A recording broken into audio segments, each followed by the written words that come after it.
Hey, True Believers England team here. Saturday night, time for an auction. And as usual, we start with some $1 books. Before we get into that, though, as you see scrolling along on the bottom, we have a little bit of instruction. It's pretty easy. MediaMadmen1 at gmail.com is the PayPal address. That's what you pay through. There's also a Ko-Fi link. And let's see, shipping's pretty easy. If you win 1 to 18 regular sized books, it goes into a padded envelope, one of those priority padded envelopes for $12. And then 19 to 50 regular sized comics fit into a medium sized box at $20, and 51 and up usually go in a short box or some box I can protect and make sure they get to you safely. And well, there you go. That is pretty much the easy part. And anything else, just ask as we go along. All righty, as you see, we've got it set out as letters. So if you want a particular book, you just go, at this point, it's a $1 book. You go $1 on A, B, C, D, E, F, G, H, I, or J. And those are the letters. I'm sure you know the alphabet. So I'm going to drop those, and let's get to what these books are. All right. Starting at A, we've got Stormwatch #1, and then we've got Shadow Man issue number 44, one of the last of them. Then we've got Shadow Man Yearbook #1, Saxon Violins issue number 4, Dreadstar is issue number 9. At F, we've got Secret Weapons #1, then Shade the Changing Man #1, a book called Siren #1, that's from Image, Samurai Penguin issue number 2, and finally Outlaws #1 from DC Comics. And with that, I'll get the go for lot 1, and boom, we are off. And hello to Evil Black Cat, who I don't know if you're there, but you're there. So, all right, go for lot 1. Can you not? And hello to whomever is listening right now. And feel free to say hello back. All righty. I invited MK on today. Because he wanted to talk about Mortal Kombat 2 whenever I saw it, and I did. So hopefully he'll jump in and we could chat about that. I also invited Dalton to come in and talk about the Odyssey, which I saw yesterday. The one I liked a little bit better than the other. But I didn't dislike either one of them, to tell you the truth. Oh, my goodness gracious. I had no plan. And we're off. Okay.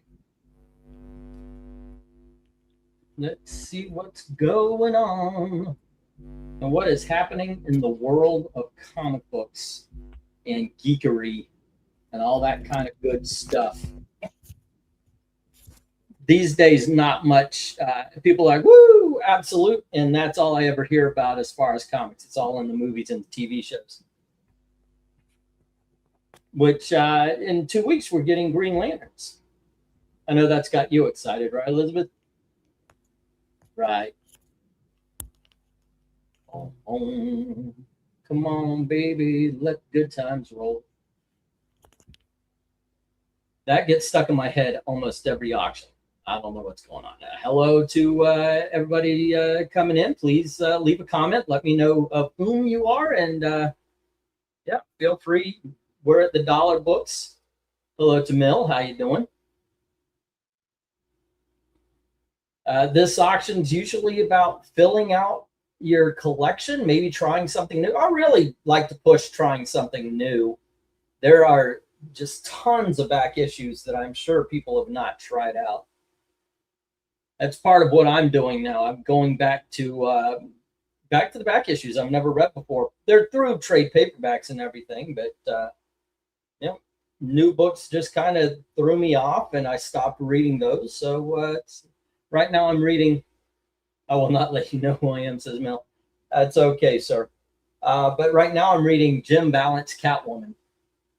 Good times, good times, good stuff. So what's been going on? Oh, Mill, you've got a box coming to you if it hasn't arrived yet. Alrighty. Everyone does at this point. Been used a lot of the money I made last week to ship and make sure now that I'm up on my feet Again, feeling not 100%, but feeling really, really close. Really close. Good. Feeling really good. All right. So, E, can you hear me at all or This no? here, Elizabeth's going to help out. Got my iced tea ready. Let's see. Secret Weapons was a good read. Same. Shade was insanely gooky, especially the first 10 issues. Shade the Changing Man, yeah, it was pretty good. I actually like Shade the Changing Woman that came out about 8 years ago, 6 years ago, whenever it was. But yeah, Shade the Changing Man was wild. I also like Kid Eternity around the same time. That was pretty cool. Saxon Violins, I believe that's Peter David. I remember reading that. I can't hear you at all, Evil Black Cat.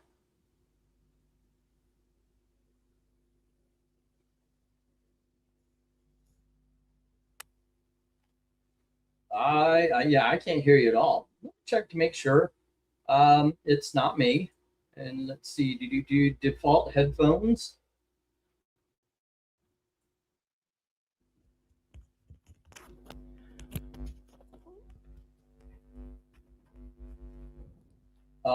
Hello to Jim. What's up?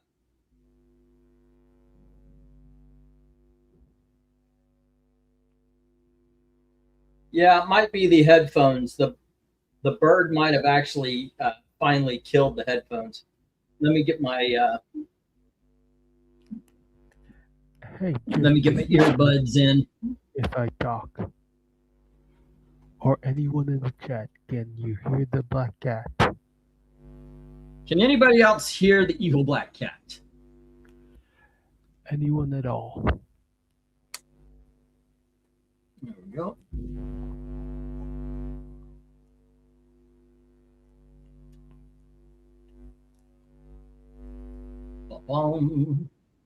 Come on, baby, let the good times roll.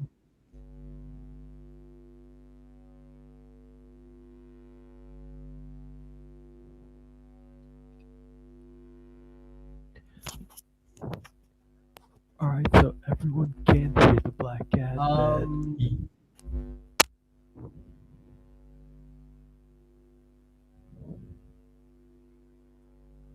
Hello, hello. Hello.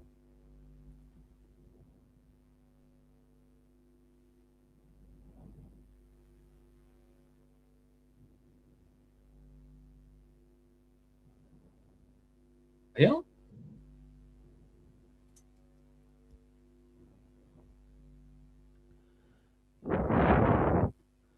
So does that mean I can make? Okay, try again, evil black cat. So now that we established E can't hear me, can I?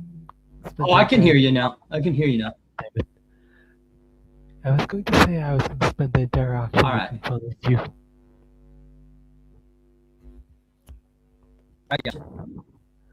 Cool. All right, everything's cool. Everything's fine.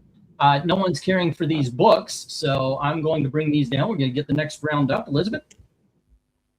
Elizabeth's with me. She will be here whenever she wants. As a matter of fact, I kind of made a deal. She is welcome. You know, it's basically a way to make a little money. So I want my $20. You want your 20? Well, when you get paid, you get paid. That's the way it works. All right, all of them down. All of them to the rejects. No love for the first round of the dollar books anyway. All right, let me get the stop. There we go. Now we'll see if the next round of dollar books does. I've got 3 rounds today, dollar books, but 1, 2, 3, 4, 5, 6, 7, 8, 9, and 10. We'll see how they do. All right, there you go.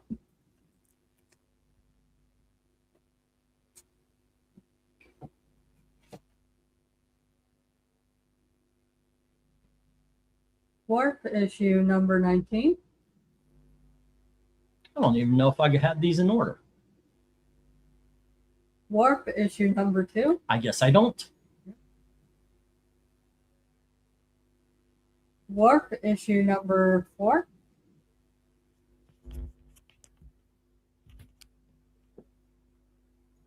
Warp issue number 6.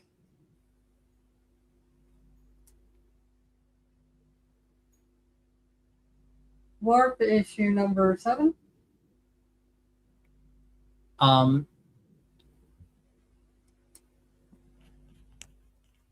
Mill, by the way. Keep going. I'll tell you at the end. Warp issue number 8.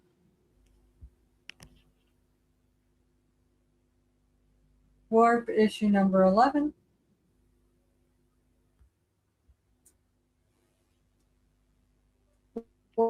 Warp issue number 15.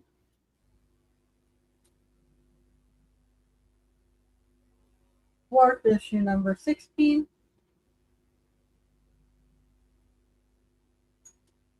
And warp issue number 18. All righty. Bidding begins at $1 each. As soon as I get the go for lot number 2. Mill says, I'm going to pre-tip Elizabeth for showing up. Does that allow me to call her Lizzie for short? She says, sure. What is your PayPal address? What's your PayPal? So that way you don't have to lose anything in transfer, me transferring. Yeah, I don't think you would because we do friends and family.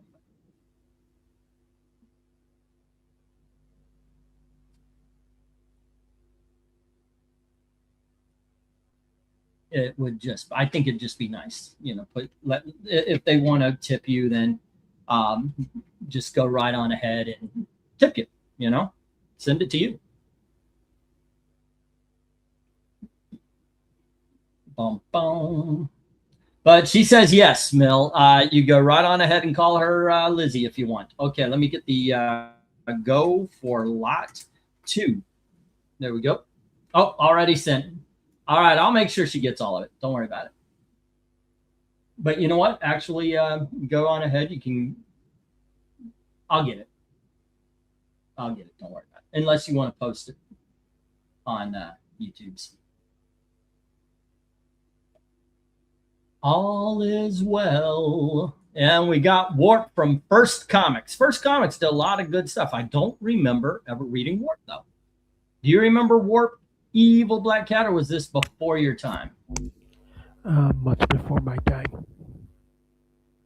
Yeah. Problem is, even if I read it way back then, it's 40 years ago. I've read and forgotten about a lot of titles. More titles than a lot of people have ever read. So, all right, can we sell some Warp comics? That's the big question here, ladies and gentlemen. Once again, if you take an entire $1 lot, I will go 25% off. As a matter of fact, you take, I'll do this all night. Take an entire lot of anything. Just remind me because I do forget things. And that's an easy. Okay.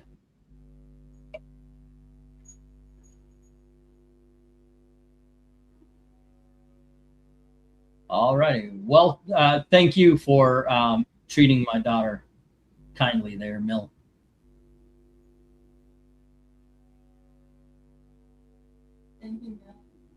Elizabeth says, I'm sorry, Lizzie says thank you. By the way, I'm not going to call you that.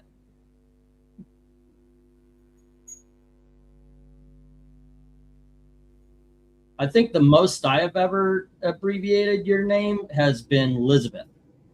I've called her Elizabeth for most of her life.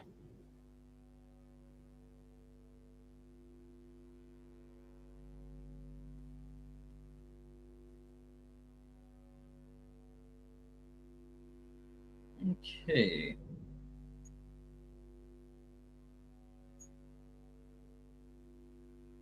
The hell is... Alrighty. Okay, so Elizabeth Rocks. That is actually a show she had out at Disney.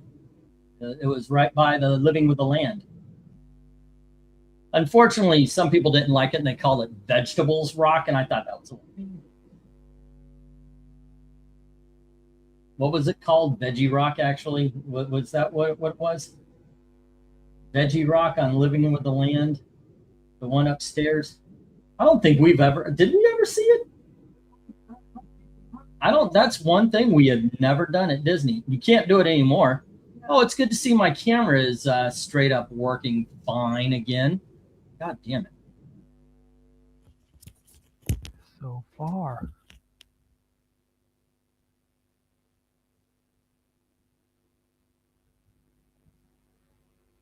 Yeah. Okay.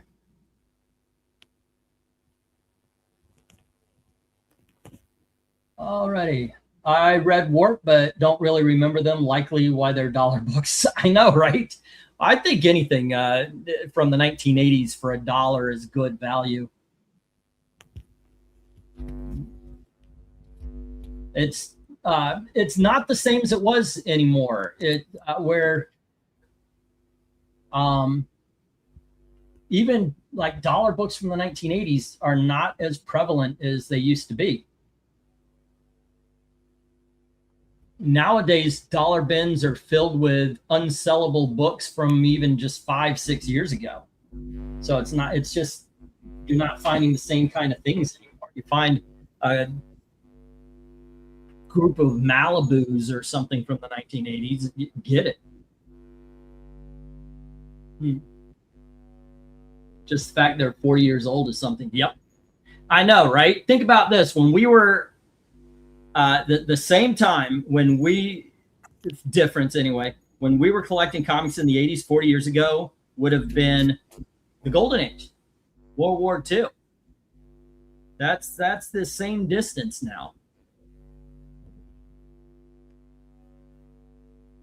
All right. But it doesn't look like anybody's into Warp either. So let me get the 1-minute warning. Alrighty. So how long do you think it'll be before people are reminiscing about Bendis and Superman? Wait, say one more time. How long do I think about what? How long do you think it'll be before people are starting to reminisce about Bendis and Superman?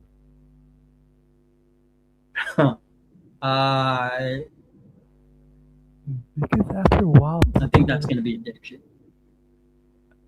Because after a while, people are usually like, even if it was a trash one when it came out, they're like, this is a hidden gem or something like that. Well, yeah, well, I don't know. Nobody's done that yet for Superman 4. I mean, the best you'll get for people loving Superman 4 is they understand how bad it is and they love it for being a bad movie. So I don't know. We're basically talking about comics mostly. Because people are now going like, this was a good comics to the early Image stuff, or the really bad Marvel stuff from right before the collapse of Marvel. Yeah, well, some, I guess. Thunderbolts is something that came from the crap years of Marvel. All right, another dollar lot that everything hits the reject box.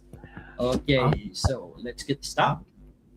I'm more talking about that period of time where the cracks started to form, like Brand New Day, or oh, that's in the 2000s. Yeah, like you already have people like the early 2010s before like Marvel went full disaster.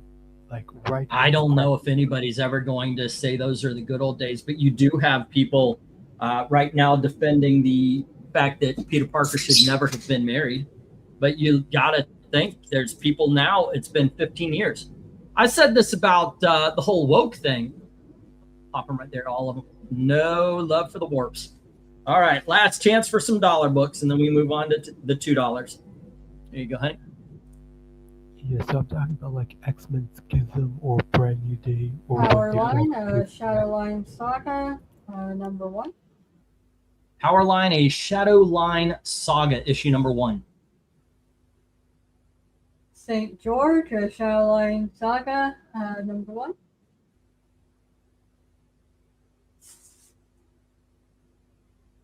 Stormwatch, number 1.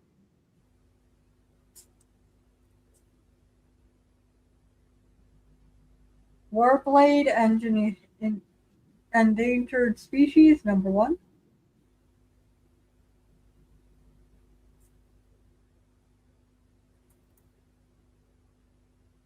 Wetworks, number 1.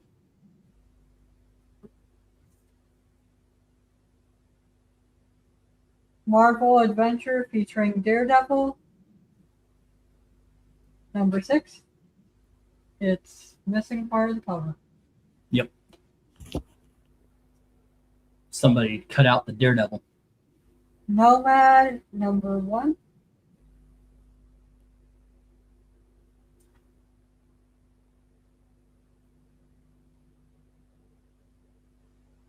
Purge, number 0.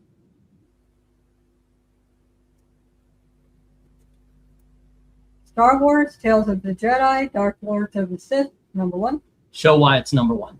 Put it up against the camera there. Yep. You can see it. There you go. Or why it's $1. It's basically what I'm saying. Yeah, it's a little frayed. It looks like it's been bug chewed. Yeah. That's not $1 book. Strike File and Executioner's Song Addendum, number 1.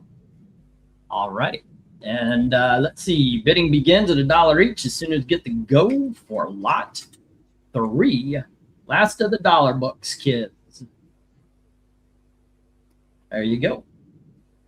Yeah, I don't hear a lot of people praising stuff like Brand New Day, but people have now grown up without Peter Parker being married. So the idea of him being married doesn't fit. It's just weird to them. Mill says St. George is great. He highly suggests it. I suggest all of the Shadow Line stuff.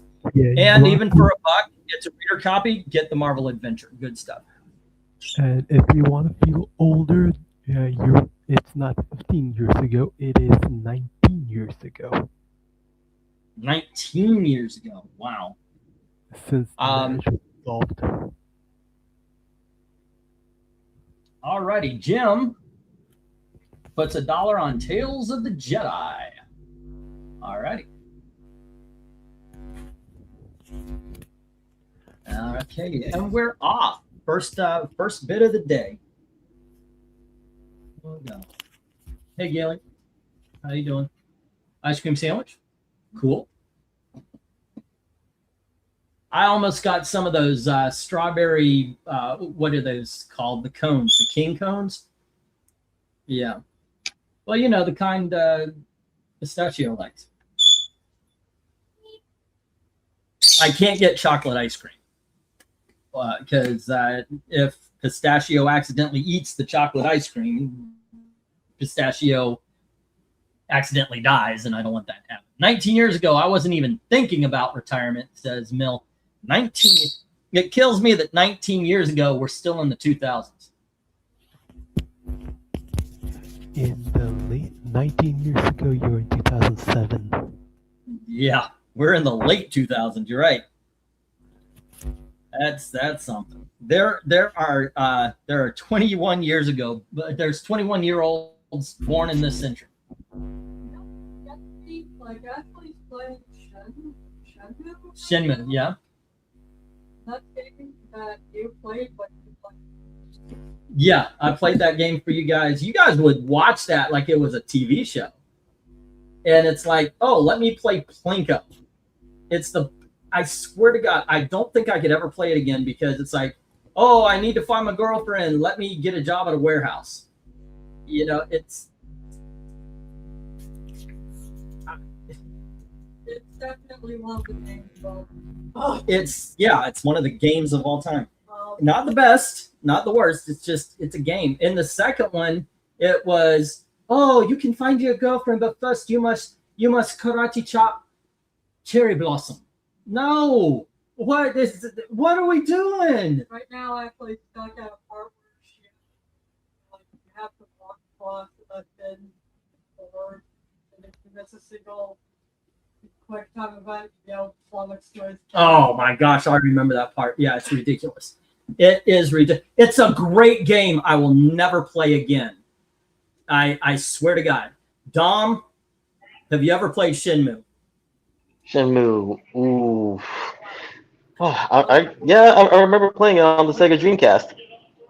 Yep, Dom's played it as well.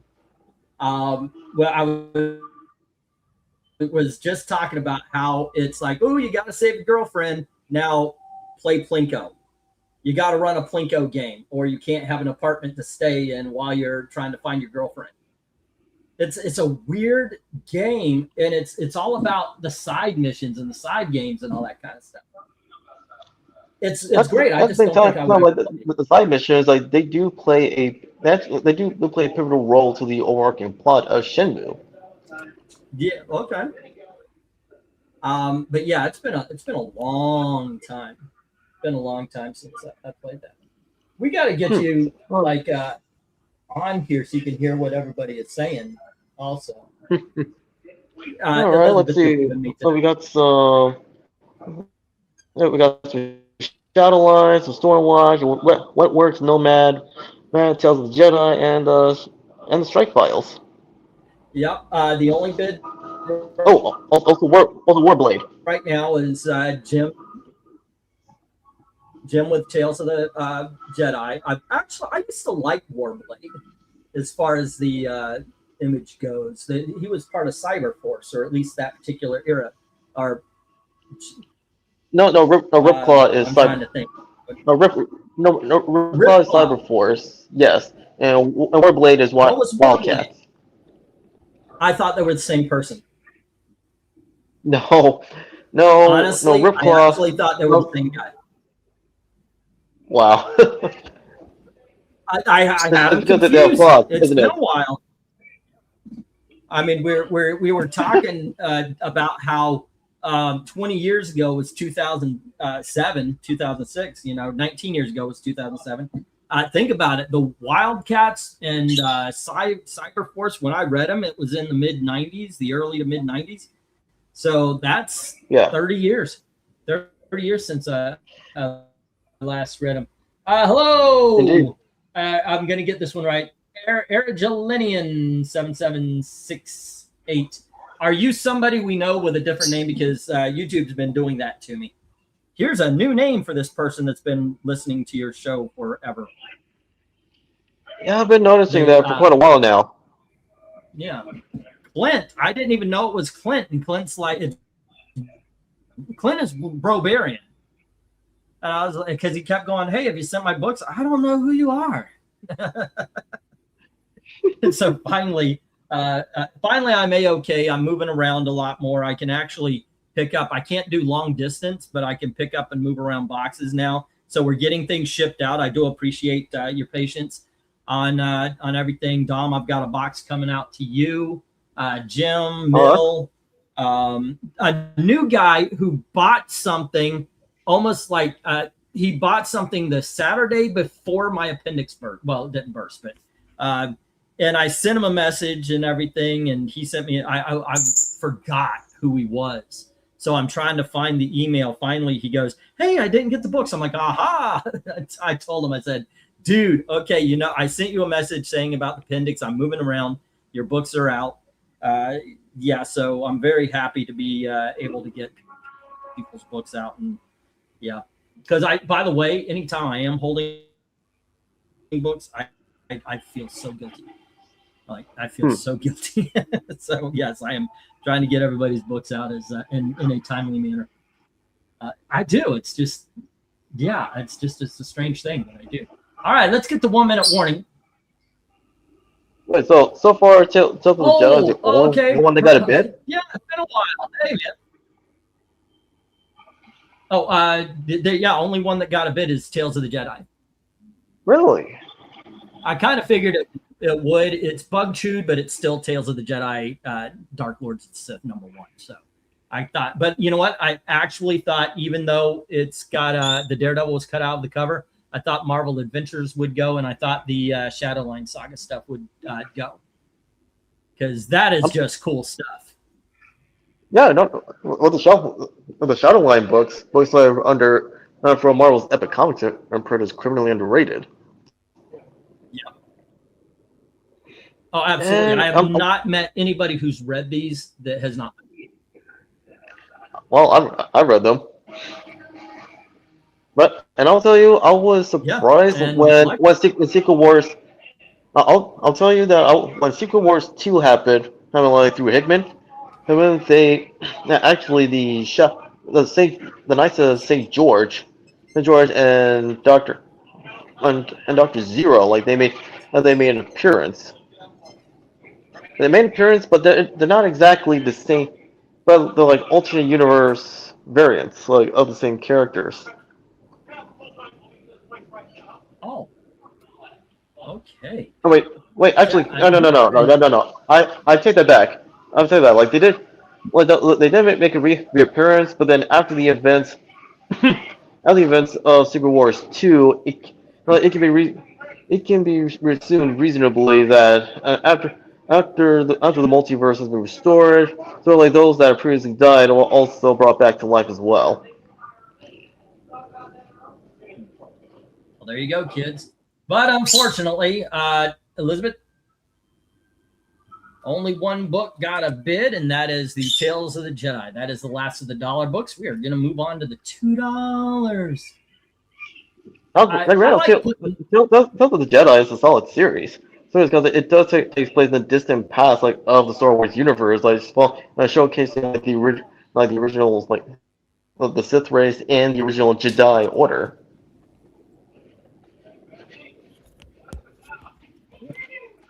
Did you say Jedi? Yes, because before the Jedi Order, there was the Jedi Order, and with them, like they actually study the Force like in its entirety, and not limit themselves to just the light side. Okay, I kind of dig that. 1, 2, 3, 4, 5, 6, 7, 8, 9, and 10. All right. I kind of dig that because a lot of times we have words that we say now a certain way that were said differently in the past. That actually kind of fits. All right, Elizabeth, do your thing. Incredible Hulk number 201. Incredible Hulk 201. Shadowhawk number 1. It's shiny. Shiny. Yes, it is. The Secret Defenders number 1. It's also shiny. Underrated series.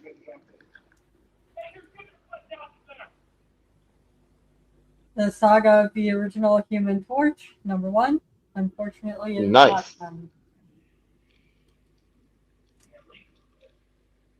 Ragman number 1. Oh, no, the whole title. Oh. Ragman from the ashes of the Warsaw Ghetto of the back alleys of Gotham City, the tattered valiant of the oppressed rises again. Ragman, issue number 1. There you go. Man. Hey, they put it on the cover. Why not? I don't know. I know. I know, but you ever like saying as if it's a light novel. Yep. Weapon X, number 1. Enter the Age of Apocalypse. What if Wolverine battled Conan the Barbarian, number 16.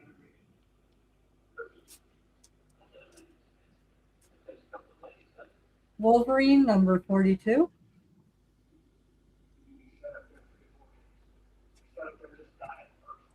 And Michael Turner's Soulfire Chaos Reign, number 0. All righty.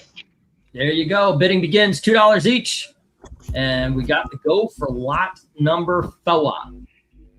All righty, let me hear it. What would you go for? Like if you only had 3 to pick from, what would those be? Shadowhawk, the Secret Defenders, and Michael Turner's Soulfire. All righty. What takes you to those in particular? Well, with Shadowhawk, it is one of the one of the better written titles from one of the original like Image 7, like during the first wave. Mm-hmm. And Secret Defenders are showcase a team of defenders that are not only criminally underrated, but to continue where their predecessors left off with different missions, but with different missions, different members, but the motif is still the same. As for Soulfire, it's high fantasy. What more can you ask? Okay. I would go the Incredible Hulk, because 1970s, early 80s Hulk are freaking awesome. This is 70s, by the way. I would also go Ragman, because that's one of the best stories I've read in my that has stuck with me. The Ragman book is just genuinely awesome. And you know what? I got to agree with you on Shadowhawk. I do. I have to agree with you on Shadowhawk. I don't know if I would put one of. It might actually be the best of the earlier series. I used to say Savage Dragon, but I recently read Savage Dragon. Did not hold up. It did not hold up. Oh, which one? The original Savage Dragon, the miniseries.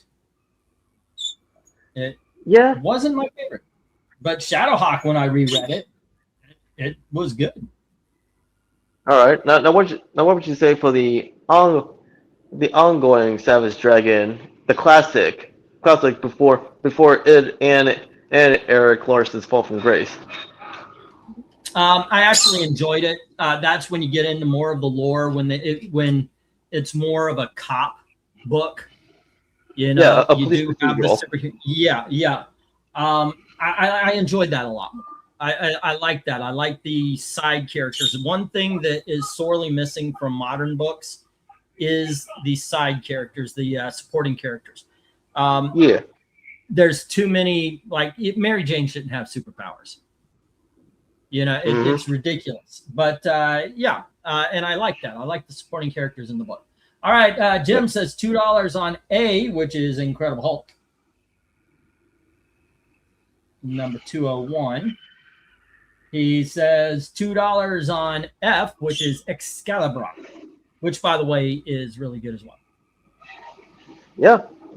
No. Excalibur is a solid miniseries that plays into the overarching narrative of Age of Apocalypse. And he says I, which is Wolverine number 42. Okay. Good choice. 42. No, good choices. And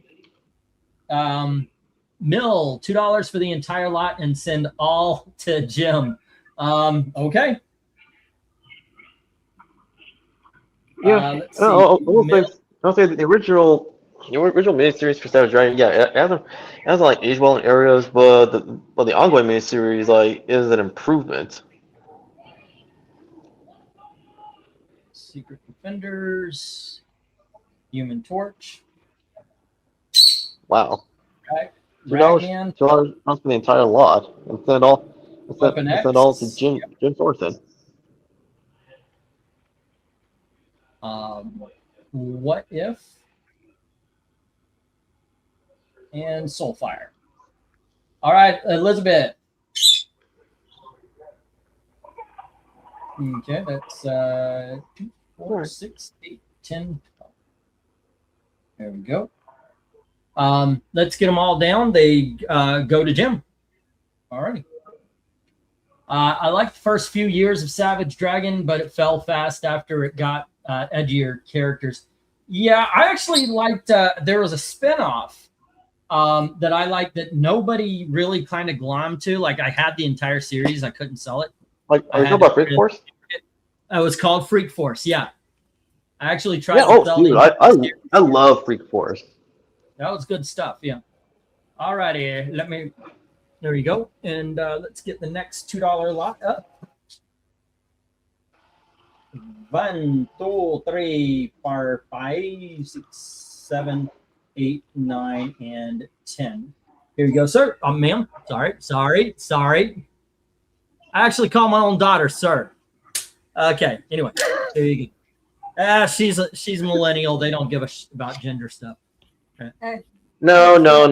No, that's not true. That more applies to Gen Z and alphas, not the millennials.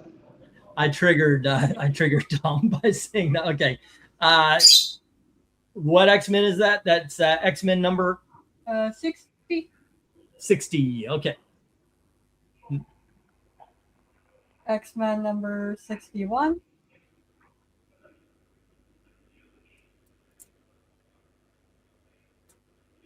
X-Men number 62.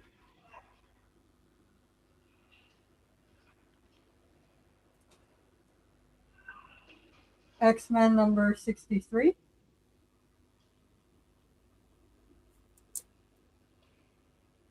X-Men number 64.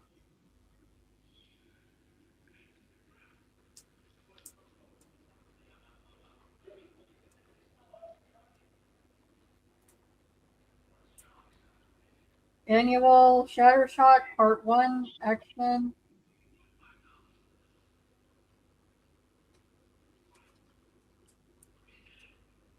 The Uncanny X-Men 96.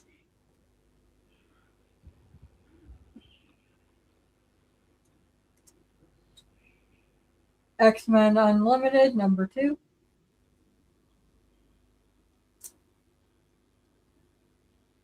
X-Men Unlimited number 3. And X-Men Unlimited number 4. Alrighty, bidding begins. $2 each as soon as I get the go for lot number 5.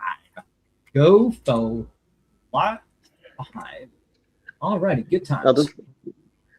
Hey, these are classic. These are classic X-Men. This is before the later Dark Ages of comics. Yeah. I remember reading the X-Men Unlimited. I can tell you those are some really good books.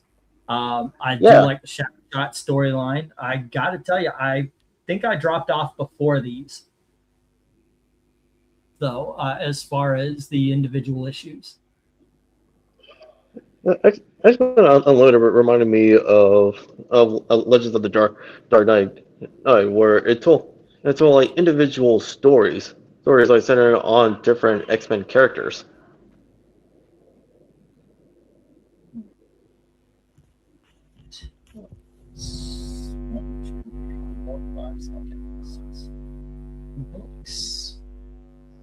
Alrighty, cool. Good day going. Good day, sunshine. Yesterday, I was actually saying at the beginning of the show, I invited Don. I keep doing this. You're right here, and I'm still doing it. I invited Dalton in case he wanted to talk some Odyssey because I saw that movie yesterday, and I invited him because earlier today it's on HBO now, HBO Max, Mortal Kombat 2. Wow, that's fast. Yeah, I enjoyed Mortal Kombat 2.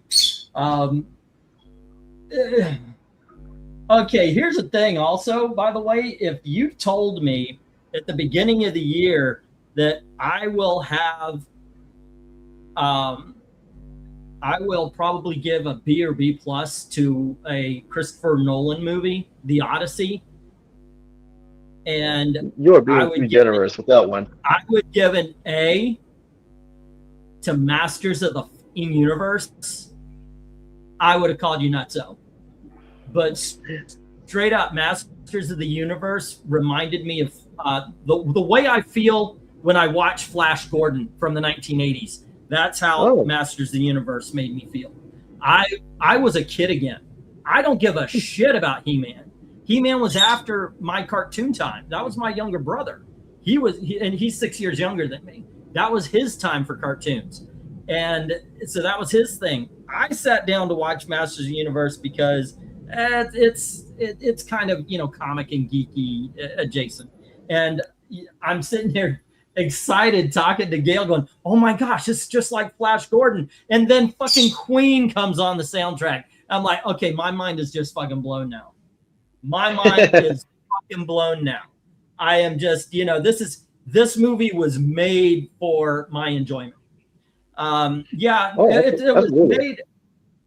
It was made by Prime. So they even said, we don't care about the box office. We're going to bring it over and it's going to do us good on Prime. It should. It really should. Check it out. I mean, it's on Prime now. You can easily turn it on. You can turn it off if you don't feel the same way that I do. But I had a great time with it. It is campy. If somebody tried to watch it as a movie. It honors the source material. I don't know. It honors the source material. No, I can tell you, it honors the source material. And with Travis Knight, no, he pretty much he made it to make it clear to people that, well, make it clear to to others that people miss classic good versus evil stories, as well as seeing heroes being heroes and villains as villains. Oh my gosh. I'll tell you what, Jared Leto redeemed himself with Skeletor. Skeletor, they do a lot of jokes and they do a lot of camp, and his readings, when it is something humorous, it's just dead on. I really enjoyed that movie. All right, Jim put $2 on A, which is issue number 60. All righty, X-Men 60. And then let's see, H, which is Unlimited, X-Men Unlimited number 2. X-Men Unlimited number 2.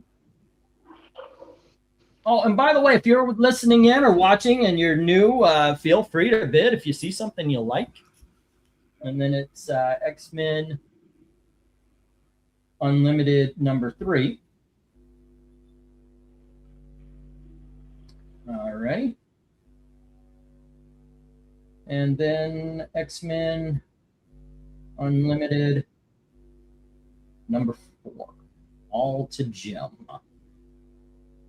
Yeah, Masters of the Universe was a hell of a lot of fun. And I assume you saw the Odyssey then. Heck no. Oh, okay.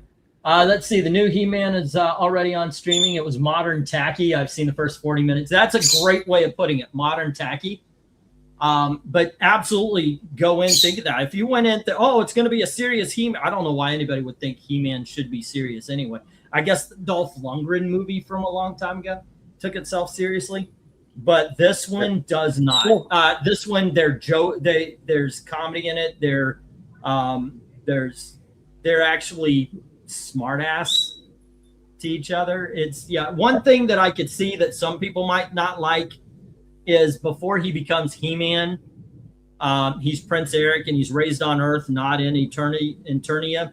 So when Tia's her name, shows up. No, Tila.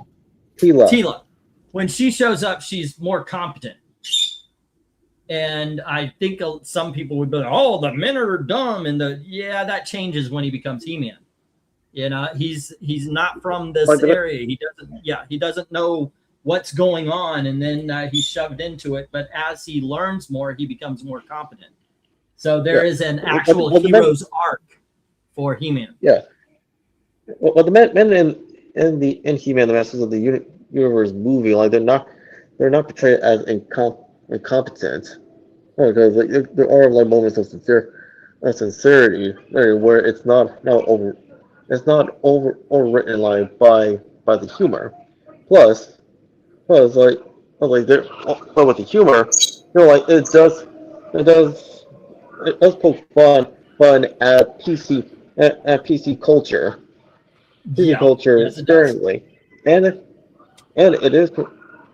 does like tie into the overarching narrative of Prince Adam as he goes in to fulfill his destiny. Yep. Yeah, I had a great time. And I watched the Odyssey. I went to the movies. They had the sound way loud, way too loud. Gail just thinks that's me being old. Because when I was younger, I didn't mind it when the seats reverberated. But it was way too loud for me. So I actually felt bad for the people watching a movie next to us, because I always hate that when you're trying to watch a movie and the movie next to you is way too loud and it's bleeding through. Now, my reading the Odyssey is 40 years old. I haven't read it in 40 years. My seeing anything to do with the Odyssey, I guess that would be 20, maybe almost 30 years old, with the Armand Assante version in 1997. So 97 is the best adaptation of the Odyssey. Yeah, I read the original like in middle. I read the Odyssey in middle school, and then I reread it again in high school. Yeah, but I would dare say that high school for you is a little bit closer than high school was for me. And that's what I'm saying. So I went in basically fresh to the story. You know, I remember a few things, but not very much. So I'm watching it and I'm thinking, okay, you know, things are going boom. People are getting stabbed. Once again, I'm not bored. But I do have to admit, here's what's going on. I loved everything around Odysseus, by the way. The story with the mother, the son, the suitors, the whole 9 yards. I was really taken in by that story. But then we get to Odysseus, the actual Odyssey. And it is episodic. They could have broken this down into 30-minute episodes, put it on TV. Because it goes like this. They stop at an island. They get off the boats. They go inland. Something happens. And then they're chased back to the boats. They're literally chased by something. There is one instance where they're chased by giants, and I could not help but hearing John Cleese go, "Run away! Run away!" Like it was fucking Monty Python, the Holy Grail. I brought this up to Dom, and he says that would have made the movie better. I think, but it happens. It was so repetitive. That's what I started every time. Run away! Run away! The movie really, to me, didn't start until Odysseus gets to, oh goodness gracious, I forgot where he was, but gets back to his family. I mean, everything else was, like I said, it was episodic. But once he gets back to his homeland, that's when the movie really kicked in for me.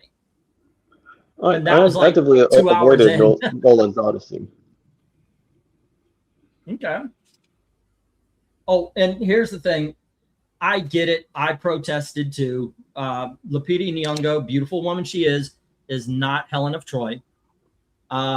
She isn't. Elliot Page, she is a skinny little girl. Okay, gotcha. Yes. But here you go. How did they do? The scene in hell with Elliot Page, she's a great actress. She's really good. She's really, really good, and she nailed it. Lupita Nyong'o nailed her role. She's a really good actress. So this is what we got. So how is it? That was basically my take on it. And their particular scenes, which they're in for 5 seconds each. I mean, not literally, but they're very small roles. Yeah, I mean, they did great with what they had. The movie itself, though, it's too long, too repetitive. The pacing is weird too, because it's slow patches, then a blast of action, then very slow patches, a blast of action. Yeah. Anyway, let me get the stop here, and what we got here is A, H, I, and J to Jim. Everything else hits the rejects. Yeah. I get it if nobody wants to see the movie based on the controversies, but yeah, I've always thought, okay, well, like I said, I made my protest. Now, how is the movie? And A, yep, that's going to Jim. Everything else to the reject box. There we go. I avoid watching Nolan's Odyssey out of principle because like it is Mhm. because it's not respectful like to the original source material done by Homer and what the funny thing is and like the author of the feminist retelling of Odyssey Yeah, even she didn't like it. yeah. She's absolutely correct in her assessment. Give it just a little bit while Elizabeth does her thing, please. Batman, Shadow of the Bat, Black Canary, In the Name of the Father, number 36. Batman, Shadow of the Bat, The Joker, Part 1, The King of Comedy, number 37. Batman, Shadow of the Bat, Catman, The Secret of the Universe, number 44. Batman, Shadow of the Bat, disturbing, strange, and very, very unusual. The shadow falls upon Wayne Manor, number 45. Batman, Shadow of the Bat, The Shadow Falls Upon Cornelius Sturt, Part 102, number 46.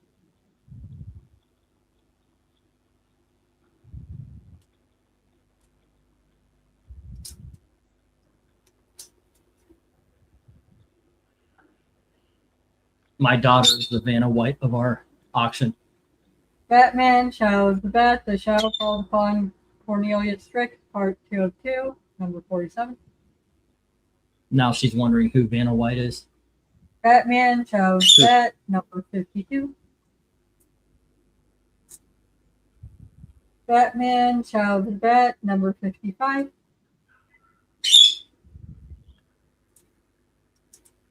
Batman, Shadow of the Bat, number 58.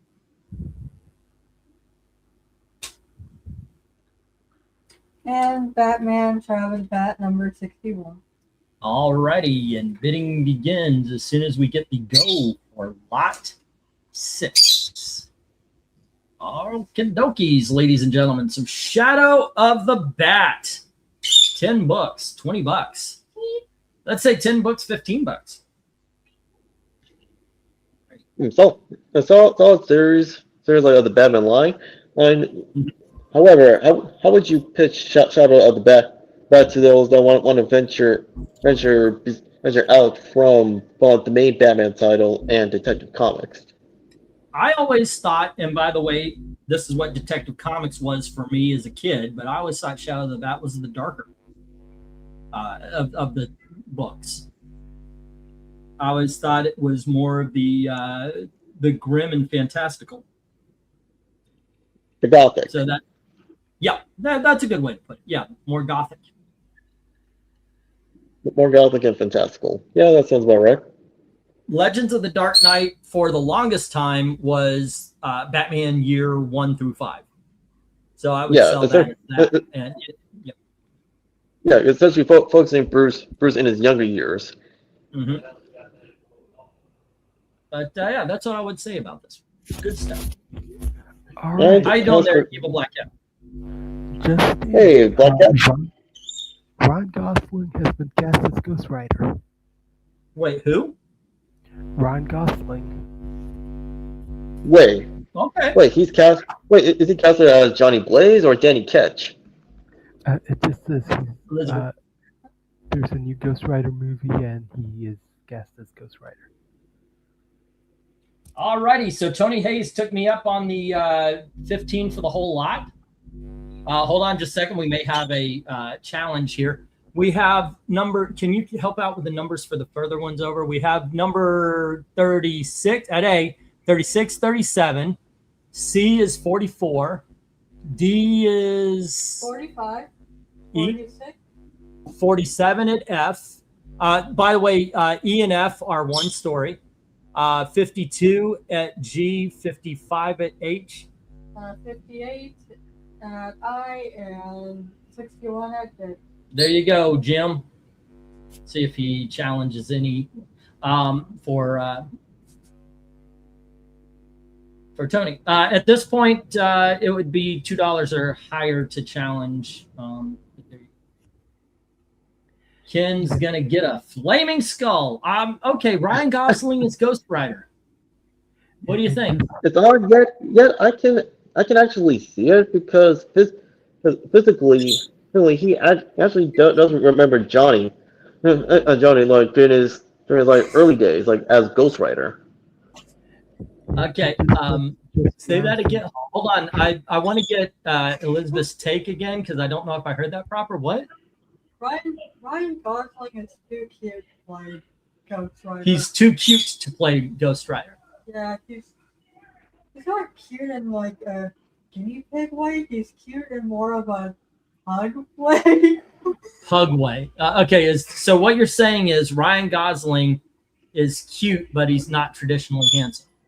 Yeah, that's kind of how I feel about him. He looks vaguely. He looks vaguely sad. Yeah.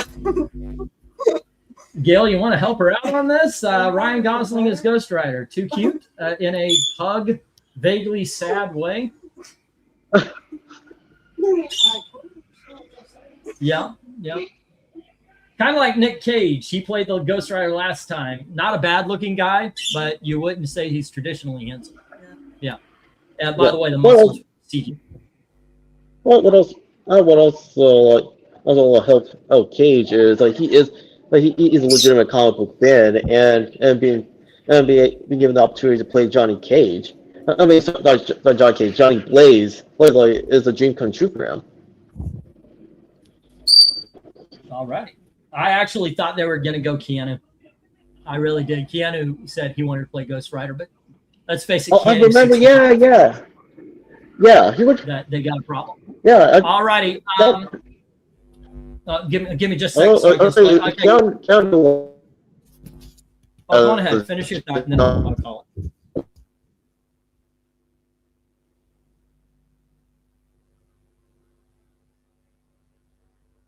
Hello? Okay, so here's what's going to happen. We've got we have A going to the gym for $3.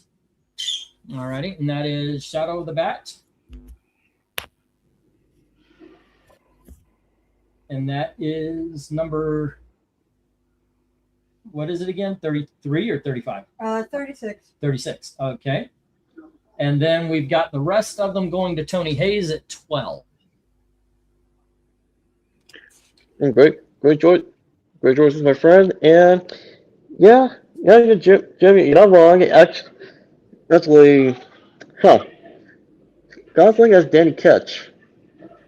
I take that back what I said. Yeah, I see him more as Ketch than Blaze. Yeah. I guess that. What I was saying. Yeah, what I was saying earlier with Keanu, like him wanting to play Johnny Blaze, he would have to dye his hair because Johnny, only in the comics, he's a redhead.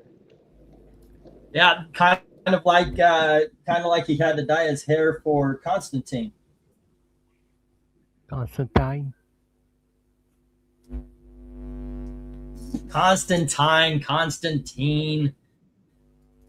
Yeah, if I said the word right, my name would be Englentine. It's not. It's Eglantine. All right.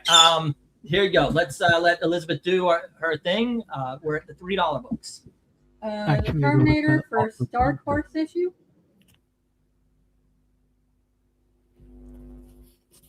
The Mighty Sword, number 364. 74. 374.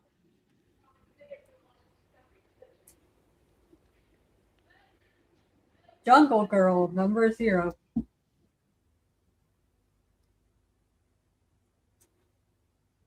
Jungle Girl, number 1.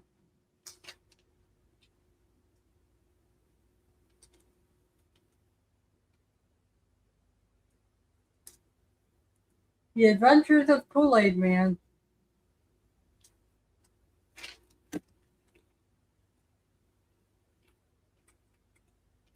Web of Spider-Man, number 73.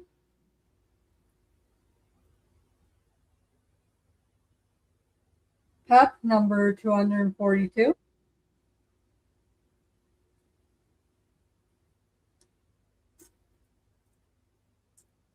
Pep number 253.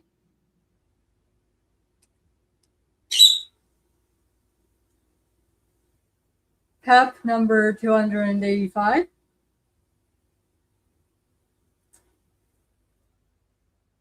And Pep number 329. All righty, bidding against $3 each soon as we get to go for lot number 7. Good stuff here, kids. That Terminator should be in the $5 books at least. But there you go. It's in the 3s. All righty. I would go definitely Terminator and the Jungle Girls, Kool-Aid Man. That top row should definitely go. How about you, Dom? Bottom row along with Jungle Girl. All righty. The bottom row and Jungle Girl. Black Cat, you have a preference on this one? Poor and Jungle Girl. So basically, we're all saying those Jungle Girls should not make it to the end of this lot. Alrighty, Jim says 3 on I and J. Okay. Oof. And you doing all right, hon? Oh, I was talking to Dom. I'm just kidding. Alrighty. Let's see. 1, 2, 3, 4, 5. B. I is pet number. Where is it? 285. Pet 285. There we go. And J is 329. Pet 329. There we go. Let's see. How does Jungle Girl stay so trimmed? Where raises around during her time? Just wondering. You know what? Nobody bothered Tarzan about it. Hey, they both keep themselves active. Yeah, I mean, Ron Eli was a very well-shaved Tarzan. You would think he would at least have a beard, but that man was clean shaven. But yeah, you got to think Jungle Girl would probably have some hairy ass legs. Let's see. Kool-Aid Man wrecks another wall. Oh, yeah. All righty, gang. Some good stuff up here. Woo.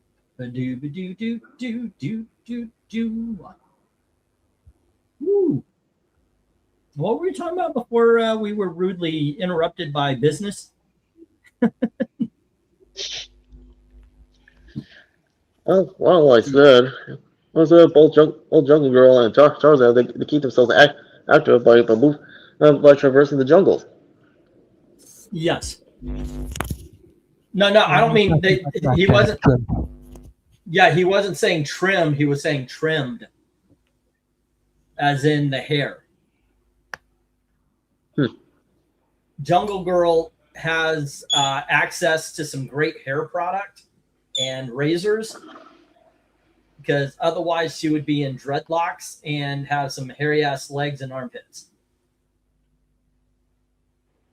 Now, I mean, that's the reality of it, you know. If you're going for value, Kool-Aid Guy was on the $5 list a few months ago. Yeah, you sent it back, and I figured, okay, I'll drop it down. That's actually what happened with the Terminator and all of these. All of these were $5 books a little bit ago, and I just thought, oh, okay. Mainly, I just forgot. All right. There we go. But yes, I did see a couple of geek films, including The Odyssey. Mortal Kombat, Gail and I watched today, and Gail's response was, isn't Carl Urban old to do this movie? And why would he do a movie like this? I told her it's because of geek cred. The guy's got incredible geek cred. Jim says 3 on F. The Web of Spider-Man, number 73. Alrighty. Did you see the Mortal Kombat movie, Dom? Or Evil Black Cat? I did. No, I've seen. I've seen I've seen both movies. What'd you think? What was your take on this one? They're better than the previous Mortal Kombat sequel after the first original movie. Yeah, I wasn't a big fan of the last one. I thought it was okay. The one where Cole was the main character Instead of Johnny. Yeah. I get a lot of people I know didn't like the character of Cole, so I kind of guess that that's why, spoiler alert, he does not make it to the end. Henry E. Every auction is also like a hangout discussion stream, just like a box of chocolates, etc., etc. Yeah, that's what I tried to do. You know, let's hang out, let's have a live stream, and you know, sell some comics. Alrighty, that's why sometimes I just go, so what's happening in the world of geekdom and comic books? We just learned that Ryan Gosling is going to be Ghost Rider in the Marvel Universe, and that my daughter thinks he's weirdly attractive. Not attractive in a normal guy sense. He looks like he's about to cry all the time. There's an old actor who was very much like that. Unfortunately, he died in a car wreck early. His name was James Dean. I always thought the same thing. He always looked like he was either about to cry or he was about to go to sleep. One or the other. Like the eyes and everything, they almost looked a little reddish. He was a sex symbol in the 1950s. He did a movie called Rebel Without a Cause, and another one called Giant, which I thought was excellent. A lot more people remember him for Rebel Without a Cause than Giant, but I think Giant was a better movie. Let's see. I think the Terminator cover is drawn by Paul Galassi, says Henry. Okay. All right. Well, right now there's only love for the Pep comics and the Web of Spider-Man. No love for the Jungle Girls or Terminator. Any of the top row. The first two Pep comics, which I got to tell you, I'm still surprised at. No love for the Jungle Girls or the Terminator. Yeah, that Terminator, that's probably the best deal on the shelf. All right, I'm gonna get the 1 minute warning. It's been a couple of minutes since the last bid, or at least a minute. There we go. Purple Haze. Tony Hayes. Where's Tony Hayes? All righty, let's see. 1, 2, 3, 4, 8, 9, and 10. All right. Volare.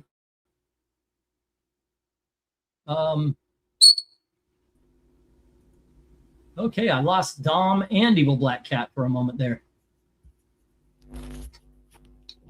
Terminator and Thor, best buys in my opinion. If interested, ask England team. He'll do both for $5. That is true. Yeah, usually if you say, "Hey, can you do a deal on a couple of books?" I'll break it down. I'm A-okay with that. Which would even make it a better deal. Yes, but would either Thor or the Terminator do on one team for $5? Yeah, it's a good book. Good book to get. Alrighty.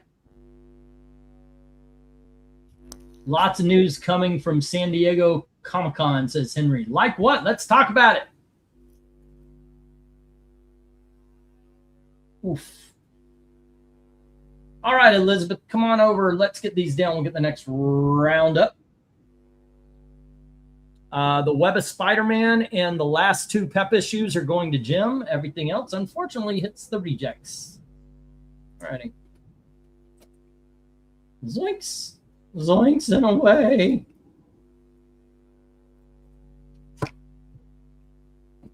And that should be Dom coming back in. Here he is. Here he comes. Here comes Dom Powell. He's a demon on wheels. Alrighty. Whoop, nope. These are the rejects. Yep. There you go. Okay, 1, 2, 3, 4, 5, 6, 7, 8, 9, and 10. There you go. We're still in the $3.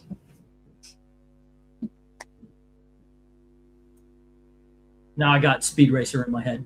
Nick Fury, Agent of S.H.I.E.L.D., number 1.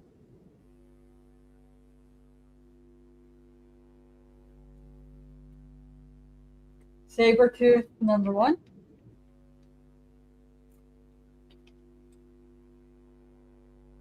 The Punisher Warzone, number 1.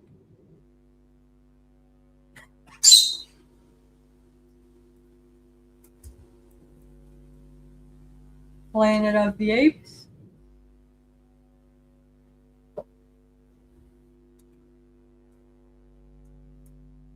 Miracle Man, number 1.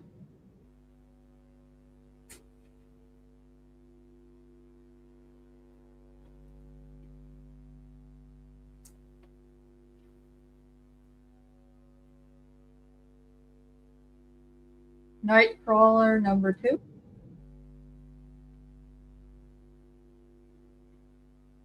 Nightcrawler, number 4.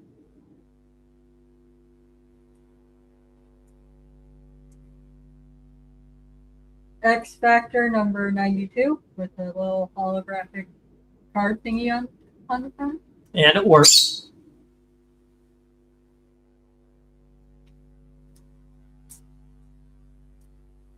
The New Mutants, number 93. And the New Mutants, number 94. Alrighty, and with that, we have, what is this? This was lot number 8. Okay, bidding begins $3 each. We get the go for lot number 8. Alrighty. Great stuff on this one as well, kids. All of them should go. Terminator would be my favorite cover. Jungle Girl has some nice covers as well, says Henry. What would you take off this one? Oh, wow. For me, that X Factor hologram is hitting good. You put it in the perfect spot. See, can you guys see that as well as I can? Yeah, I see it. Yeah, wow, that hologram is just kicking. I don't think I've ever placed a comic where the hologram is kicking as much ass as you did just right here. Good job. That's your question. Nick Fury, Agent of S.H.I.E.L.D., Nightcrawler, and I'll go with X Factor. All righty. Yeah, Nick Fury, Agent of S.H.I.E.L.D., number 1. Nightcrawler is a great miniseries. Punisher Warzone was good, but I've got to go Miracle Man. That is just amazing.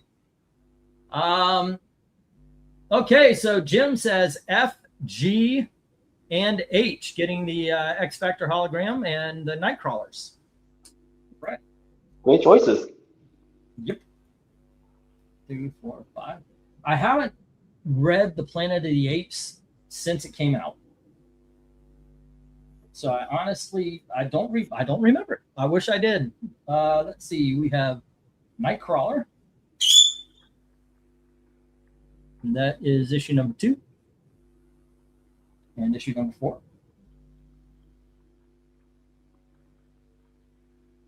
And that's with Jim. There we go. And then it was X Factor number 92. Okay, kids. And once again, if you're listening in, you are eligible to bid. Think about it twice. E sells for 10 to 12 easy. I already have one, or I'd buy it right now. Oh, wow. Okay. Let's see. Well, I beg to differ. E doesn't even sell easy for $3 around here. So let's see. It's all I do see. Sometimes I'll look at an auction and I'll see books that I can't sell or that I might be able to sell for $2 or $3 here, go for 10 or 15 on other auctions. That does happen occasionally. But I got my money, so I'm fine. Alrighty.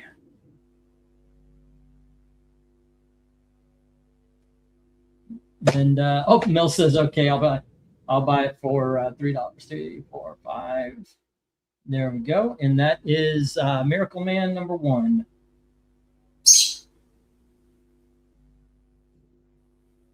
And that is Mill at $3. 1, 2, 3, 4, 5. H. 1, 2, 3, 4, 5. There we go. Okay. Do do do do do do do do do do do do. I got that song stuck in my head now. You did that. To be fair, you did that to yourself. I did it to myself. I know.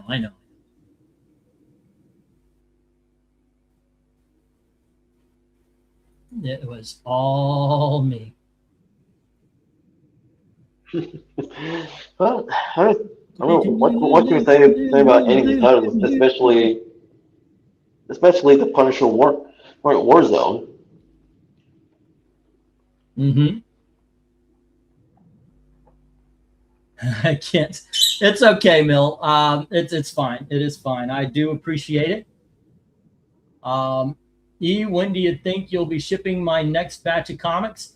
Well, I probably on Monday, Tuesday, or Wednesday. We got them all set up and ready to go. I just needed a chance to do it. But did you get the last one with the Alice Cooper? Did you get the last one yet? Also, Mill, I do believe the Catman was in your box. But everybody's got a box going already out to them. I think the Sabretooth, the art is Mark Texiera, if you like his art, says Henry. Alrighty. Well, Texiera is a talented artist. Mm-hmm. Well, yes, I thought it was too back in the 90s. I'm saying about like him and the other veterans of the comic industry, like they're not giving as much work as they used to, especially doing the interiors. Like seeing Alex Ross working on interiors for Fantastic Four Full Circle. Well, that put a smile to my face because it's been years since he's done any interior work. Where mainly he has done covers.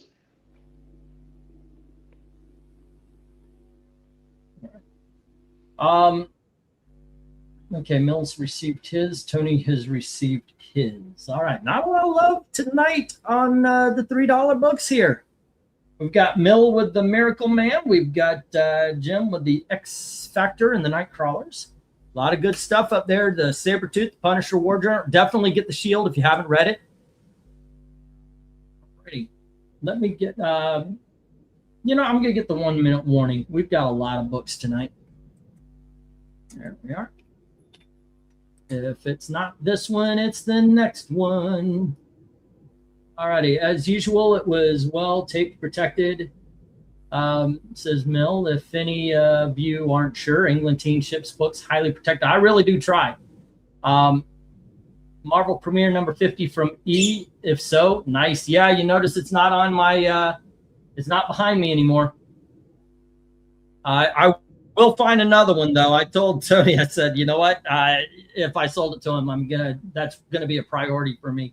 Is finding a replacement. So, yeah, that is true. I will. I love that book. I'm a big Alice Cooper fan. Even I introduced Alice Cooper to my daughter a while back, and you're a big fan too, right? Yeah. Yeah. What's your favorite album? What do you think your favorite album is? I think Hey Stupid. Hey Stupid. Yeah. What's your favorite song? Wind Up Toy. Now that's not from Hey Stupid, is it? That's from one of the later ones. Is it Hey Stupid? I think so. Hey, you know what? You know more than that. I'm gonna guess she's right. You're gonna guess because you know what? I introduced my daughter to Alice Cooper, and my daughter's a bigger fan than I am. Nice. Yeah, and also, yeah, she's young with a better memory. Okay, let's see. I'm gonna look it up, and you can go face when I am wrong. She is a. Yeah, she's got a better memory than I do. That's for sure. Okay, hey, stupid. Loves a loaded gun, burning our bed, dangerous tonight, might as well be on Mars, hurricane years, little by little, die for you, dirty dreams, wind up toy. You are correct. That's a good album, though. It is. Really a good album. I'm going to read it and sell it back to him for $75.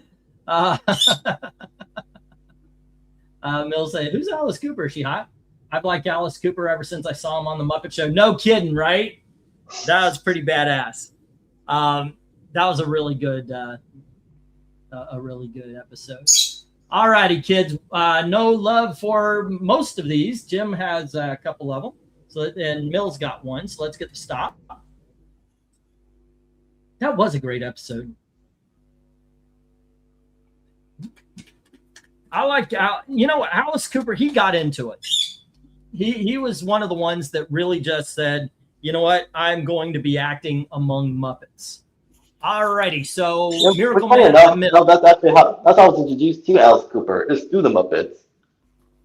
Nightcrawler number 2 and 4 to Jim, as well as X Factor 92. Everything else to the rejects. Yeah, that I gotta say that was probably my first introduction. But then again, at the same time, School's Out was a thing. And you can bet every kid in school was School's Out forever. Not knowing that the ending actually has someone blowing up the school. Alrighty, last of the $3 books, kids. The Spectacular Spider-Man number 209.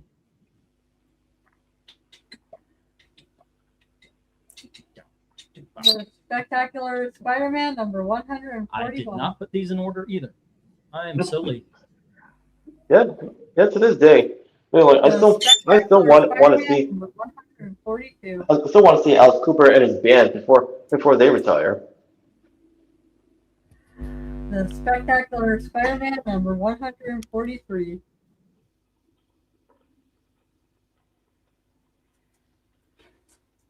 The Spectacular Spider-Man number 147. Okay, I can see where this is going. Why don't you pick up 202 and kind of slide everything over? It looks like everything else is in somewhat order. We can put 202 wherever it lands, all right? There we go. X-Men and the Spectacular Spider-Man number 197.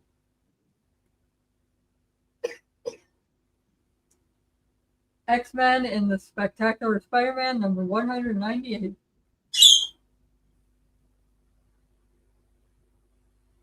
The Spectacular Spider-Man guest starring the X-Men number 199.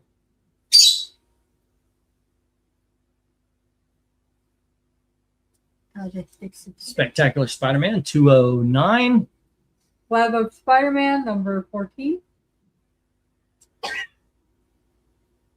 And Web of Spider-Man number 30.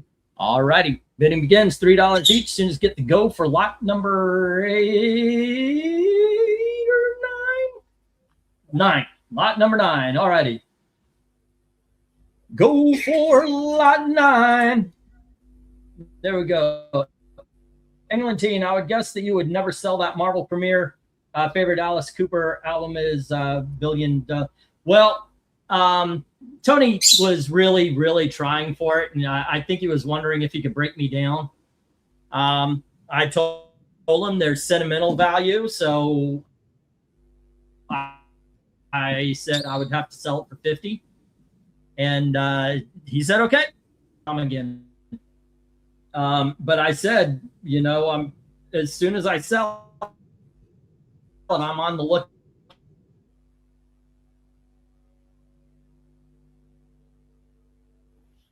That's comic book show here. I'll be on the lookout for it. Elizabeth's going to go help. Now, I know she's excited to do that, right? You're just excited as hell to go to the comic book show with me. Oh, yeah. Yeah. Tony says 3 on I and J. That's the Web of Spider-Man, number 14 and 30. All righty. I love only every other word Englentine says. Okay, am I roboting or hearing? Okay.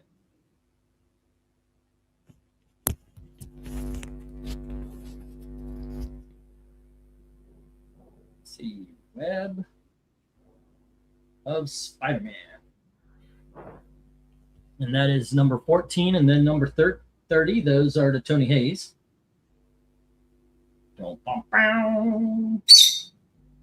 Web Spider. Number 30, Tony Hayes. Yeah, you got very choppy when you rant. Wow, man. Maybe I should sell the wall to buy a new computer. Jim Sorensen says 3 on E, F, and G. That's the X-Men in the Spectacular Spider-Man storyline. All right, that's Spec Spidey number 197, 198, 199.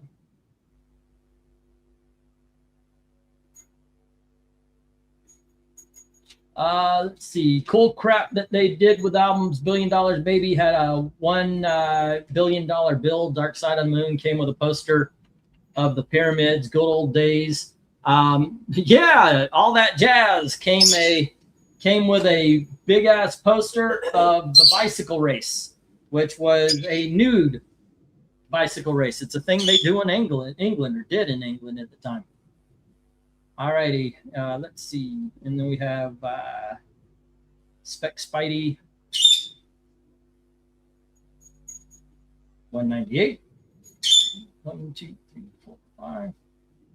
I used to have a Mr. Roboto picture disc. You remember picture discs? Records. It was shaped like a Roboto head.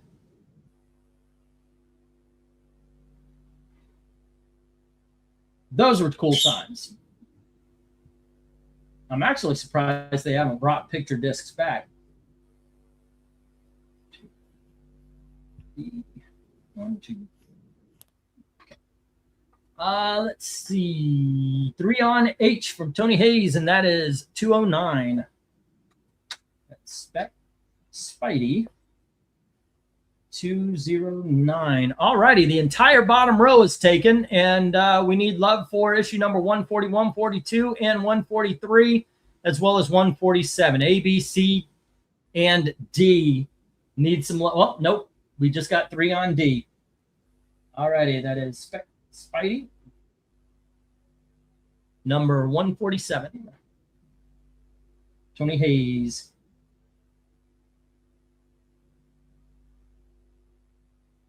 Now it's just issues number 141, 142, and 143. Now 141 and 143 have the Punisher on. I wonder if he appears in 142 as well. How about the spinning wheels on Zeppelin 3? That was ish, says Mill. I don't even remember that.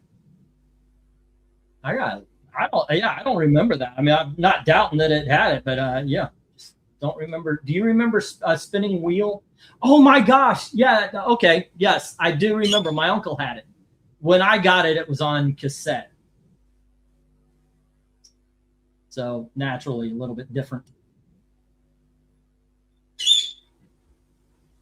1, 2, 3, 4, 5. H. 1, 2, 3, 4, 5. I. And J. All righty. Zeppelin had a couple more albums, 3 spinning disc, physical graffiti's window stuff. I remember that one more so. That was physical graffiti I got from my uncle. My uncle left me a whole bunch of records when he moved out of my granny's house. He left a whole bunch of records for me and my cousin. And that was one of them. The physical graffiti, Zoquo. I remember those. I remember Wish You Were Here and Dark Side of the Moon as far as Pink Floyd was concerned. I don't know if we were left the wall because I don't remember hearing that until the movie. All right. Here he comes. Here. You're too cool to be young, too young to be cool like us. And just a little bit. The first 6 Moody Blues albums had great covers, says Tony Hayes. Thank you for calling me young. It's all perspective, huh? All right. Let's see. Jim had Nightcrawler. That was 2-4. Alrighty, and then let's see, X Factor.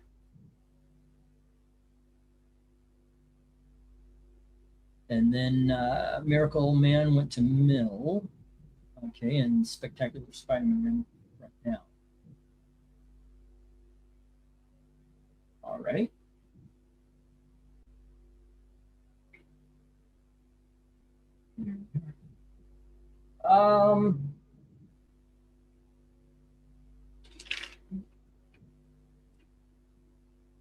Let's see. Physical Graffiti was the greatest Overpile album ever. There's no. What do you mean by Overpile?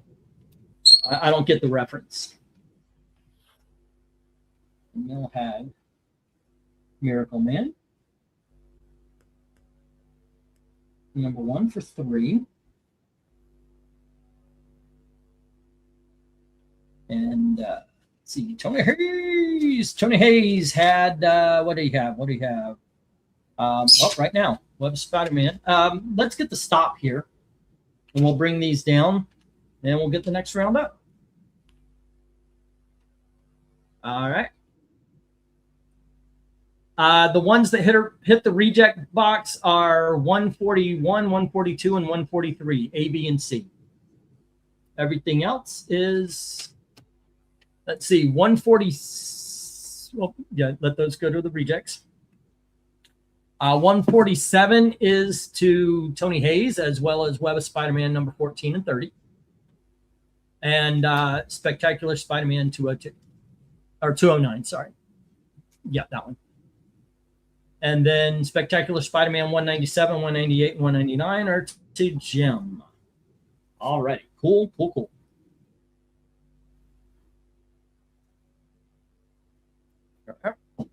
And we're on to the $5 books, ladies and gentlemen.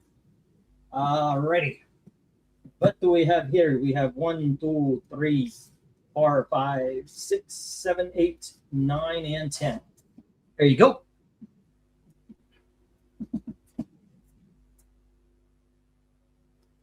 Shazam, the World's Mightiest Mortal, number 29.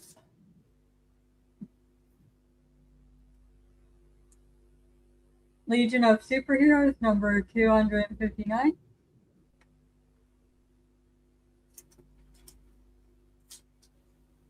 Justice League, Midsummer's Nightmare.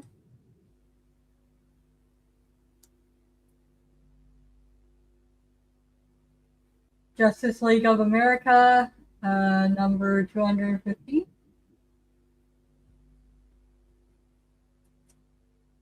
And Justice League of America, number 260.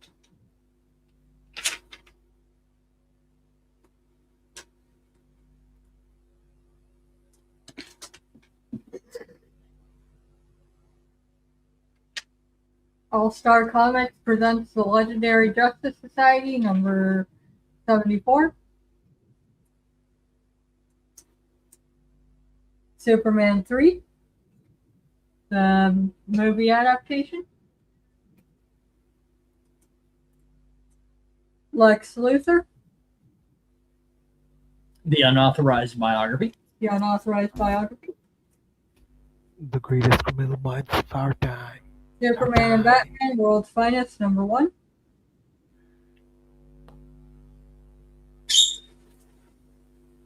And Iron Man, number 300, which is shiny. It's shiny.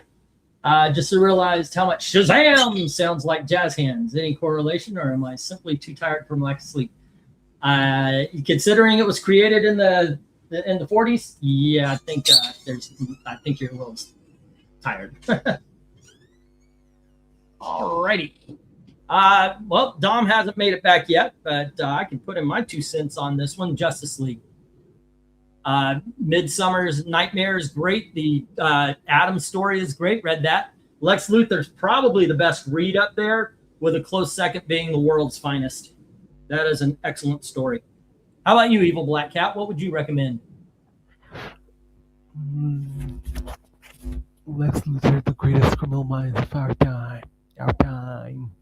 Yeah, that is just so Legion and Shazam. Yeah. Oh yeah, the Legion's awesome as well. Jim says A, F, and I, and he is getting that Shazam. Justice League, or I'm sorry, the Justice Society number 74. Is that the last issue? Yes. And then usually that is a big dog. There are a couple of ticks on the spine. I do. That's why it was not a big dog today. And then I is The World's Finest. Excellent choice. Oh, shoot. Thank you, Trusty. No, these are not $3. So if that changes, by all means, let me know, Jim, if that changes anything. Thank you, Trusty. All righty. Nope, Jim said I need to change the corner. So, yep. All righty. Hey, Trusty, come on in, man. The Iron Man cover is kind of badass, says Mill. I agree. My favorite cover on the that's got to be Justice League issue number, what is it, 215, the first of the Atom. Elizabeth, if I am cold, you are cold. If you want to do something about it, feel free to.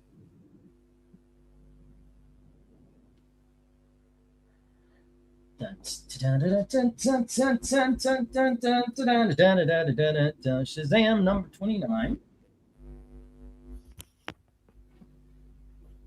Alrighty. And then we have All-Star Comics number 74.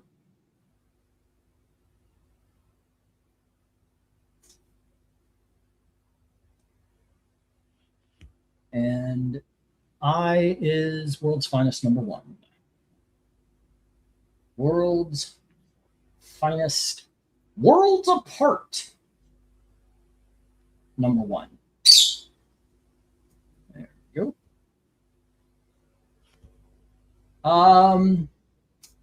Was that in the mood? Yes, it was. In the mood. Yeah. That sometimes I got music going through my head a lot. But no, I'm not walking around performing or singing it or anything. I saved that to torture you guys. And my wife, I love you, honey. Alrighty. Okay, kids. Jim is a sniper, says Mill. We got some good stuff up here. Oh, hey. Everybody wants that Superman 3. You know that. You know it. You know you need it. You need that book in your life, as well as the Lex Luthor. The Midsummer's Nightmare Justice League, that is a trade paperback. It's a 3-issue miniseries. And it's really, really good.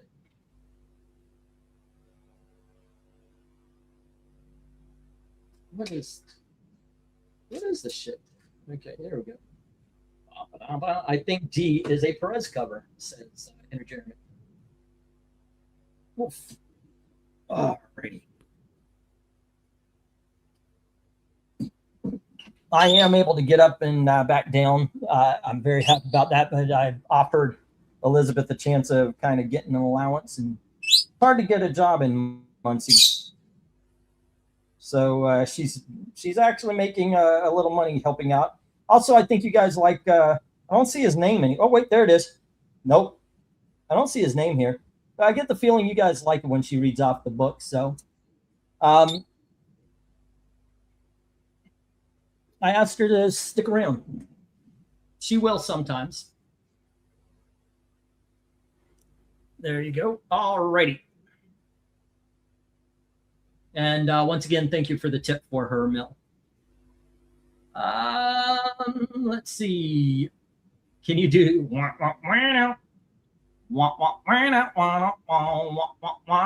not a gloat nor a flex, but after about 10 years, I finally found and procured a Green Lantern number 40 the other day. One of those books that's not worthy to put up on a wall, but too good to be in a box. Well, I don't know. Has it got a great cover? I'm going to check it out. Sometimes books just have great covers, or they have some sort of sentimental, you know? Green Lantern number 40. I'm taking it that you mean the Hal Jordan version and not like the Jeff Johns or something like that. Oh, yeah, that is absolutely wall-worthy. That's the two Green Lanterns fighting. Yeah, that is absolutely a wall-worthy book. You do realize the Jeff Johns version was also Hal Jordan. Did I say Hal? I meant Silver Age, and I said Hal Jordan. No, you said okay. You wanted the Hal Jordan version and not the Jeff Johns version. Yeah, I know. Yeah, okay. Yeah, I meant Silver Age.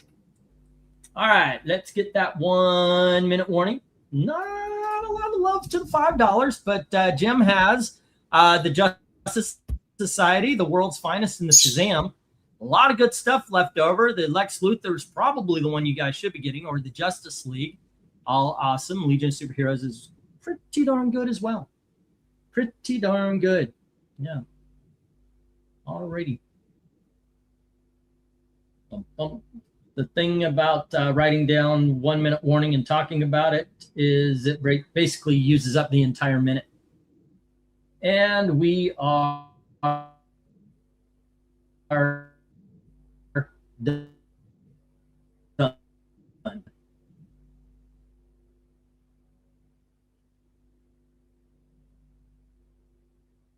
Let's get the stop, Elizabeth. The Shazam, the Justice Society, and the world's finest go to Jim.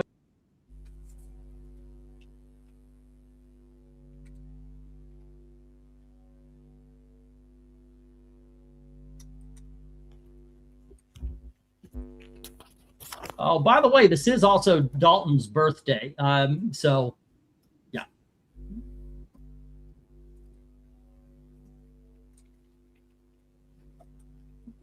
There you go.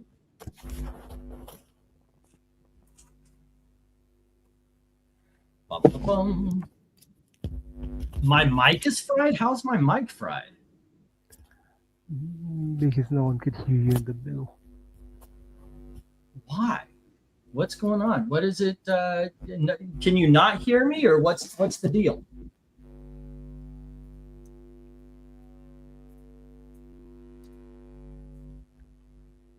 Because actually the reverb, that's Evil Black Cat. That's not me.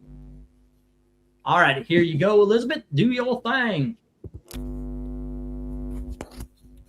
Peter Parker, the Spectacular Spider-Man, number 82. Peter Parker, the Spectacular Spider-Man, number 116. Peter Parker, the Spectacular Spider-Man, number 119.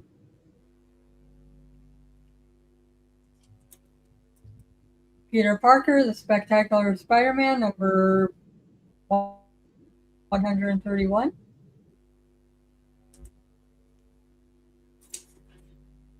Peter Parker, the Spectacular Spider-Man, number 132. The Spectacular Spider-Man, number 200, which is shiny.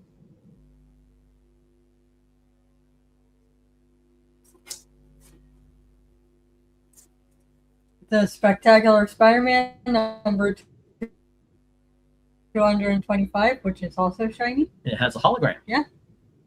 Oh, wow. Pretty cool hologram, huh? Yeah. Put that one in the middle. See if it catches the same way the other one did. Web of Spider-Man number 38. Oh yeah, that's why I had it where it was, but it doesn't matter. I mean, if it could catch that hologram a little bit better. Web of Spider-Man number 100, which is shiny.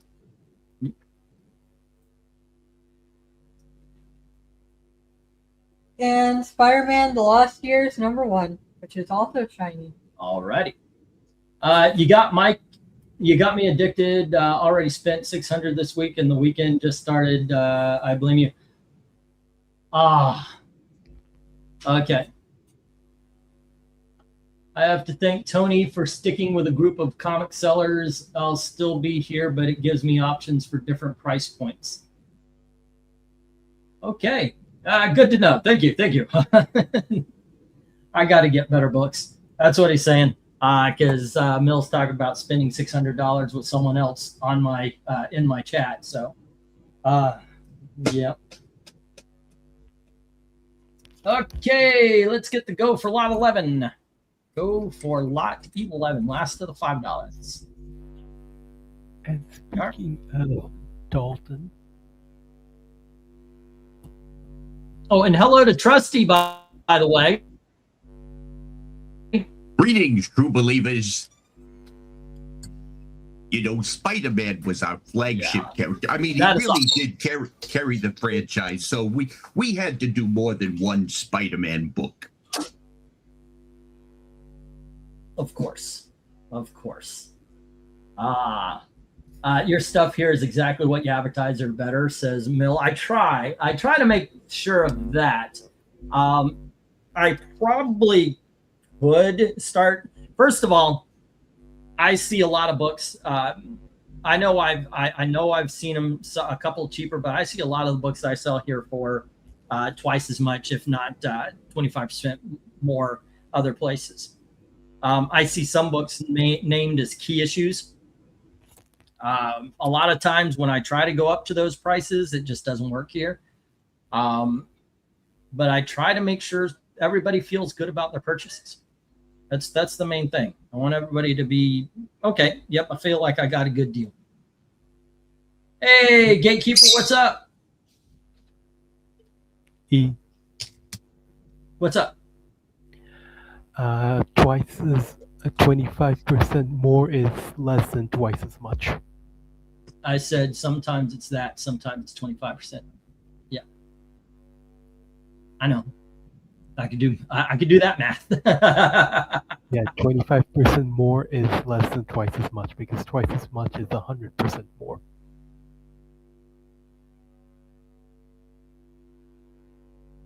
You are correct. Yes, you're correct. Okay. Anyway. Yeah, if I thought you were a fraud, I'd have left Alunga. Your Asa never been. Well, I appreciate that. Appreciate that a lot. All right. How's it been, Mr. Trusty Sidekick?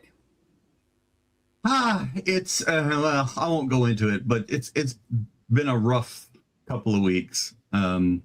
Really has, but starting to come out, see the light at the end of the tunnel, so to speak. So yeah, hope for the future. At our age, do you really want to play around with words like that at our age? Yeah, no, nothing serious. Yeah, I had to get a new vehicle because my old one needed repair and just so far has not been repaired. And that's a chunk of change that, none of us likes to fork out. And work was stressful this week. And I've got my follow-up appointment with my cardiologist coming up. So stress at work is not something he wants to hear. Yeah, no kidding. I gotta admit, I try to keep the stress down. Sometimes Gail gets me.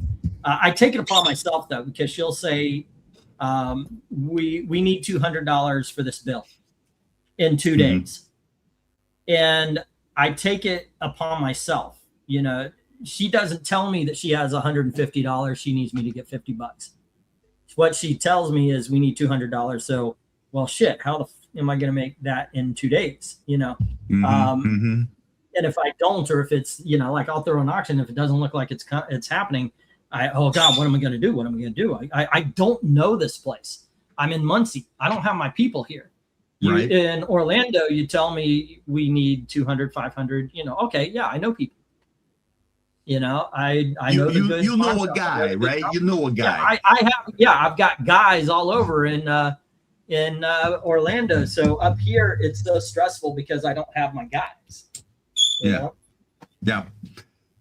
So have you ever had any books slabbed and graded by CGC? Once a long time ago. I finally bit the bullet and left 2 books with them at Heroes Con, Invincible 1 and 2, and I just got them back today. Okay. Invincible 1 came back as a 9.0, and Invincible 2 as a 9.4. I really thought they were going to be higher than that because they were clean, but I'm not a grader, so I don't know.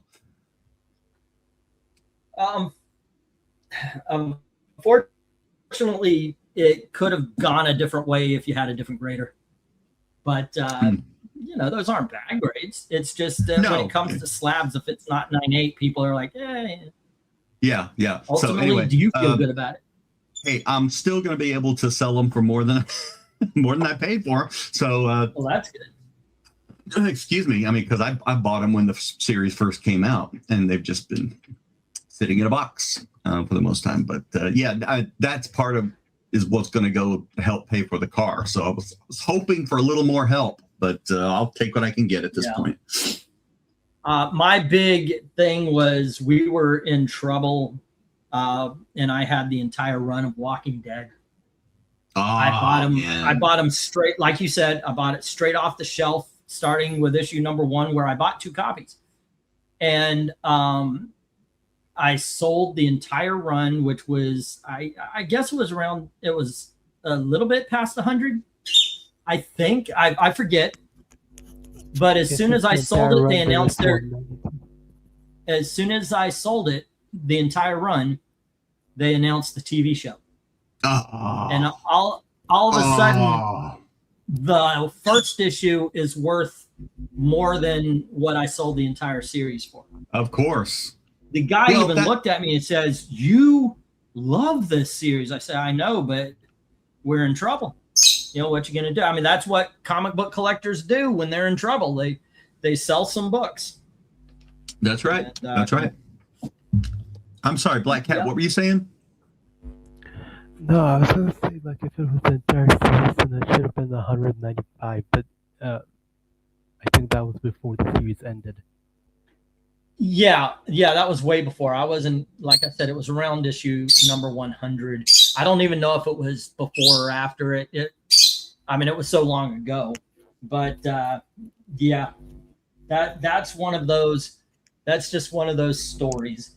Tony Hayes says 5 on Spec Spidey number 82, Spec Spidey 116 and 119. All right. Now, I've never been a huge Spider-Man fan, although I do have a couple of well-read older issues of Amazing Spider-Man from when I was a kid. But I got to tell you, I was all in for the Kraven's Last Hunt storyline.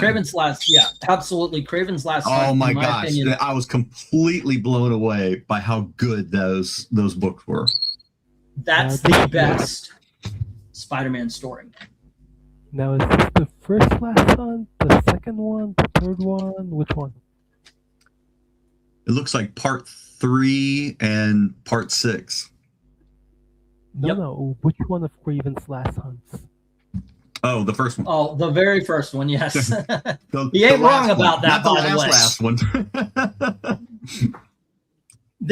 You know what? Sometimes I do wish I appreciate that. Sometimes I wish comic books were like manga, where it just continues. If somebody dies, they move on. Kraven should not have been seen after Kraven's Last Hunt again. That should have been it. Yeah, that should have been it. It was such a perfect ending to him, and it was the perfect send off. I agree also with Jean Grey should never been seen again after Death of Phoenix, but What you gonna do? Yeah. But she shouldn't have been killed Outbid off in on the that first one place. as well. Hey, the camera's back. Cool. Or that, yes. Let's see. Tony Hayes says 5 on A, B, and C. No job that pays less than 500,000 per year is worth stressing over. Take your pace unless your name is on the sign. If you have limited risk, do your best, and if you perform above average, you'll be fine, says Mill. I highly recommend D and E. They are last hunt issues, says Tony. True, 3-way crossover with Amazing Spider-Man and Spectacular, or Web of Spider-Man. Yeah. Craven blows his head off with a shotgun. That is true. Spoilers.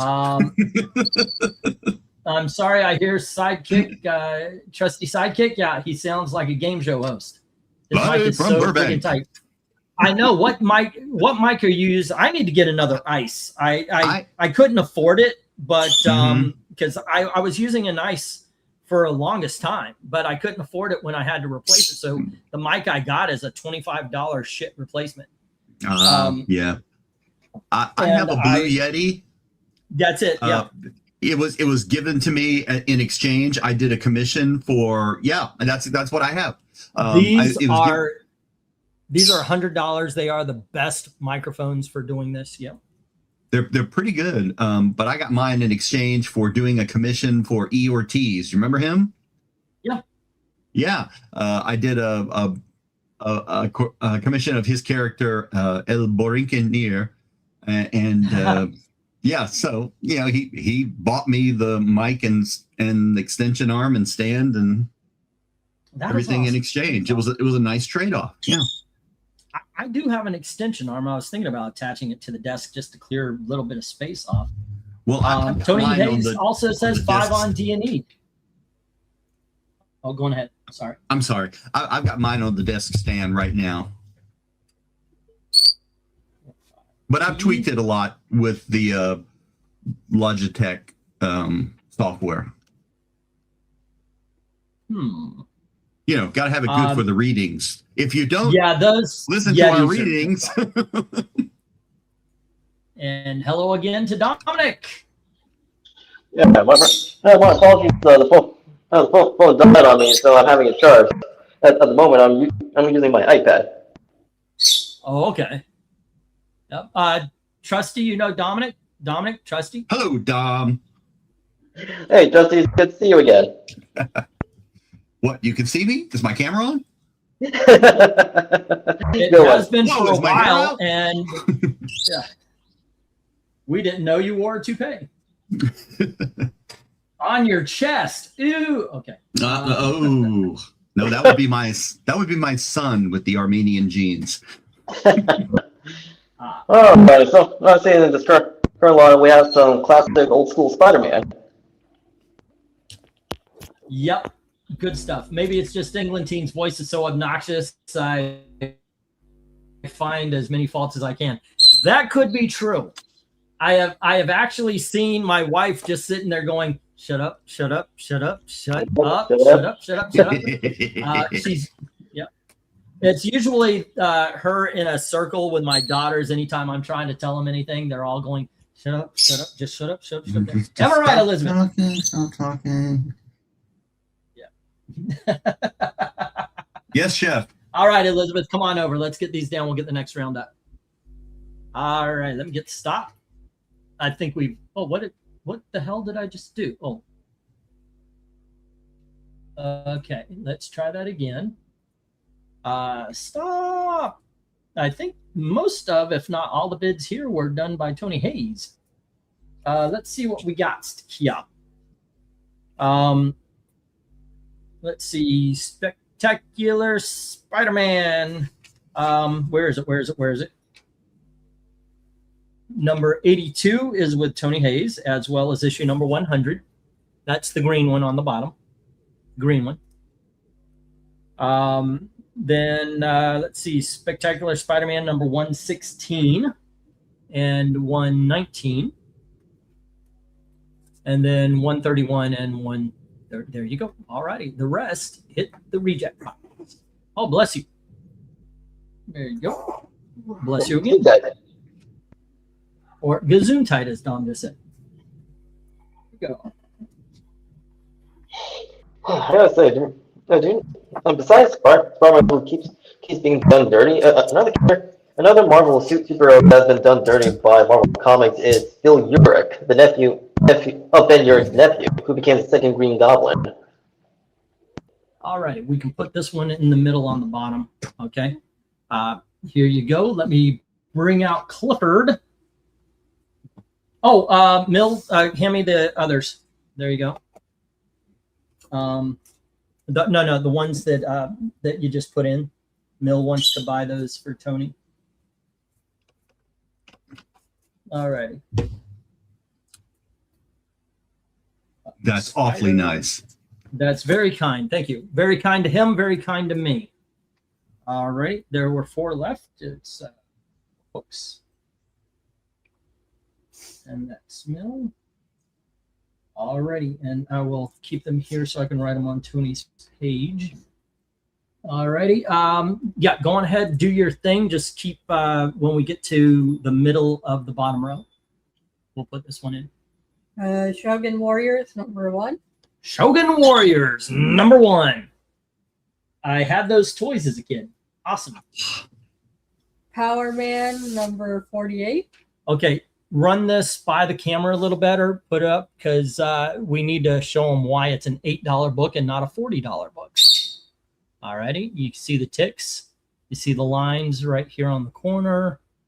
Okay, this is a very well-loved comic book, as you can see. All right, there you go. That's the first meeting of Power Man and Iron Fist. That's awesome, Mill. Superman and Mr. Miracle, Action Comics, number 593. That's where Superman and Barda are mind controlled to make a porn movie. Man, that is super dickery of an entirely different nature. In the Universe, number 1. This is the second comic book that shows off Spider-Man and his amazing friends. The West Coast Avengers, number 45. First appearance of the White Vision.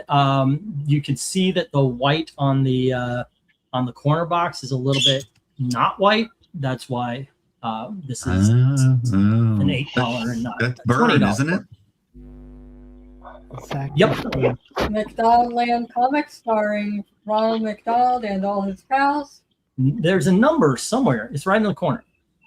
Number 102. Back in the day, McDonald's made a comic book for kids. This is issue number 102 from, I think it's like, yeah. It ran more issues than any run of Ms. Marvel. Hold on just a sec. We were talking over you. That's Marvel Classic Comics number 9. Dracula. Yep. Oh.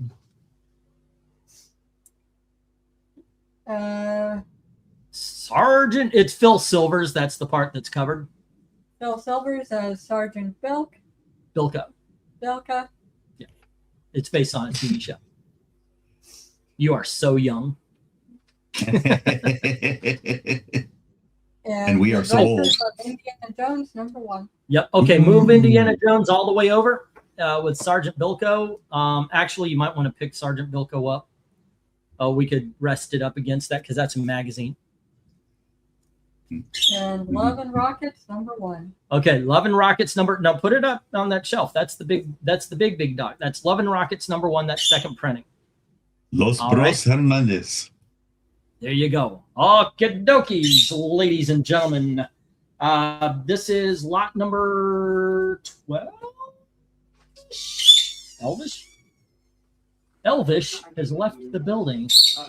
12. This is where is it? This is slot number 12. All right, let's go for lot 12.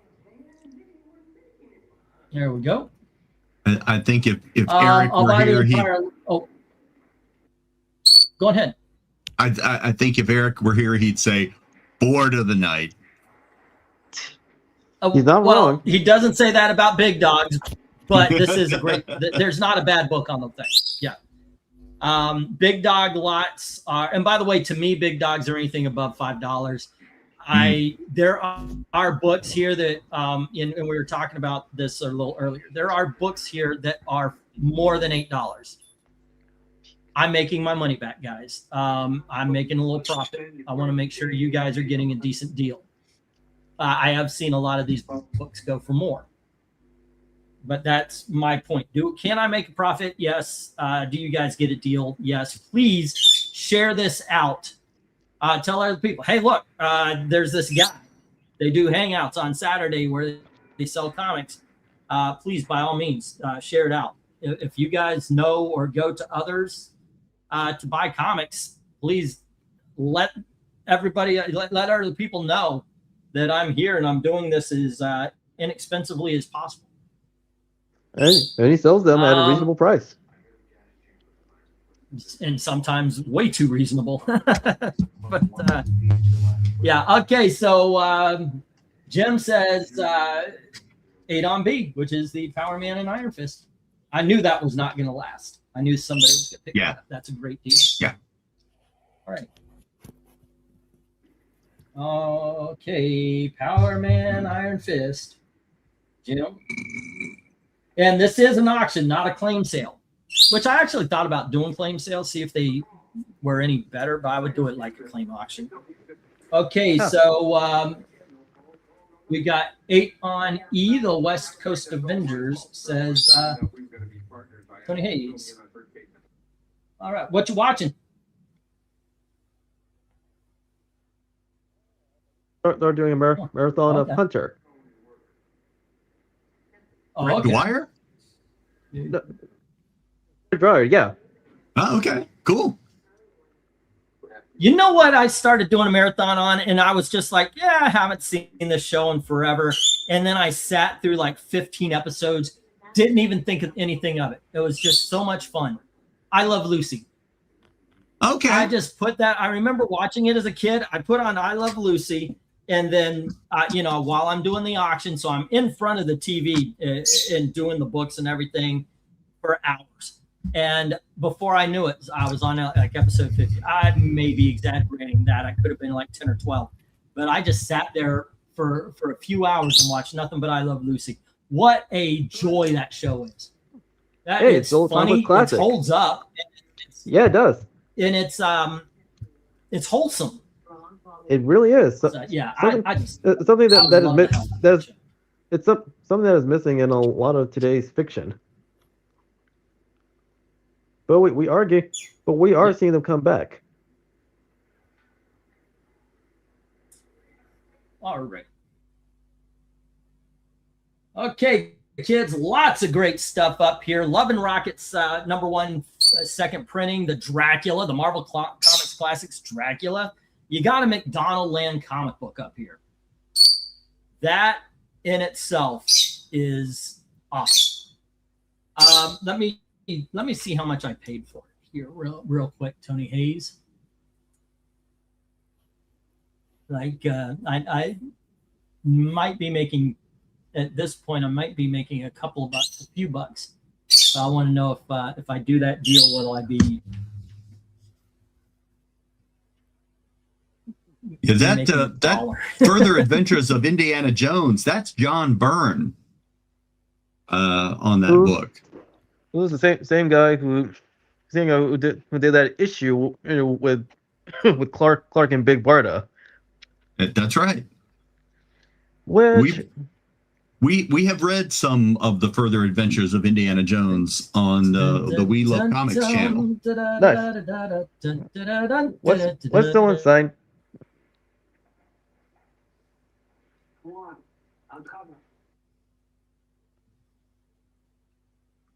Now, I have never read Love and Rockets. I know nothing about it. I just know that it was really hot for a while there. And that's a beautiful cover. I don't know anything about the interiors, but that's a beautiful cover. I concur.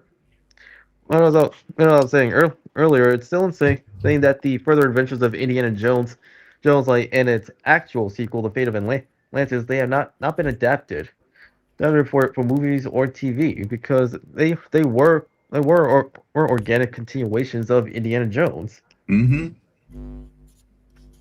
Fate of Atlantis was really good. That was Dark Horse, I think, and yeah, I really enjoyed that. Was that one? Did they make that one into a video game, or was the comic based on a video game? Yes. Okay.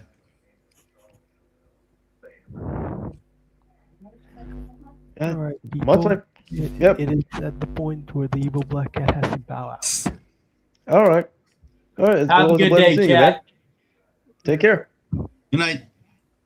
Like, Yeah, much fun. Excuse me. Saxon violence. Yeah, similar I remember that one. with the further adventures of Indiana Jones and the other like official sequel that time for the titular character. People have been wanting to see the Thrawn trilogy to be adapted into the big screen or even the small screen while the actors are still lively. Yeah. All right, so Tony folds on Tony E. Hayes, sure. I'll do 6. Okay. Nice. Tony folds on E. We get a mill 9. All righty. I remember those auctions or that At the same auction. time, well, an adaptation of the Thrawn trilogy can work in live action. It could have also been done in animation. I remember that auction, E, where you had like the entire run or almost the entire run of the Further Adventures of Indiana Jones as a big dog lot. It was the entire run. Austin. Well, no, you're right. It was almost the entire run. Austin got it. It was Austin, and he read it and thought it was great. Good purchase. He enjoyed the hell out of it. So yeah, that was really good. Recently, I sold almost the entire run of The Power of Shazam by Jerry Ordway from the 1990s. Right. I do believe that went to Jim. That was last week, as a matter of fact. If he had good stuff. If he was the writer on that, if he had done the artwork, I would have been really interested because he's one of my biggest influences. Well, Power Shazam is one of my favorite titles. It's definitely one of the best 90s titles. But he's a very good writer. Yeah, that was. He's a great penciler, but he's also a good writer. Okay. Let's see. Web Spider number 38. Who are you referring to, Tony?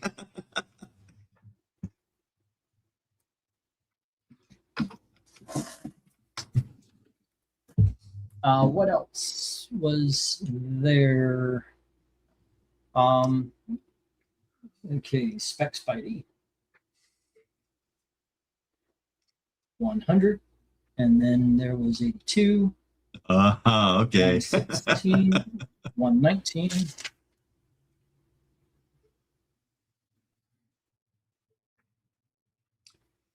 You know what I used to love, and I used to enjoy this even more than the comics, is I used to love Comic Buyer's Guide when it was a paper, when it was a newspaper that came out once a week.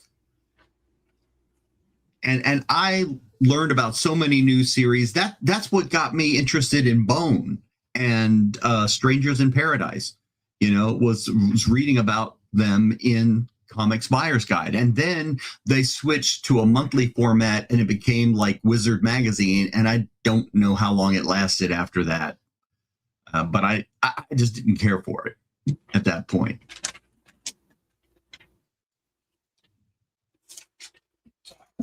And let's see. I'm dropping and going. I'm going in and out, aren't I? You sound pretty good to me. Oh, okay. Because I'm hearing you just a little bit, and then you're in and out. In my opinion, am I in and out? That I'm going in and out. Oh goodness. No, it's me. I know it's my stuff. I need a new computer. That's just flat out it. This one just does not have the power to or we need to do something with the router, move it closer to the window, something. I don't know. Are you connected to the router with a cable? Yep. Okay. Yes, I am. But well, then you're doing what you can. Yeah, go figure. Yep. Alrighty. Let's see. What did we have? We had. I think we only have a couple of bids on this one. The Power Man and Iron Fist going to Jim. The West Coast Avengers going to Mill. No other pickups. No other bids. That is sad. Oh my gosh! I actually was wondering if the Love and Rockets What's the router? showed What's this the route. I'm actually a little bit surprised at the Dracula, though. Yeah. Yeah. Mill, do you have Wizard issue 26?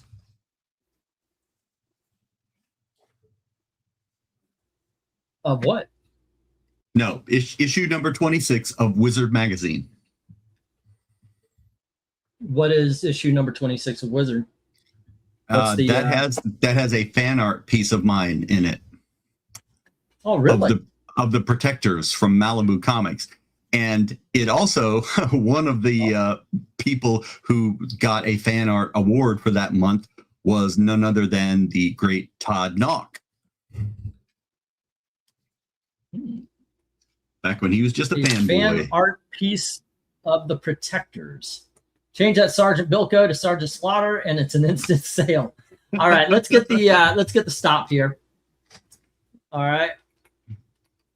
What we got here is what do we have here? West Coast Avengers going with Mill at 9.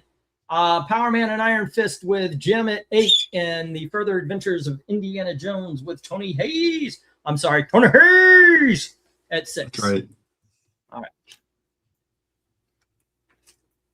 All right. Indy Jones 1.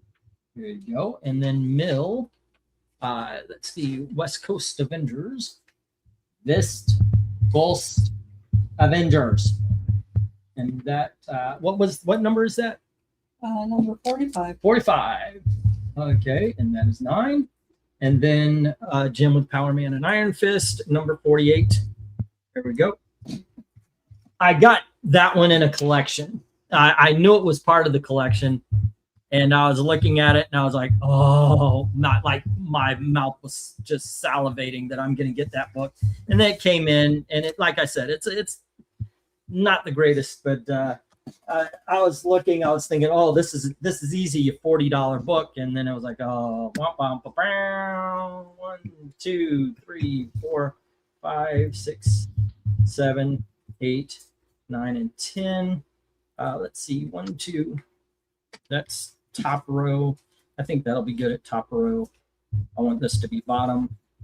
There's a top row. Let's go. Here you go. There we are. There we go.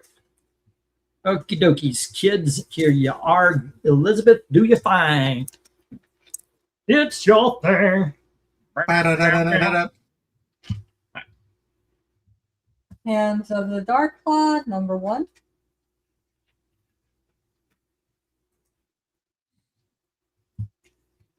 Tales of Suspense, featuring Iron Man and Captain America, number 80. Ooh. That is a trade paperback, however. Yep. A little short. Oh, here, yeah. Hand it to me. I'll show off the books on the back. Oh, we need you need to change the corner box. Oh, why is it? I thought I did. I thought I put in the big dog, Clifford. I thought I already did that. Honey, are you having a hard time? Let me see it. Nightingale, Princess of Dreams, number 1. You know, I got to stop giving you porn comics to show off. That's kind of weird. You're a bad dad. Hello, my daughter. Here. Yeah. No, there was literally one time it was, here's Jungle Fantasy and Cherry Pop-Tart. So, Mm-hmm. Okay. By the way, the Tales of Suspense. There you go. These are books that are included in it. Oh, dang. This is this is volume what is it? Collecting Tales of Suspense number 78 to 94, and Not Brand Eck number 3. There you go. All right. Wow. Continue, please. That's a lot. Miss Marvel number 50.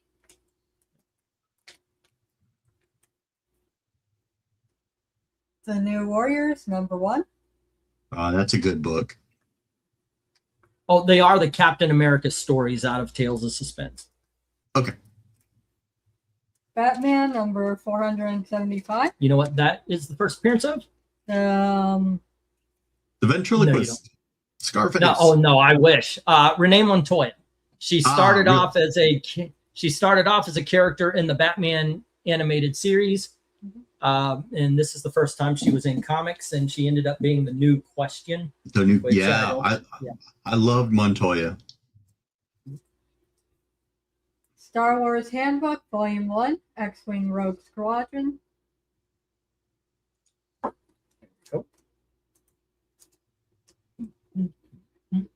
Vampirella.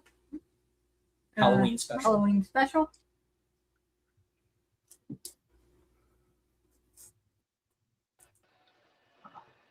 Lady Death. Not sure what number, but it's gold. Wait a second. That just happened.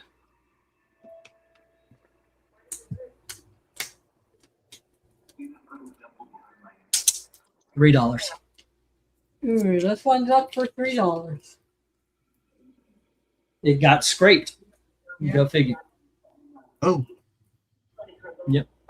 Spider-Man 2099, number 1. Put the Lady Death on the end. Put the Spider-Man 2099 there. That's kind of bad. I don't like that.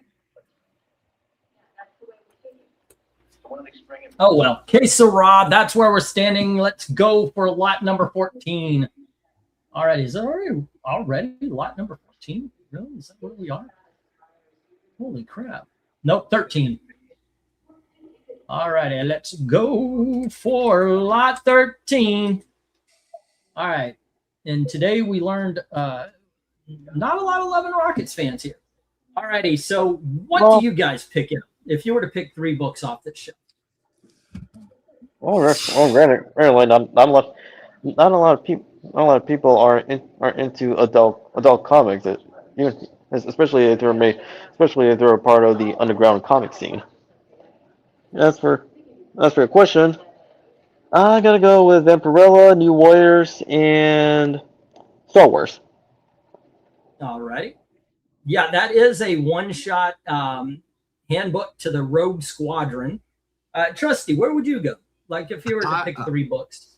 I would go with the Tales of Suspense, the New Warriors, which I have, and the Spider-Man 2099, especially since he was such a pivotal character in the second Miles Morales Spider-Verse movie. Great movie. Even though it mischaracterized Miguel O'Hara. They did kind of make him a bit of a bad guy, or not a bad guy like villain, just a bad guy. Yeah. I'm definitely going Tales of Suspense. This is a trade paperback. It's a digest trade paperback that reprints the Captain America stories in 10 issues of Tales of Suspense. Then gotta go Vampirella and Dark Claw. Yep. Yeah, those amalgam books were fun. I agree. All righty, let's see if we get any bids here. I cannot see is via 5-inch. Yeah, it isn't chopped. I'm like not like damage chopped, but it is a digest size trade paperback.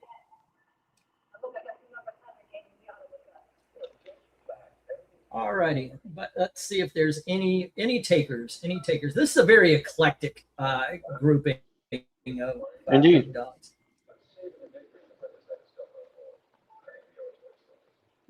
Indeed. Buying an adult comic to me is like publicly logging on to an OF. Sorry, but true. Okay. I guess you're talking about the Nightingale. Love and Rockets is not that kind of. Love and Rockets is more of a slice of life kind of thing. It was very popular in the 80s. Yeah, and to be fair, not a lot, not all the underground comics are of adult content.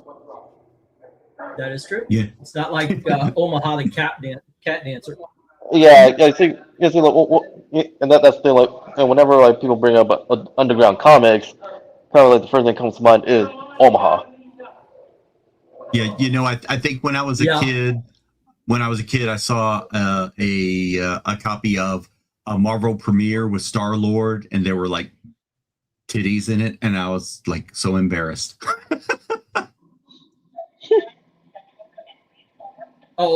Yeah. I understand. It's like when you I got over it. Like when you get that issue of Vampirella in the 1970s, and your parents didn't know what was in it. Like you couldn't get away with Playboys, but okay, Vampirella's good. Yeah. Mm-hmm. Yeah. Thing I thought it was a single issue. New Warriors is the way to go, in Mill's opinion. You're not wrong. I used to buy Aerosol comics in the 80s. They were more adult, but their stories were fire. Well, and there's also worth noting that there's a difference between mature comics and adult comics, because mature comics is, as the name implies, like it's a comic book or graphic novel that with the story is mature, but it's not explicit. Yeah. Alrighty, Jim gets the Tales of Suspense trade. Once again, it's the Captain America stories. One of the if you're listening in, kids, please feel free to bid as well. You're saying, trustee. One of the recent cons I was at, there was a retailer who wanted my friend Randy, who's an artist, a comic artist, wanted him to do a cover for a book they put out, and so they gave him a copy of the book. But we looked at it, and it was like really explicit, and he was like, "I can't do this." He's a good Christian. He's not going to do that. Correct me if I'm wrong, but Trusty, weren't you at one time a con artist? I only ever did assistant work, really. I mean, I was the lead artist on a couple of short stories in a couple of books, but mostly I did assistant work for other artists. I was trying to be punny. It did not work. Oh, I'm sorry. What did I miss? I'm slow. That you were a con artist. Definitely. I'm conning people out of their money. Now you get it. Aerosol was more mature than adult. We didn't see wings flapping in the wind, if you know what I mean, says Mel. Yeah, like I said, there were in the 80s there were titles like Black Kiss and Omaha the Cat Dancer, Cherry Pop Tart. But a lot of like Love and Rockets were just not like that. D&A Agents was a superhero book that was more mature, so was Elementals. Until, of course, they started making the Elemental sex specials, and then it just went adult. Yeah. And luckily, that's just a spin-off and not a main title. Yeah. And Hero Alliance, which is a favorite of mine, was just an excuse for erect nipples and lingerie. Force. Yet Hero Alliance has a good compelling story. It does. It really does. The sad thing is I've had a Film Force #1 that I can't sell for really? Okay. Yeah, I kid you not. I mean, I've got it at or below market price, according to the sales on eBay. But okay. Wow. Yeah. LK, by the way. LK was the big. Oh yeah. No, he's a big fan of Film Force. It's part of the fact with AC comics, like they're still active, and they're much like Antarctic Press. They're still producing comics. So, like including FemForce. All right, let's get the stop there, Elizabeth. Jim has the Tales of Suspense. Everything else into the rejects, right? Wow, Yeah. I can't believe that. What? What surprises you that didn't sell there? Well, Trusty? I think the New Warriors and the Spider-Man 2099, but maybe And Miss Marvel. everybody who's interested already has those. Yeah. And guys, this is Carol, Miss Marvel, like as she should be before Marvel decides to bastardize her. Yeah. Yeah, I mean, I agree with the Ms. Marvel. I think I don't know if Tony Hayes is here because we had a kind of rare Dark Horse Star Wars book up here, but that's also one. Tony Hayes is my Star Wars guy. 1, 2, 3, 4, 5, 6, 7, 8, 9, and 10. All right, here we go. So that's the one I'm surprised at. I got to work on one issue of Dark Horse Star Wars. I think it was number 27 of the regular series. Oh, nice. That was doing backgrounds for my buddy Randy Green, who illustrated that issue. Nice. Let's let Elizabeth do her thing. Yep. Willow, the official comics adaptation of the spectacular new movie from Lucasfilm, number 1. It's brand new. It's going to be in theaters soon.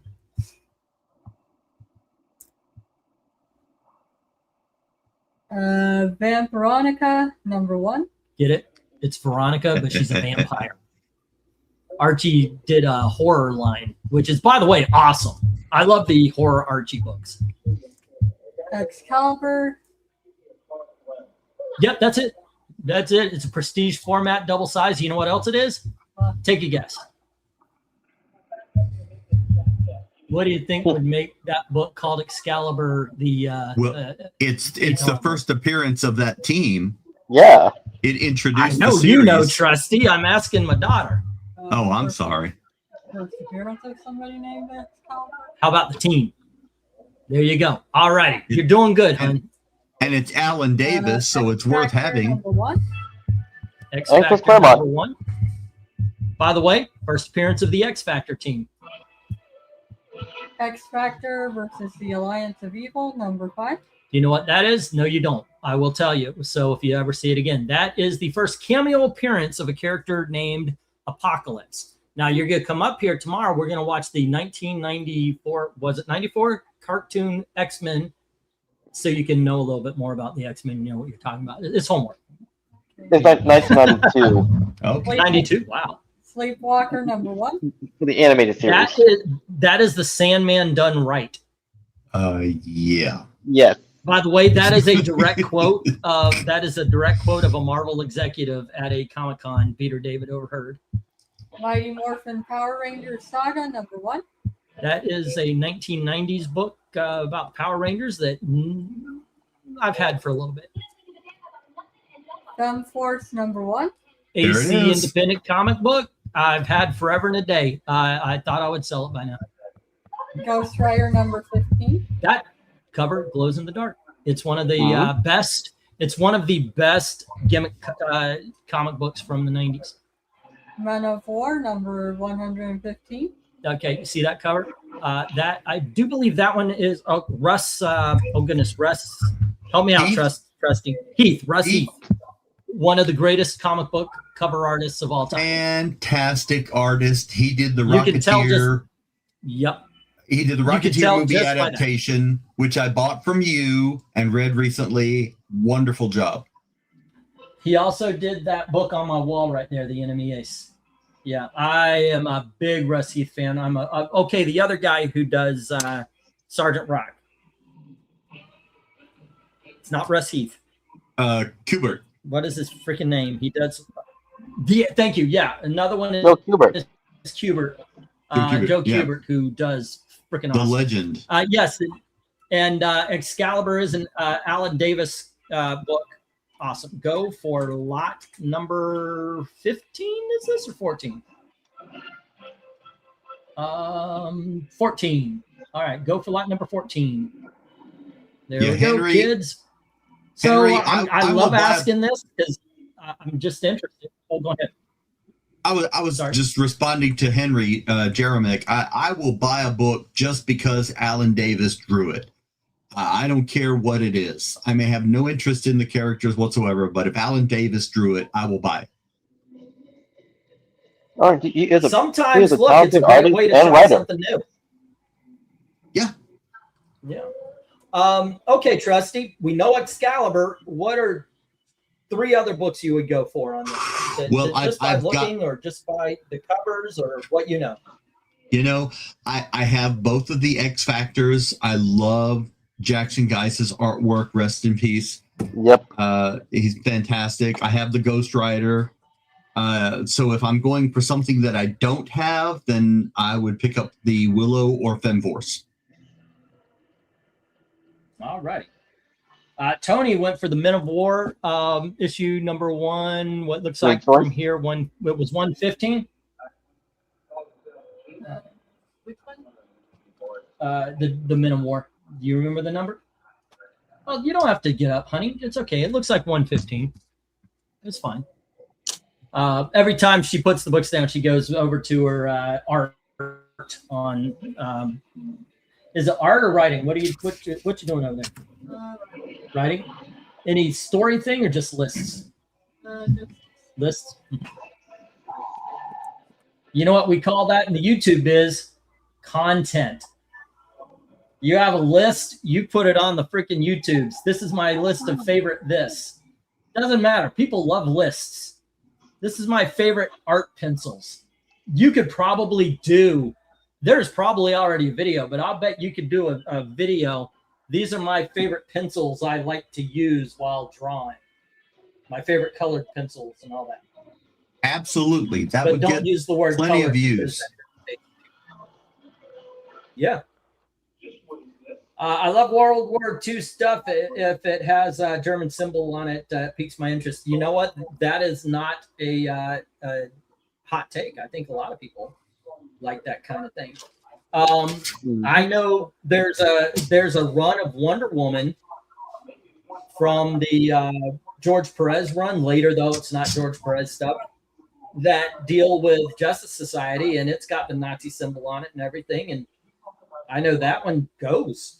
Those books always sell. How about you, Dom? What are 3 books you think should be picked up here? Ghost Rider with Dan Ketch, Man of War, and Femforce. I'm going to agree with the Men of War has already been picked up. And let's see, Femforce, and I got to go Excalibur for reading. Vampironica is really good as well. By the way, Archie Comics, they put a copyright on my my review because I used pictures from it. That's bullcrap. Wow. Yeah, it was a review. It was a good review. That's really short-sighted. That's all. And you're also advertising the books through your review. Yeah, go figure. And that was at the time my channel was on a rise. You know, I was if I put out a video by the end of the afternoon, it had 1,000 or more views. Why would you not want 1,000 extra eyes on your book? I wasn't doing the whole story. At most I would show 10 to 13 pages. And it wasn't like I was holding on them or anything. It was like, or I would show some panels that I was talking about. But it was 10 to 13 images, I should say, not necessarily pages, but images. Yeah. You know what, Tony? I've had this forever. It's $2. Sure, why not? Let's go. We finally have the Femforce going to a good home. Ah, nice. Nice. You know what I really miss? All right, Femforce 1. I miss when you used to do the videos that were what sold the best that week at the comic shops. You know, kind of a Marvel versus DC, or maybe an Image. I love those videos. Yeah, me too. You know, I love those too. I could still do them, but one thing I stopped doing them for is I couldn't find any more comments. That was one of my favorite things. Was the two things. One, Amazon stopped showing the sales, the digital sales, because they used to do their digital sales. So what I would do is, this is what sold in the stores, and this is what's selling digitally. And then at the end, I would do, what was it, like DC had 5 titles, Marvel had 8 titles, and Independence had 7, something like that. And I love doing that. I thought that was such a fun video to do every week. But Amazon stopped giving their digital sales numbers, and I stopped being able to find the comments, because one of the best things to do was I thought was read what the storekeepers were saying. I thought about calling. I called one shop, and they were like, "Yeah, we're not going to give you." Okay, I guess if you have a news site like Bleeding Cool, it was from Bleeding Cool. So basically, it was Bleeding Cool and Amazon were my 2 sources, but it made for some great and fun content. It really did. Yeah, it was entertaining. Yeah. Thanks, Tony. Finally, we don't have to see this anymore unless Englandine has multiple copies. I promise you, if I get another FemForce #1, I'm just going to put it on my wall. I'll just put it on my wall. All righty. Let's see. What else we got? We got FemForce. The Vampironica book is fun. Archie doesn't give a crap about my 100+ TMT Archie readings. Go figure. They nailed me for it. And it might be, and this is not an insult, but it might be the difference between, like I said, I was on the rise. By the end of the afternoon, I had 1,000 views on it. But it might be because they could get money off of my videos. Because that's what ends up happening. They claim it, so all the money goes to the claimant after that. So I had the choice of, do I continue posting the video and give the money to Archie Comics, or do I delete? And I was like, fuck Archie Comics, and I deleted it. Let's see. Let me get the 1-minute warning here. So far, it's only the FemForce. I'm actually surprised. I thought maybe the Apocalypse would go, or the Vampironica. That Sleepwalker, by the way, Mill, has been around since probably before or the same time as the FemForce.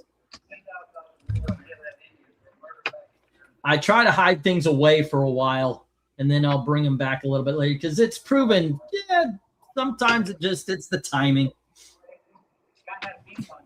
All right, 1, 2, 3, 4, 6, 7. Pinkman, come on in.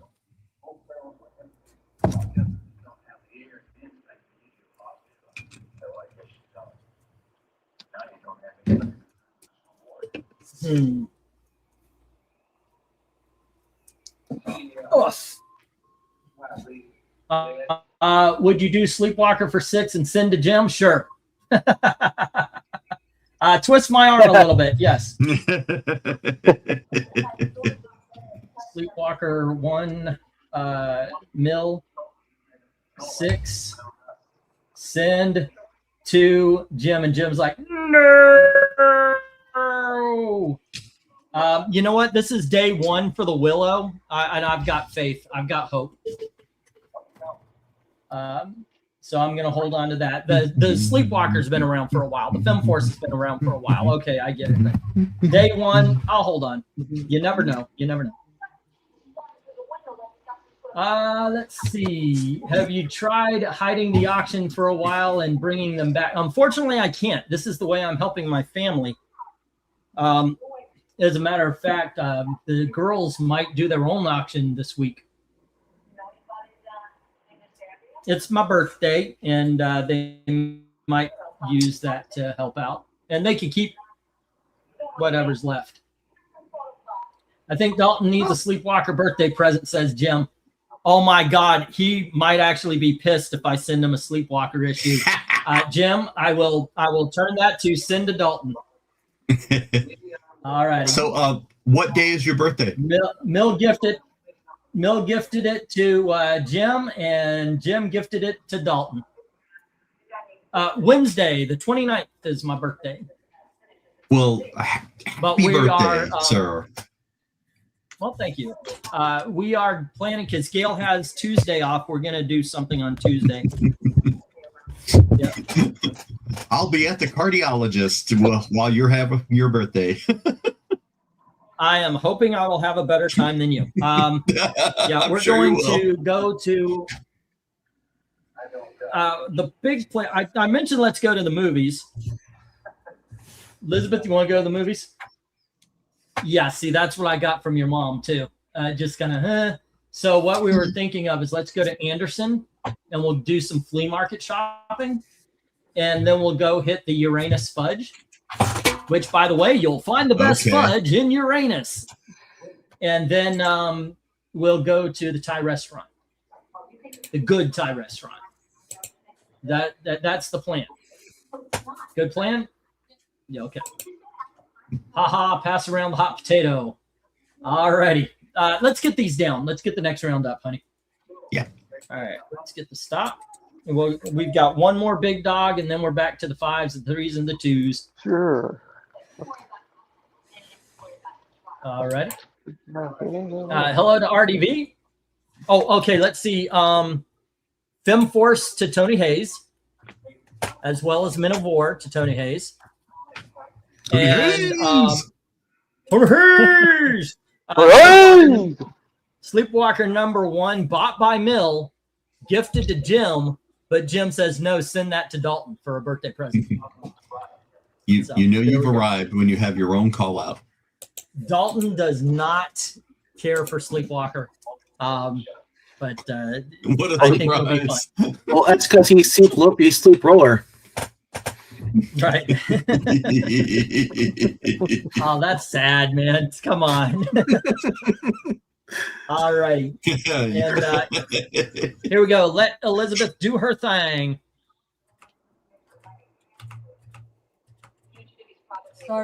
Sergeant Rock, number 273. You can't see it, but it's Our Army at War 223, starring Sergeant Rock.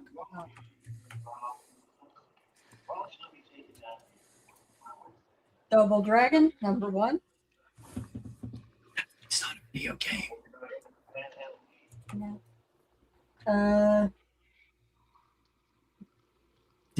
Marvel and DC presents. Marvel and DC presents the X-Men and the New Teen Titans, #1. Greatest crossover of all time, but this is a case of I think everybody has it. I don't know. Superman, Spider-Man. Galactus, The Hunger. This one's pretty good too. Galactus and Darkseid.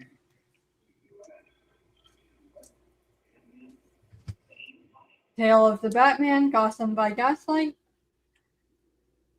That's him in the years of Jack the Ripper. Excellent story. Mm-hmm.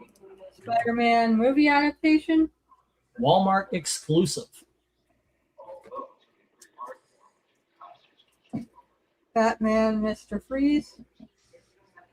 First appearance of Nora Freeze. Nora Freeze, by the way, is a creation of the Batman animated series. This is the first time she appears in comic books. Batman, Legends of the Dark Knight Halloween special. One of the by Jeff Loeb and Tim Sale, one of the greatest comic books ever posted, and it is shiny. That's how you know. I'm so shiny. Fuzzy. Shiny. Star Trek X-Men. Oh, that's good. It's got one cool scene where they're like Dr. McCoy, and both Beast and Dr. Yes. McCoy turn into yes. Yeah, that remains one of the best crossovers. Okay, hold on. Say it again, Elizabeth. Batman and the Outsiders, #1. There you go. All righty, kids. Let's go for lot 15. Prices are as marked. Wow. This is another great board. Yeah. There is not a bad book on here. There's not a bad book All right. on here. Again, like Star Trek. Oh, okay, Dominic, start us off. I was gonna say like the crossover between Star Trek and X-Men remains one of the best ones, along with the all-time classic X-Men and Teen Titans. Are they both Walt Simonsons? X-Men Teen Titans. Well, that's George Perez is. No, that's Simonson. That's Simonson. Okay. Yes. Trust. Oh my God! Are we gonna do this song and dance again? You know, it's sad when Trusty starts saying it like that too. The Simonson. Walt Simonson. Always a pleasure seeing you, Venkman. What? He's saying it right. No. Again, we're gonna do this song and dance again. Simonson. Hey, they're singing and dancing. I'm out of here. I am not doing show tunes. Sit down, John. If I sent you a picture of my cat Strawberry Snubbins, would you tape it to slot A on your display shelf? I will pay you for advertising. What would I be advertising? A is my favorite cover, says Henry. I like Joe Kubert dynamics. The Byrne Darkseid versus Galactus is good. The art is rough. Byrne is better when he has a good inker. Okay, so you talked about Star Trek X-Men and X-Men Teen Titans. What's the third you would go for, Dominic? Well, let's see. I'll go with Batman the Outsider, Star Trek X-Men, and excuse me. X-Men and New Teen Titans. Okay. How about you, RDB? By the covers, what do you think looks most exciting or most interesting? Batman Outsiders obviously is number one. Okay. Gotham by Gaslight, art and story is good. X-Men Teen Titans be a third. The Tim Sale book in the middle there with Jeff Loeb. That's just so good. It's shiny. And it's shiny. Obviously, Paul Dini on anything, and it's clearly the Batman. You should be checking that out. And I want you to go do me a favor. Tweet this out. It's Nora Fries. They both were changed their name because they got tired of being associated with the town they lived in called Hamburger, Germany. So well, he has a potato gun, so yeah. Oh, hey, look, it's clear. I can see. Wow. All right, Trusty. How about you? I know. Oh gosh, everything RDB just said. And that Batman Mr. Freeze, Mark Buckingham did the artwork, and he did most of the Fables run. Not all of it, but he did most of it. And he's fantastic. I've got Gotham by Gaslight, X-Men Teen Titans, Star Trek X-Men, Batman the Outsiders, and I think I've got Batman Mr. Freeze. You can't go wrong with anything on this board. And when your power's out, it's Gotham by candlelight. Well, Gotham by Gaslight. I like the fact that Jack the Ripper doesn't turn out to be the Joker. Well, yeah. It's Batman versus Jack the Ripper, and it's Jack the Ripper. It's not Joker. It's not the Riddler as Jack. It's just flat out he is in that time. And it's a bad guy. That's one of the love the animated movie twist. I thought that was great. Yeah. Okay. I know what you're talking about. Not gonna spoil it. I won't spoil for anybody. Let's see. Yeah. Yeah. The twist on the Galactus versus Darkseid, in my opinion, is amazing, and it's what makes it one of my favorite Marvel DC crossovers. The X-Men versus Titans. That's the reason why I still have this book is probably because everybody has it, but if you don't, that is a book you should own. True story. In the middle of that book, Darkseid says "Purple Nurple." That's the twist. He does that. That is a true story. The Darkseid hunger. Galactus has come to devour Apocalypse. Now, if you know anything about Apocalypse, you know the problem with that. Sergeant Rock. I've been reading the showcases. It's just a great war book. It really is. Haven't read the Marvel. Mr. Freeze is. I love all 4 of those books that came out during the Batman and Robin when the movie was out. Batman Legends of the Dark Knight Halloween special is no, that might be Ghosts. I may be remembering one or the other, but I do believe it's Goats? What do you call it when you have different stories in the same book? Anthology. Star Trek X-Men. Thank you. Star Trek X-Men is just a ton of fun. It's like you just have a lot of respect and a lot of they respect both properties, and it comes out to be a really good story. It's better than you think it's going to be. And Batman and the Outsiders, that I remember being a little bit mad because they stopped with World's Finest. I loved reading the World's Finest comic book, but this is what they brought up, and it was incredible. I loved it. I fell in love with Halo and Katana right away. They were two of my favorite characters. Yeah, great book. I don't know anything about Double Dragon other than it was a video game. So and an awesome cartoon. And we need the Lester sisters here right now. I didn't know it was. Welcome to hour 3. 3. All righty, let's see. Actually, hour 4. Welcome to hour 4. No, we're on hour.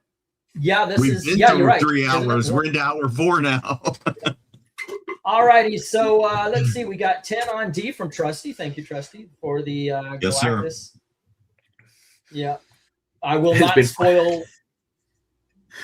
I will not spoil it then, but yeah, thank you. Galactus comes to Apocalypse to devour the planet, and Darkseid. They have a sleepover. They do their makeup and hair. So what they do is they sit down. They have a hot dog contest. I did not know that either one of them had hair until this issue. Yeah. That is a true fact. Tomorrow's gonna be fun, Trust. I really do hope you join us tomorrow night. Yeah, we are starting at Jeff Johns' 2003 comic book series. Well, if it's Jeff Johns, then I'll be there. Okay, because there will be an unnecessary roll call. Nice. Look, you may think it's silly, but that Star Trek X-Men is really good. It's better than Tony I thought Hayes it was going to be. put $8 on it. Nice. I first came across that book and its existence at a comic book store / arcade a couple years ago, and I was like, "You got to be kidding me!" I'm like, by the way, everything crossed over with the X-Men except for Star Wars. By the way, there are 4 Star Trek X-Men crossovers.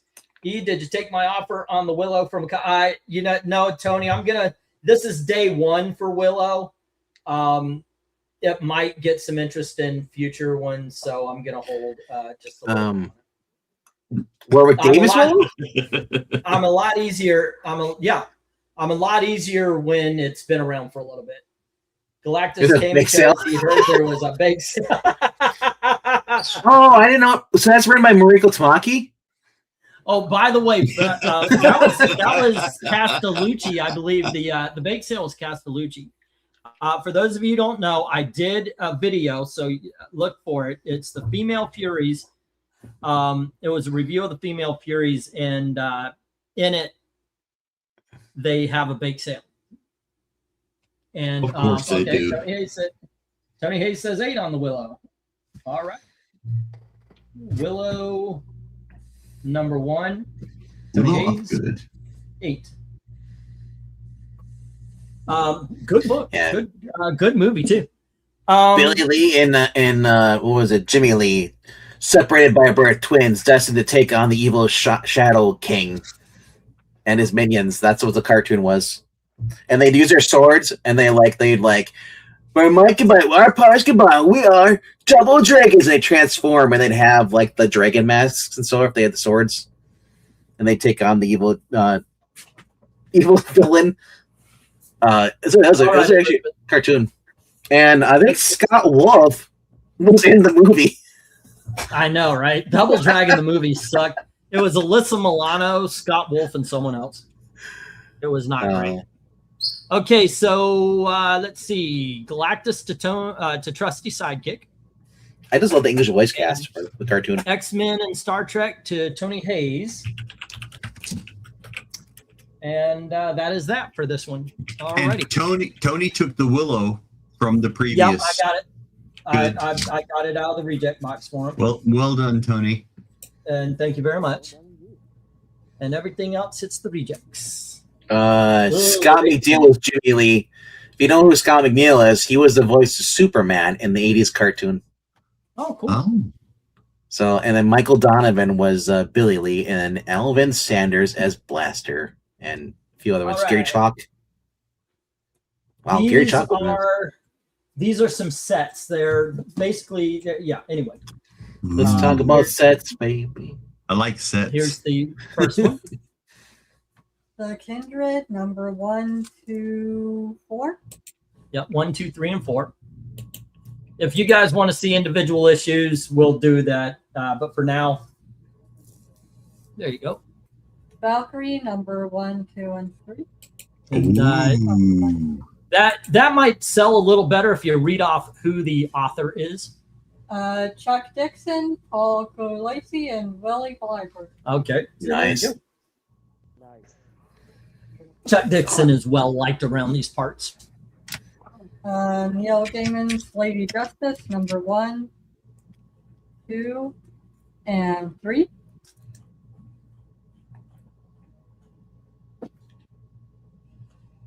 I have no idea what this is. Zero Tolerance, number 1, 2, 3, and 4. Show off the cover a little better so people can see because you're a little bit over to the side. There you go. All righty. And once again, if it's from First Comics, if you guys want to see individual issues, just ask. We'll show them to you. But for now, just for expediency, we're going to do it this way here. There you go. All are mint or near mint or, yeah. X-Men, The Age of Apocalypse Begins Now, number 1. Not 2. X-Men, honey. Oh, X-Men, number 1, 2, 3, and 4.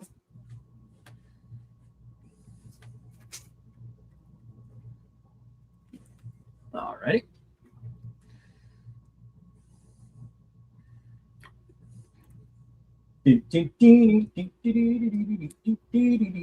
Terror Titans, number 1, 2,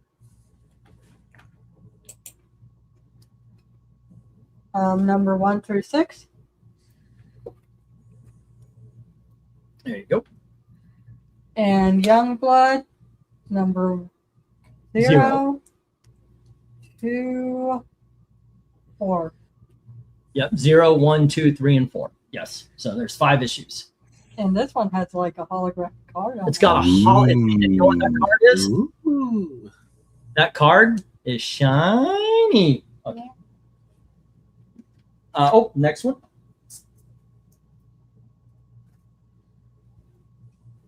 Hellblazer, number 2, 3, 3, 4, 4, and 5. and 5. First run, Jamie Delano. Nice. Yep, that is first run Hellblazer 2, 3, 4, and 5. Great series. Great art. And Terminator X. Great fucking price on those Hellblazers, by the way. Anyway, go on ahead. Exterminators. Exterminators, number 1, 2, 4. Okay, and the last set, make sure that all of them are over so you can fit this one in as well.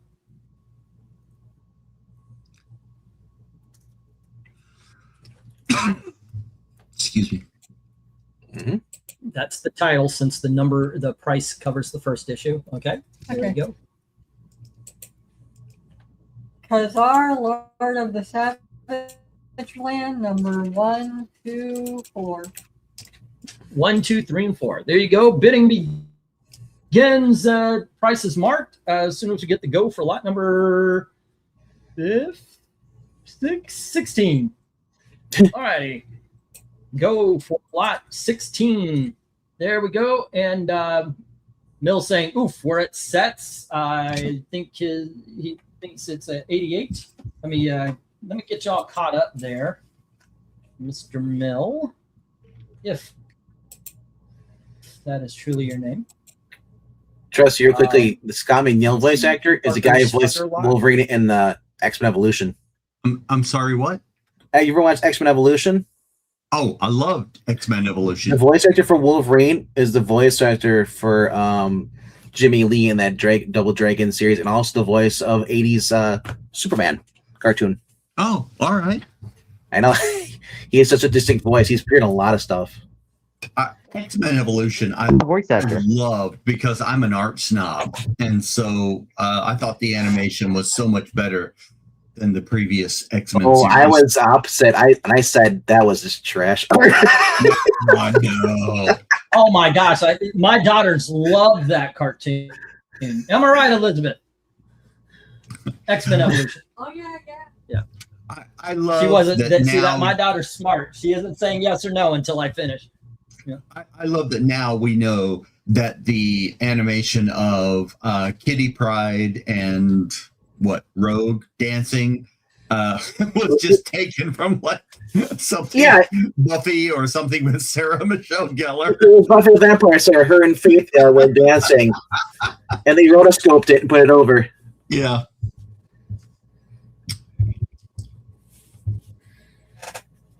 He had good voice acting talent. I hated how they drew Gambit. Gambit deserved better.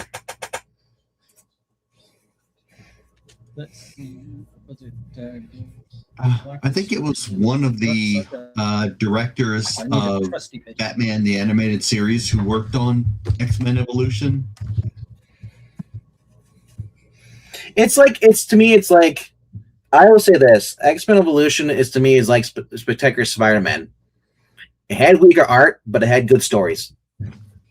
That's why I feel compared to the original '90s Spider-Man and X-Men.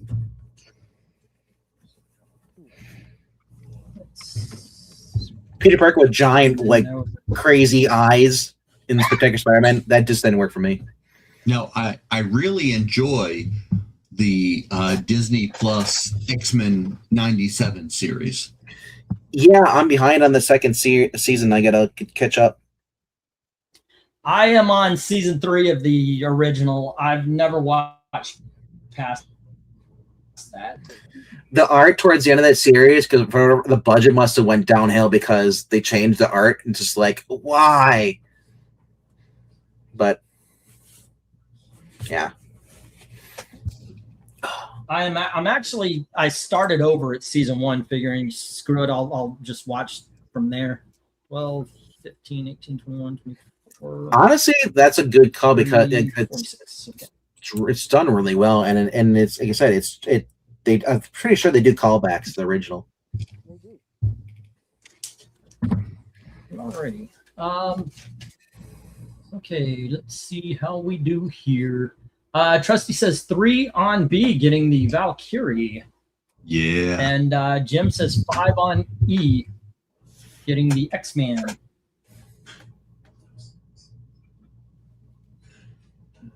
Okay.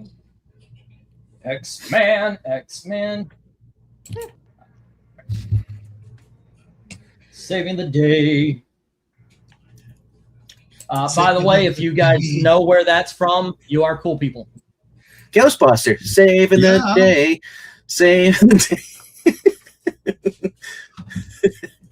Dan Schoening is awesome. I like that cartoon. Awesome. Yeah. I liked that cartoon, but paying forward and 5.43 cents, says Mel. Thank you, and thank you very much for a little extra to my daughter. That's very kind of you. Let's see. And Valkyrie to Trusty for 3. Okay, I gotta tell you, a bit. The steal up here is Hellblazer. Hellblazer issue number 2, 3, and 4. Was it 2, 3, 4, and 5? Mm-hmm. For only $15. Yep. The Hellblazer number 2 is a $10 book. And the Youngblood, whether you love or hate Rob Liefeld, he is a great cheerleader for comics. Isn't that a song? Young blood, get out of my mind.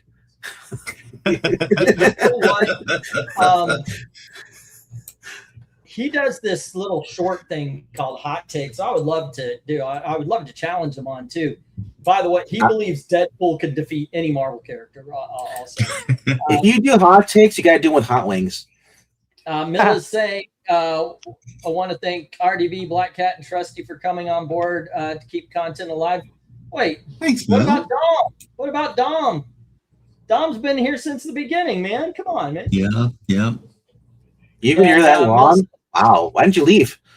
I know. It's like, is he blackmailing you? We just have better mics. Oh, that's the reason. Yeah. Yeah. Someday I'm gonna have to do a charity auction just to get a new microphone, much less a new computer. Oh no, drunk stream. Yeah, a drunk stream. We owe a drunk stream. Me and not Elizabeth, but Ashley owe a drunk stream. Are you pledging something, Elizabeth? With pledge? Oh, I'm talking to somebody on Discord. Can they see you? You put your hand up like you were pledging something. I have no idea why. Did it go with what you were typing?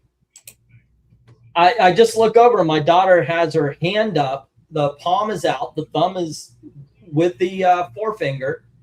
And it looks like I solemnly swear. That's what it was looking like. I was like, what?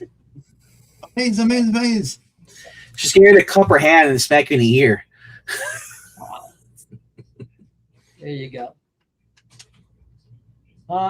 Goodness gracious. But I have offered, by the way, the girls, if they wanted to pull out an auction, they could pull out like a one boxer and whatever they make is theirs.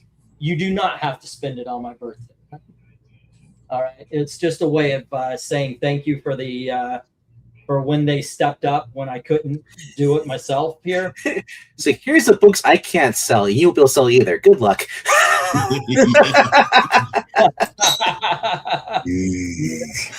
I wouldn't do that, but they will be working with the same big dogs and all that kind of stuff.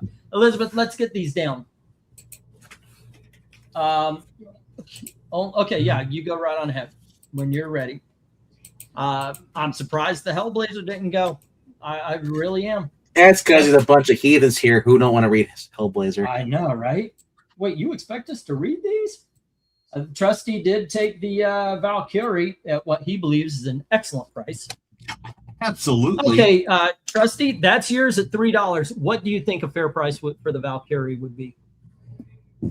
I mean, I think I'm getting a steal there. I mean, it's Chuck Dixon. Come on. Mm-hmm. I already have it. What would you price it at? What would you price it at? Price it at? Probably twice what I paid or more. Okay, I thought about a 5 or a 6, because I do believe like if I sold them individually, I'd put them in the $2 lot. But you've got to find the right buyer. That is the problem right there. That is the problem. Unfortunately, this auction has whittled down to really 3 buyers plus occasionally somebody else jumps in. Yeah. The other one was X-Man to Jim. Yeah. Well, it is what it is.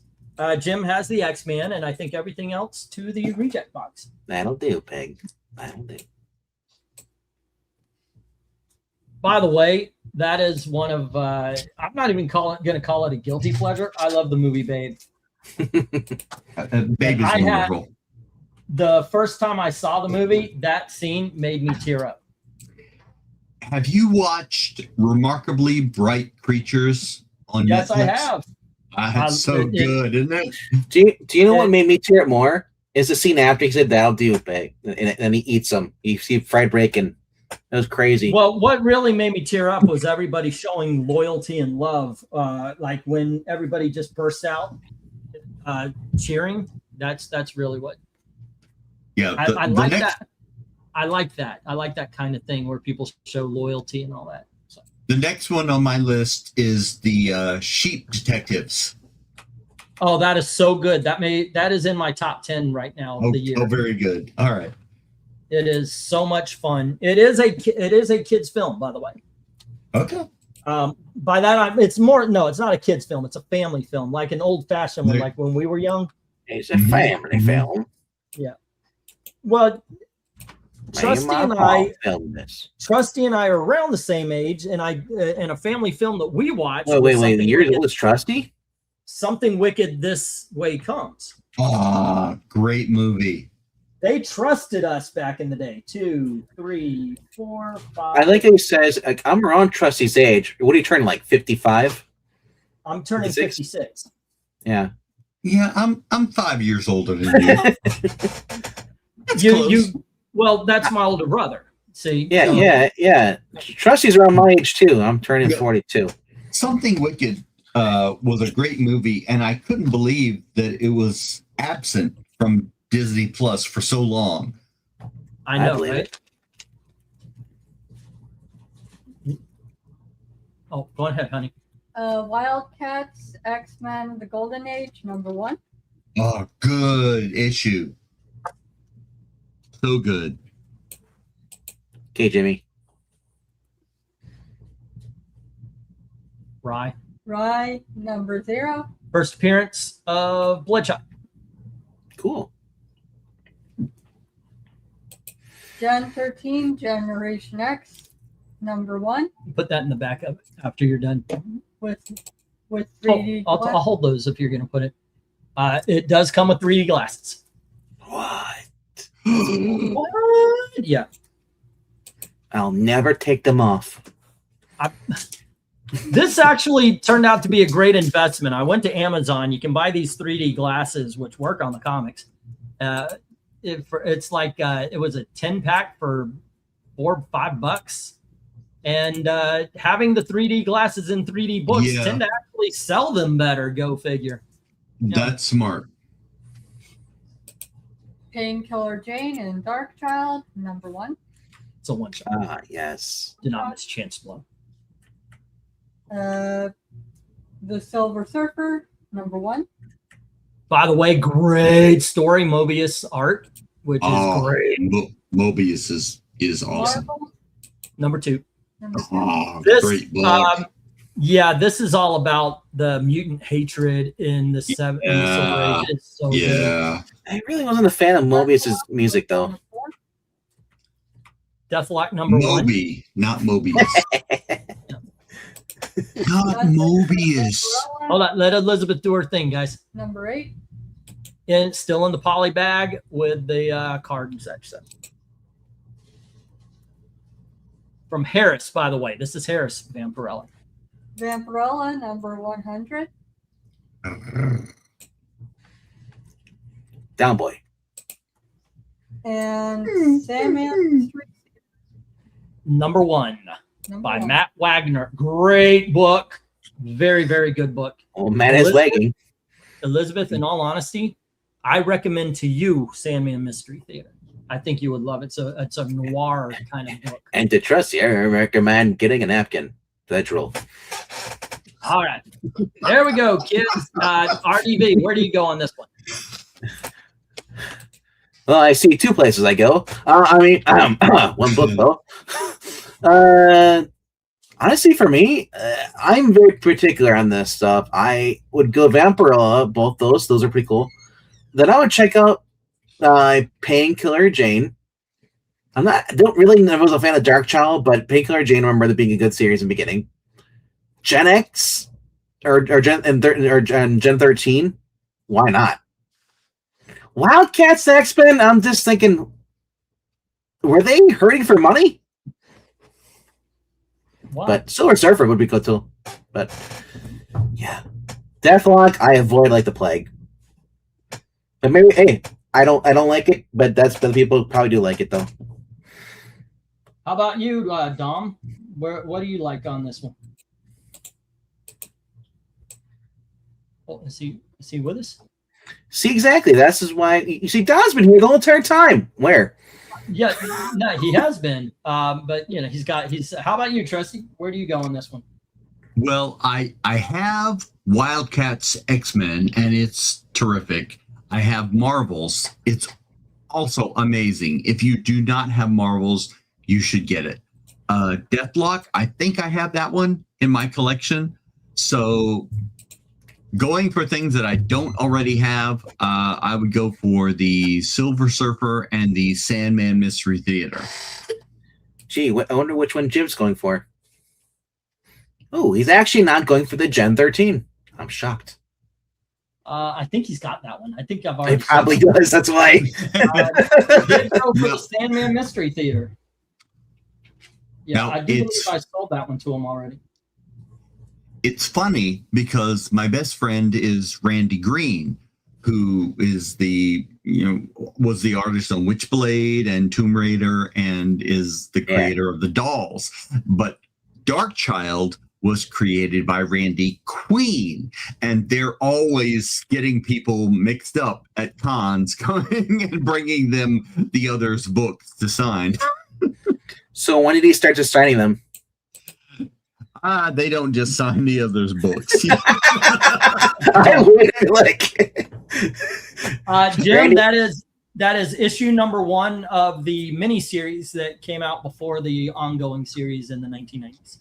It was kind of the reintroduction of Deathlock to people who read comics back in the 90s. And it was really good.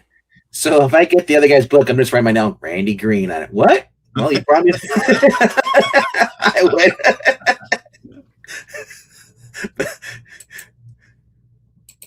If you're standing in line, the guy says Randy Green everywhere behind him, and you're bringing a book that's not his, he can't complain if he signs it. There have been times when people have brought books and he's had to say, I didn't actually work on this. I'll keep an eye out for the other 3 there, Jim, MK. Did you hear? We actually talked about Ryan Gosling as Ghost Rider. Mm-hmm. And my daughter is in love with the idea and Ryan Gosling. Ryan Gosling would work as Ghost Rider. I would say Danny Ketch, though. My son thinks Ryan Gosling is the GOAT. Let's see. Keep him away from Middle East. No. The GOAT was played by Peter Dinklage. I saw Wicked. Englantine, hey dude, what's up? MK2 is on Max now. I saw it today. I saw it this afternoon. And Masters of the Universe is on Prime. We talked about that earlier today about how Masters of the Universe is easily one of the best movies of the year. Hey, kid you not. But Project Hail Mary is also on Prime. I gotta watch that one. That's the one with Ryan Reynolds. I think Ryan Gosling is so that is my good. favorite film of the year so far. It is so good. Ryan Reynolds was supposed to have one out this year too, like a little movie. Everybody's canceled for his wife and stuff, and I'm like, I ain't gonna stop me from watching his movies. If you want to get together, MK, not Mill. If you want to get together and actually do a preview or a review of Mortal Kombat, I'm more than willing to talk about it. What I thought was, yeah, I don't care. It's on. It just went to Max. It just went to. Did I miss Street Fighter? No, it's not out yet. No, it's not out yet.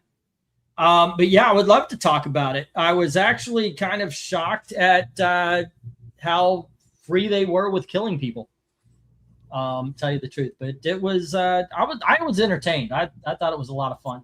All right, let's get the 1 minute warning here. Not a lot of love. I'm surprised the Vampirellas aren't going, but it is what it is. Wow. All right. Apparently, NBC News says that distilleries are closing because Americans are drinking less alcohol. Where are they going with these shops? I was gonna say, Trusty's like, instead of being a critical drinker, he's just a drinker. On our channel, here's our drunk James Mason. I don't know what you're talking about. Oh my gosh, I got to do it my own version of drunk James.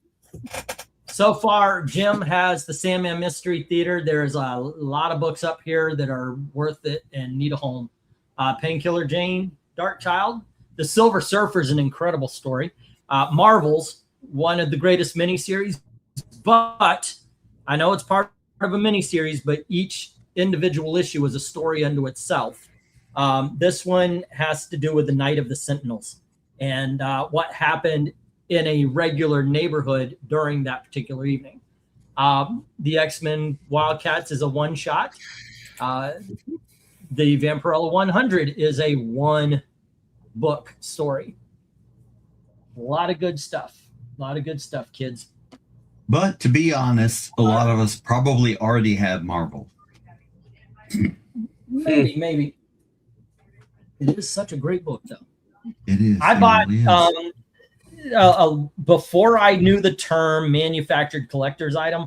I bought a manufactured collector's item. It was like one of 200 books made, and it came with an Alex Ross poster cover back in the 1990s. Make no mistake, this thing has been dog-eared. That poster, the bottom of it, has been rubbed up against the shelves. I've read it thousands of times. Yeah, that's the way I got the Marvels. It's in an old 1990s trade paper hardcover. Yeah. If only I hadn't already spent a lot of comics this week. You know what, Gatekeeper? That just sounds like an excuse. I think you should pick some. Elizabeth, let's get these down. We'll get the next round up here. All righty. Just there's only love for the Sandman Mystery Theater going to Jim. Everything else, unfortunately, into the rejects. All right. You can hand them all to me. I've got another reject box here. I'm hitting that low stride now with the comic books where I'm spending less and waiting for trades. Yeah. So. How's you? I could pick, but wouldn't be able to send you funds. Is that an until this date kind of thing, or? He spent almost $1,000, so he probably is broke for a while. Oh, yeah, I get it. Yeah. You're going to miss on an Action Comics 1100. That's going soon. Okay, let's let Elizabeth do her thing. Animal Man #1. The Grant Morrison run. Excellent series. Good run. Frank Miller's Ronin, Book 1. Great book.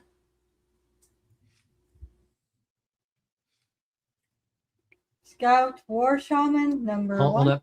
Okay, no. Try a little bit more like that. There you go. Okay. And that's Tim Truman. Manhunter #1. By who? Archie Goodwin and Walter Simonson. Yes! Corrupted. Cup number 287.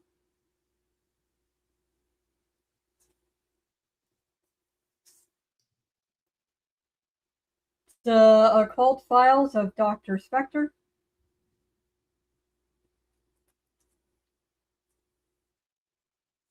Ooh. A Marvel movie special, The Island of Dr. Moreau. That's Marvel movie special #1, The Island of Dr. Moreau. Is that 2 books? Yep. Is it back when they used to do movie adaptation?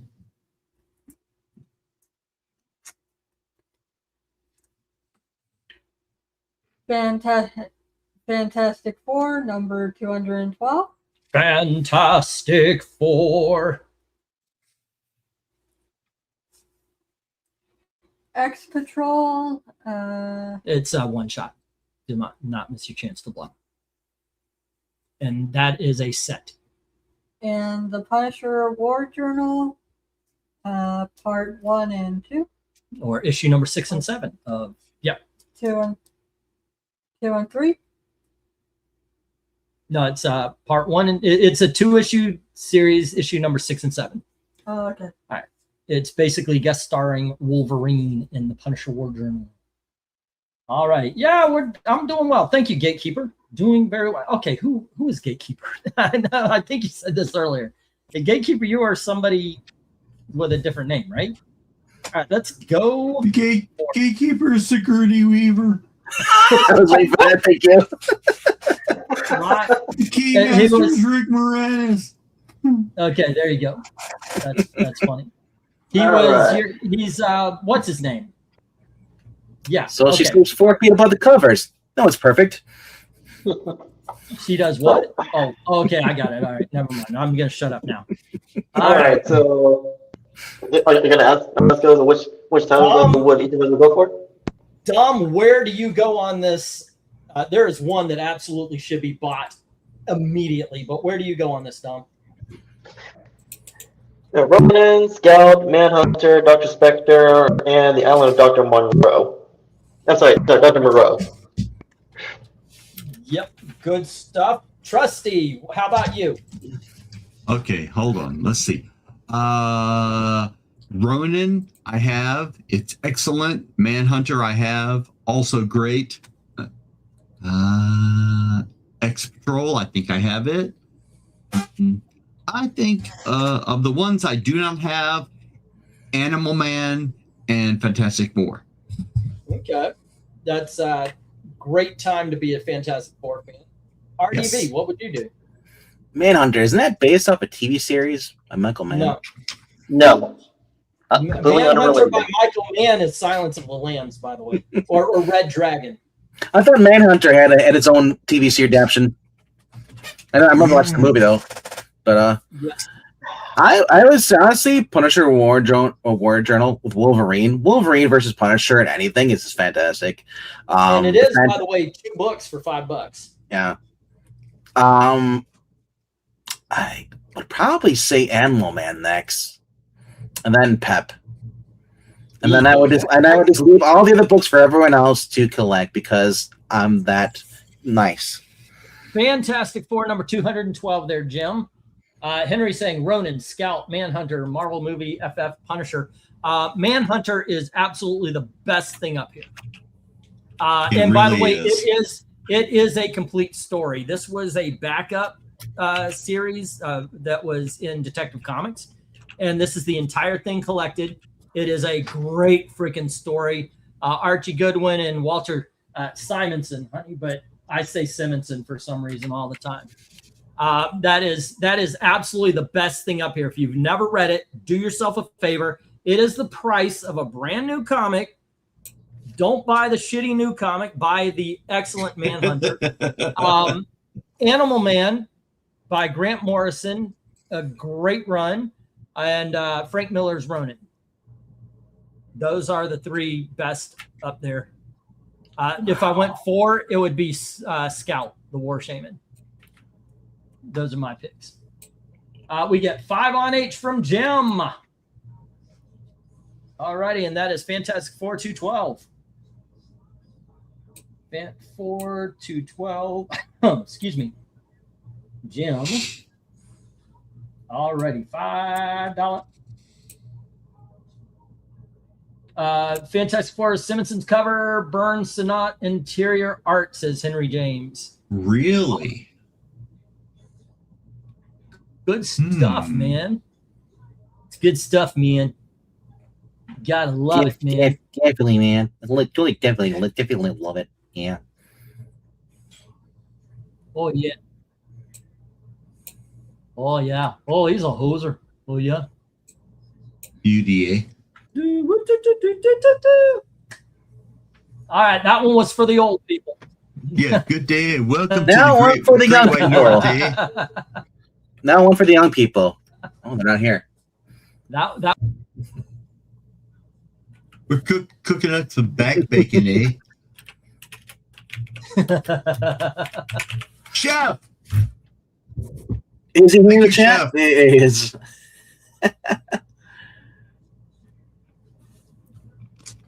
Giddy Lee, Alrighty. Take off to the Great White North.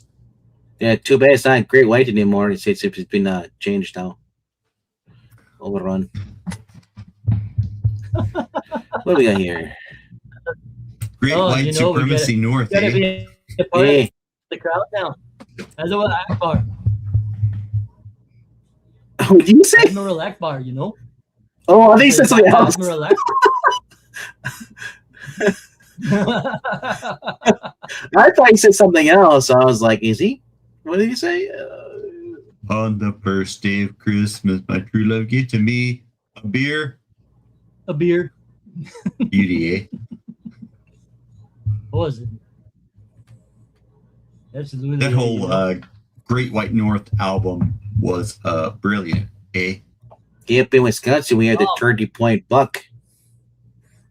Eric Breen, what's up, man? Come on in. Come on in. Baby, take a load off. Yes, Eric. Listen to peer pressure. Trusty told me to get in here, and I had to go in here because Trusty was on here. Yeah. All righty. Unfortunately, not a lot of love for these books, so I'm going to put the 1 minute warning up. It is just that. It's that kind of day. Sometimes, sometimes we do better than others. Sometimes you feel like a nut. Sometimes you don't. Sometimes you are the nut, and you just don't know. All right. Out of 2 lots of $5 books, 2 books sold.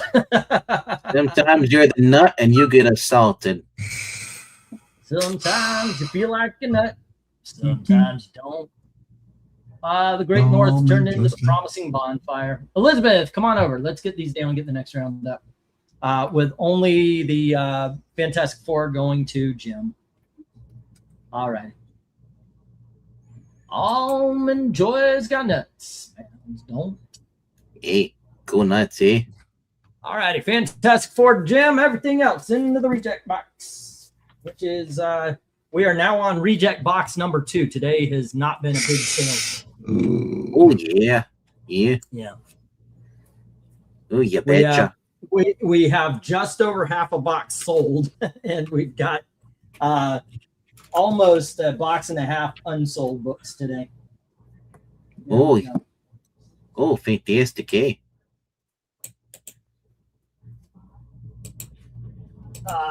It's a birthday auction. Yeah, there we go. All right. Not yet. Unless this is your auction if you're going to buy booze. Barbara's Korg, 70,000 BC, number 1. I remember watching that on TV as a kid. When you were a boy? Yeah, when I was a boy. Collector's Items Classic. Hold on. Okay, they stopped. No. Marvel Collector's Items Classics, number 1. 1. Yeah, that's not in the greatest of conditions, ladies and gentlemen. That's why it's a $3 book and not what should be $25. Havoc and Wolverine, Meltdown 4. Oh, with the Simonson guy. Walter Simonson. Okay, now you're saying it right. Louise Simonson, John J. Muth, and Kent Williams. I feel like I've been betrayed. Thank you. Kent Williams was the artist on that book. Havoc and Wolverine, Meltdown 3. Good stuff. Havoc and Wolverine, Meltdown 2.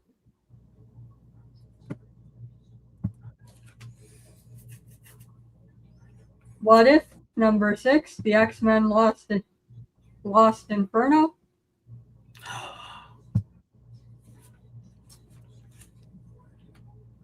The Uncanny X-Men, number 237.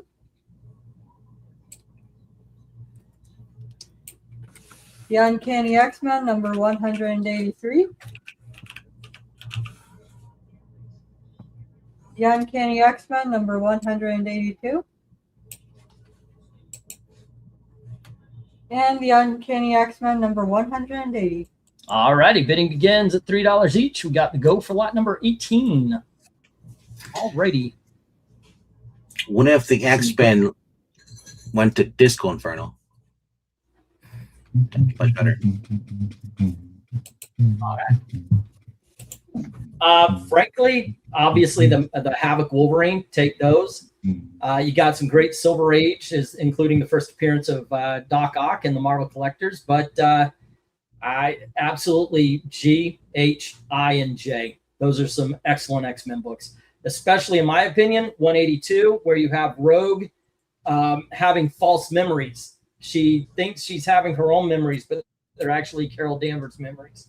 And she goes to people who don't know her because she thinks she knows them because she has Carol Danvers' memories. That's such a great story. Carl Danvers. Oh no, that didn't come for 30 years after this one. All right. Nothing has come after 30 years. Grace. Say again, Dom. I said this is before Ms. Marvel's fall from grace. And I gotta correct you, E. Nothing has come from Carl Manver's the last 30 years. Right. I remember watching an episode of Korg 70,000 BC as a kid, and they had some meat that for some reason had fallen into the water, and it was the ocean, so it was salty, and so the meat got salted, and when they pulled it up and cooked it, it was a little salty, and they discovered that salt could flavor meat, and that just stuck with me all these years. They dropped it in the ocean? Yeah. Oh, that's crazy how much salt's in there. Yeah. I was today years old when I found out Korg 70,000 BC was a TV show. Yeah. I don't remember that at all. That must have been in the 5 years before I became aware. The planet Korg, where the Corgis originated from, those alien dogs. Kids, we used to get up early on Saturday mornings to watch cartoons and such. Even in the early 90s. That was me. But so far, no love at all. I thought at least the Havoc and Wolverine would be going. 4 years old, crawling into my parents' bed to watch the one TV we had, and plug the headphones into the headphone jack on the TV and watch TV. What? Yeah, we had headphone jacks back then. Now, I have most of this board. I don't have A and B, but everything else I have. And it's all good stuff. Yeah. Especially C, D, and E.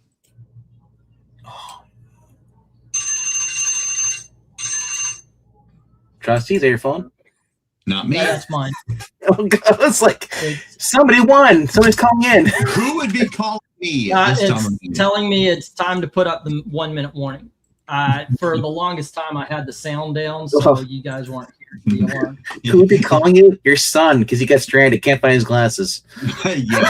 No, it would be Randy, because he's out at San Diego Comic-Con. Oh, that's right. The true.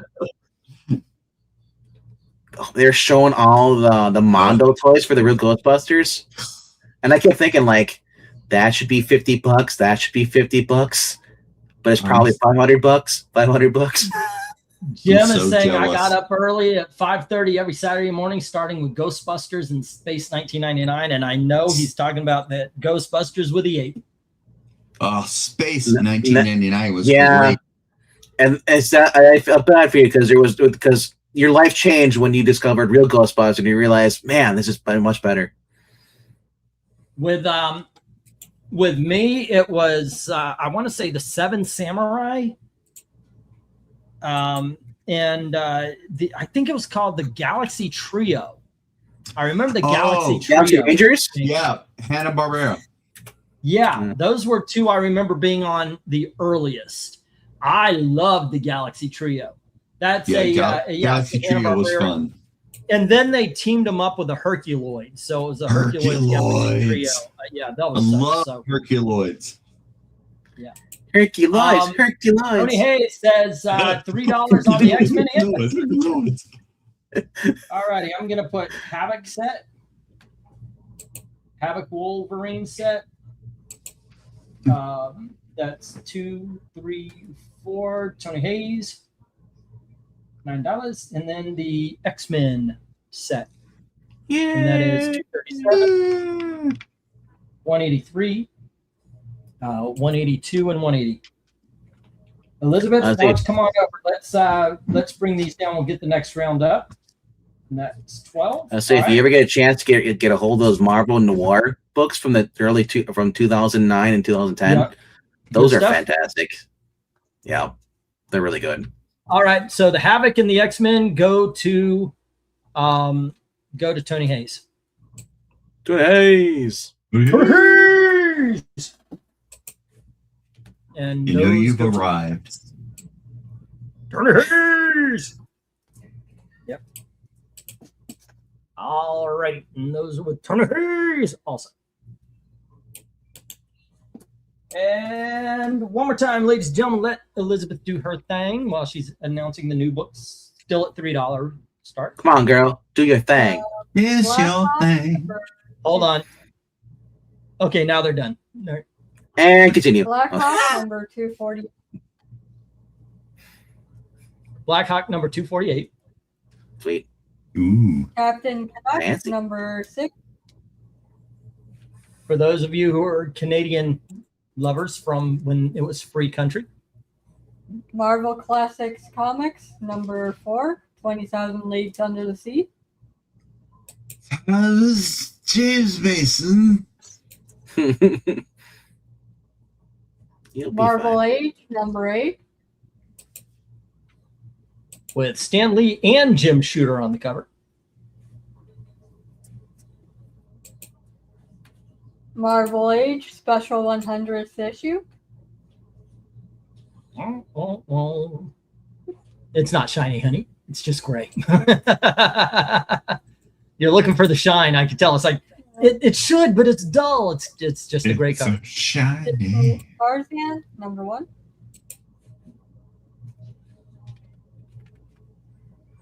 Star Wars Tales from Mos Eisley.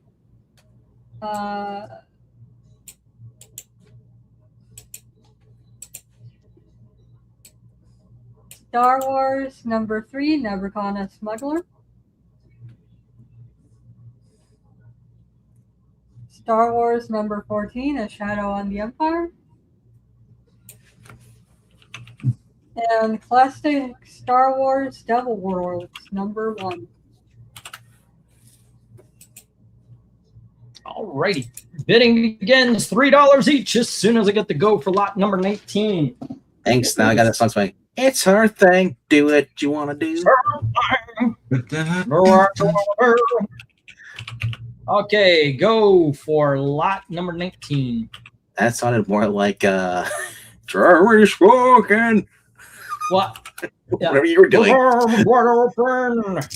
It's actually Nordberg trying to sing. Creed does not sound like it's Pearl Jam. Don't you dare diss Creed with that Pearl Jam nonsense. Creed sounds just like that. 3 on A, B, G, H, I, and J, says Tony Hayes. All right, and that is A is Blackhawk number 248. All righty. Mm-hmm. It's your thing. Do what you want to do. Let's see. B is Captain Canuck. Man, I cannot wait. I cannot wait for the 18th. There's a comic book show. Elizabeth is going to help me just for expedience and such. And Expedia.com. Yeah, but we're going. I'm trying to get. I'm going to go for a couple of boxes, but maybe instead of buying a box or something, maybe I'll just focus on bigger books, do an auction like that. Tony Hayes adds C, which is 20,000 Leagues Under the Sea. Got a whale of a tale to tell you the that. sea. Whale of a tale or two. Oh, no, that's Little Mermaid. Whale of a tale is 20,000 Leagues. It's a Got a whale of a tale to tell you that. A whale of a tale or two. Tale or two.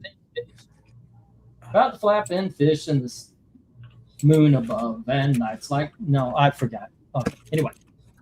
Good stuff, though. On nights like this with a moon above, whale of a tale. And it's all true, I swear by my tattoo. Thank you, Kurt Douglas. Yep, Mermaid Minnie. Met her down in Madagascar. She was... I forgot. I used to Something know like that. She would kiss me every time that I would ask her. I would ask her. Then one evening, the flame of love blew out. Yep. Alrighty, let's see. B, C is 20,000. G is Star Wars Tales from our Star Wars Tales, Moss Eisley. And then H is Star Wars number 3. You will never find a more wretched hive of scum and villainy. That's not a bad Alec Guinness. I is Star Wars number 14 with that badass Darth Vader cover. Gee, what's the best cover on the board? Wait. His name's Alec Guinness, and he didn't sound like James D. Mason. Robbed. And J is Star Wars Devil Ward World number 1. All right, Elizabeth, let's get these down, get the next round up. All righty, let's see.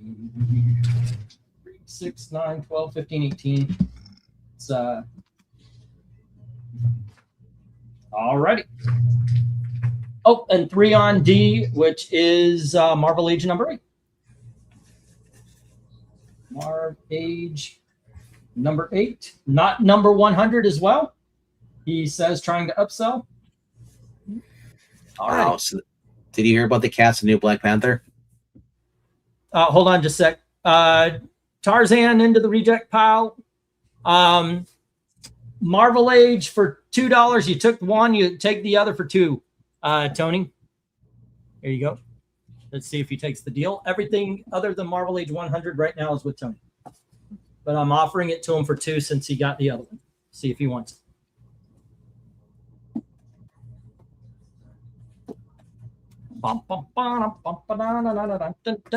So the new Black Panther, okay, the cast zone is going to be David Johnson, and he's playing T'Challa's son.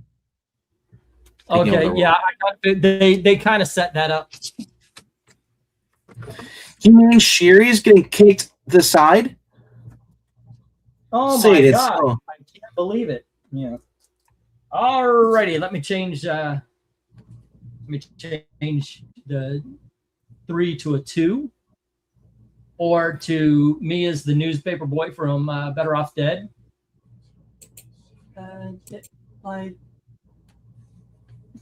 Did you put them in the right boxes? Oh, did I put them in the?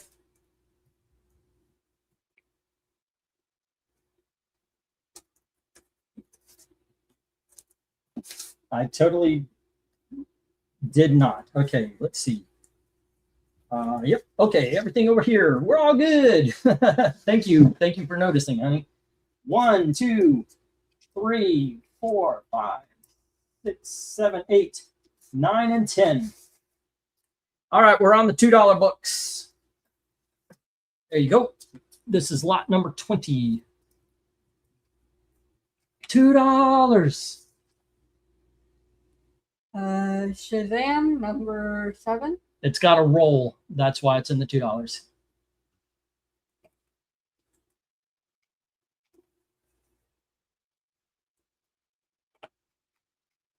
X-Men Onslaught.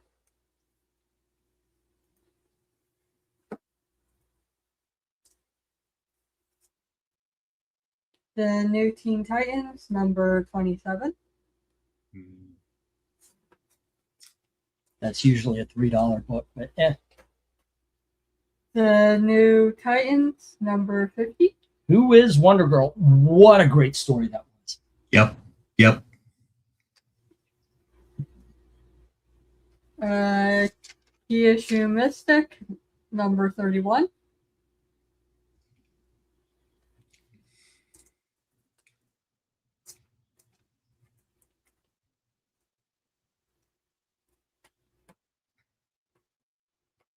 It's your thing. The New Mutants number 27.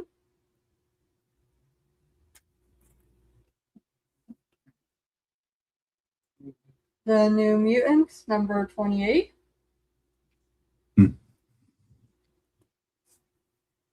Great run, by the way. The New Mutants number 44.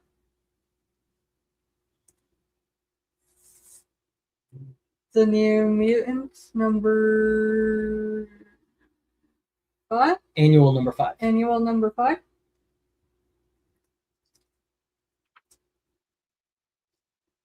And the Metal Men,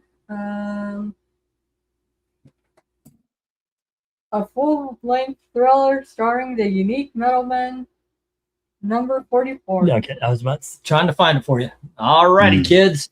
Yeah, that Metal Man has seen better days. It probably is worth more than $2, but okay, let's get this thing sold. All righty. How about you, Trusty? Anything of interest up here? Well, I've got C, D, F, G, and H in my collection already, and it's all good stuff. E, I think, is probably what I would go for because I loved CrossGen when they were around. They put out consistently good books. I forgot the Gopher. How about you, Dominic? Anything look good? Mystic from CrossGen, and Shazam, the New Mutants, and Metal Man. All right. Boom, there we go. The Gopher lot 20. Oh, well, I put book 20, but there you go. Metal Men would be, and Shazam would be 1 and 2. The Teen Titans is 3. It would be number 1 if it wasn't for the fact that you've got a couple of Bronze Age. Yeah. Jim come. Okay. First Tony Hayes, FGIH, I and J. Okay, so the bottom row. And Jim comes in right after with A, C, D, and then F, G, H, I, J. All right.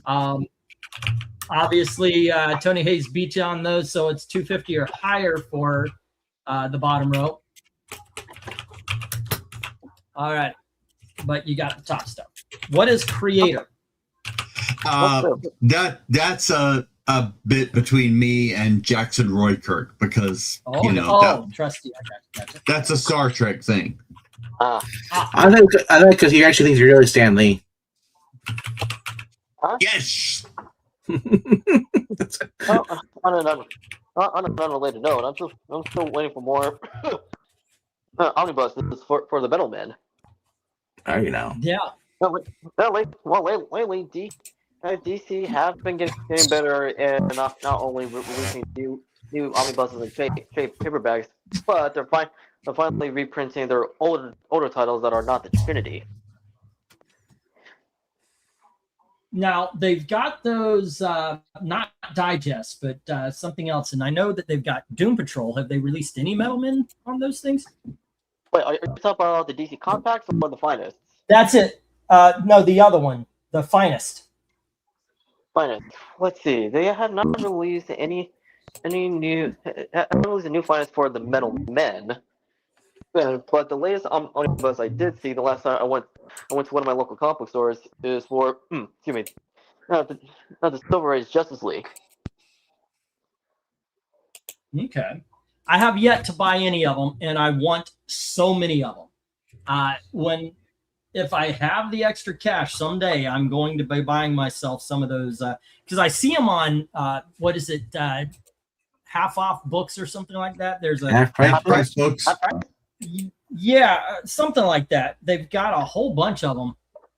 I want to get the JSA more than anything. The JS because they're reprinting the All-Star comics from the Golden Age.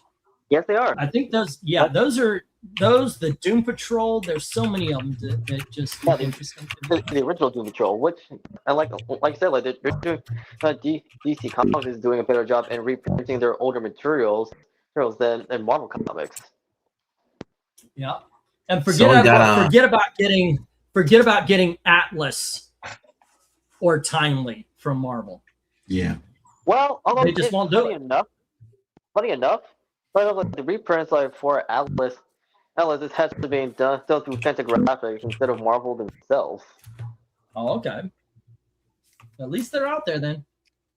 Yeah, but it's funny. It's funny because it's not those reprints are not being done by Marvel Comics themselves, but Fantagraphics instead. Alrighty. I know. Actually, it reminds me of independent titles that deserve a reprint, is either trades or omnibuses. And Since those creators retain the rights of other characters, they could like reprint them through Clover Press.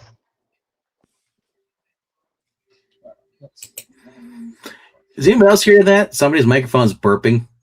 Yeah, every so often, Dom's microphone goes burp. I thought Trusty was having indigestion. Yeah. No, not this time. I was like, man, he's like just having a bad night, man. Oh my! Have you? I don't know if you guys are like this, but are you guys bothered by certain peppers or something, but not bothered by others? What? Like certain foods cause you acid reflux. Like I've noticed that I can have Asian peppers. I am A-okay. I can even have like jalapenos. But then if I have like the red peppers or anything, bell peppers I shouldn't have anyway. But I just get heartburned. So I am, but Asian peppers never. No, I can have the hottest Thai food. I'm A-okay. But another peppers will mess me up. Don't have an issue, but Marania says she can't. I think her husband said can't eat the green peppers. Green peppers do it. Yeah. I'll be right back. I mean, if you're used to having those stuffed bell peppers or green peppers, you know what the meat and all stuff is there. Yeah. All time, I can see that maybe too much that might be causing you problems. All right, Elizabeth, let's get these books down. We'll get the next round up. Tony Hayes gave up. No. For me, I would have chose Shazam and the new Titans. Titans and Shazam. The ones that, hold on, let me do this here, RDB. Well, you didn't ask me what I would go for. Well, they're already done. So Jim has the Shazam, both of the new Teen Titans, and the entire bottom row. Yeah. And the other two hit the reject box. Yeah, Shazam, definitely for me. I've never been a Metal Man fan, but I don't mind reading it as a group on the channel. That's the difference. Yeah. Like, I think it's much more enjoyable of a book. That's why I've always liked the animated stuff of like the comic books, because sometimes the animated stuff, it just brings it more alive. All right, we're still on the $2 lots. There we go. We have 2 more lots here, as a matter of fact. Elizabeth, do your thing. Iron Man, Director of S.H.I.E.L.D., number 27.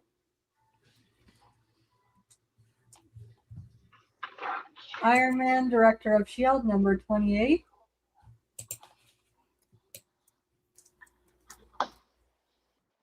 Iron Man, Director of S.H.I.E.L.D., number 29.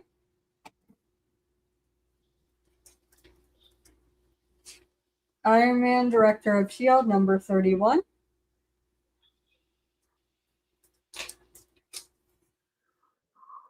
Iron Man, Director of S.H.I.E.L.D., number 32.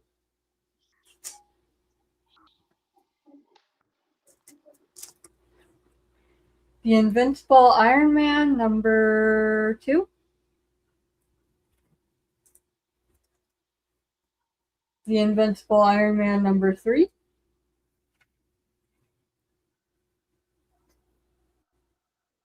The Invincible Iron Man, number 4.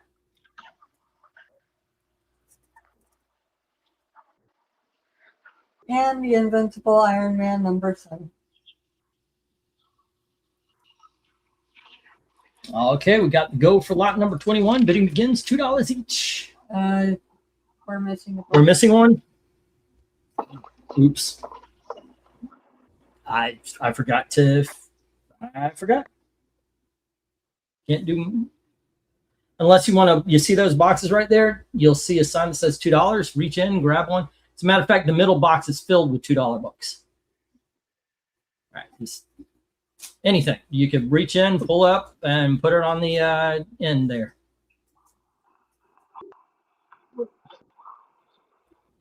Nope, that's first appearance Power Girl. I'm just kidding. No, go right ahead. JSA number 14. There you go. Okay, now it's a full run there. Let's see. Did we get the? She told you the $2 on A, B, C, D, and E. from Tony Hayes. All righty. You want take the entire lot for 15, Tony. I'll make that deal easy. Let's see if he takes me up on it. 2, 4, 6, 8, 16. That's all right. Bum bum.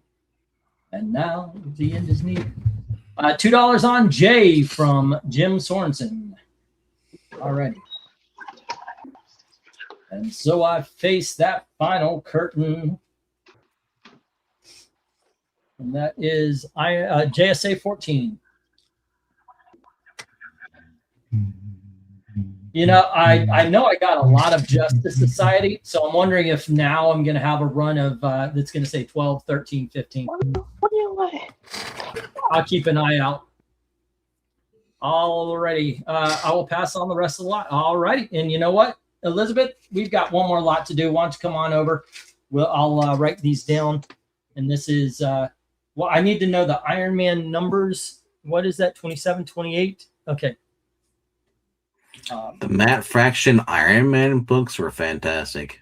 Iron Man 27, 28, 29, the top row. Is that 30 or 31? Probably some of the best art. 31, 32. Okay, and those are all going to, the whole top row is going to Tony Hayes. The JSA is going to Jim. All right. This JSA run made them my favorite super team ever. All right. And there we go. Still my favorite armor of Iron Man was that year when they're doing this stuff. And the rest into the reject box. Okie dokes. Pretty much the armor he uses and Robert Downey Jr. does in the first Iron Man. I think Iron Man 2 actually Iron Man 2 used the other one. But all right, let Elizabeth do her thing here. The Punisher War Journal #2, guest starring Daredevil.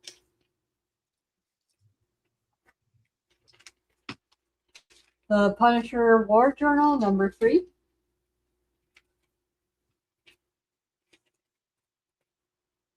The Punisher War Journal #4.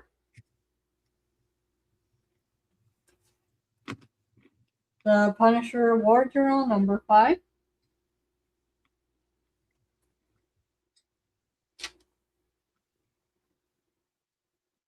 Power Pack #19.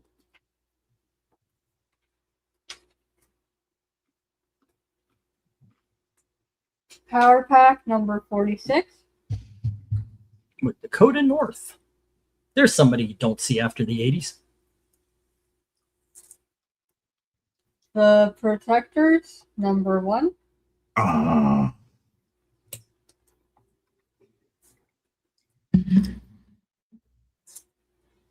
Protectors first color issue.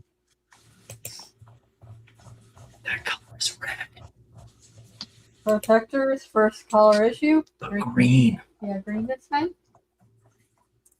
And Hit #1. With the shiny card. Alrighty, and this is the last lot of the night, kids. So let's go for lot 22. Well, I am actually surprised at how late it is. I appreciate everybody who stuck around. You said about Dakota North. She appeared in Brie Baker's run. Really? Yep. All right. Of Daredevil. All right. Now, I loved the Protectors. For lot 22. I loved Protectors when they came out. Oh, Protectors, they remain one of the best written comic series from Malibu Comics, as well as a solid utilization of heroes that were and still are in the public domain. Yeah, and the artwork on the initial issues, some of it was Mike S. Miller, and some of it was inks by Mike Deodato Jr. So that elevated quality of the art on those first issues. It was just a great, fun series, and that's why, I selected them for my fan art for Wizard 26. Oh, nice. Yeah, I would say it's a shame that Protectors and other titles that were part, so that was actually part of Malibu's other imprint called the Genesis universe. And so, then it wasn't able to be fully fleshed out as it did because the comic crash in '96 happened. As for that issue of Power Pack with Dakota North, a solid issue, and to this day, Miss North remains a criminally underrated hero in the DC universe, in the Marvel universe. Yet at the same time, it's a blessing in disguise that she is not being utilized by any of today's creators. That is a true fact. I've said it. I'm glad a lot of people grabbed onto it. Be careful what you wish for. When you say, "Oh, I wish they'd bring back," I wish they'd bring back Legion of Superheroes. They gave it to Brian Michael Bendis. Yeah. Now the Punisher War. Punisher. I'm sorry.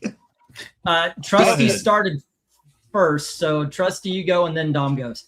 I was going to say the Punisher War Journal. Was that Jim Lee who did the art on those? Yeah, I know issue number 8 was a very famous cover, but I do believe Jim Lee is, the artist on the first, maybe 8 or 10. Yeah. Okay. Dom, please, by all means, what were you saying? I was saying, the Legion of Superheroes, after, I don't know, they're ambassadors by Bendis and other writers that came after him. So I am looking forward to the new series, what's the new run that will be headed by Joshua Williamson. Yeah, me too. Plus, yes, while the artists they decided to pair him with, it's iffy, and maybe the artist will grow on people, but the good news is the art is Lightning Lass, Saturn Girl, and the others. Their designs are actually reminiscent from pre-New 52, like the new designs that was given during Bendis' run.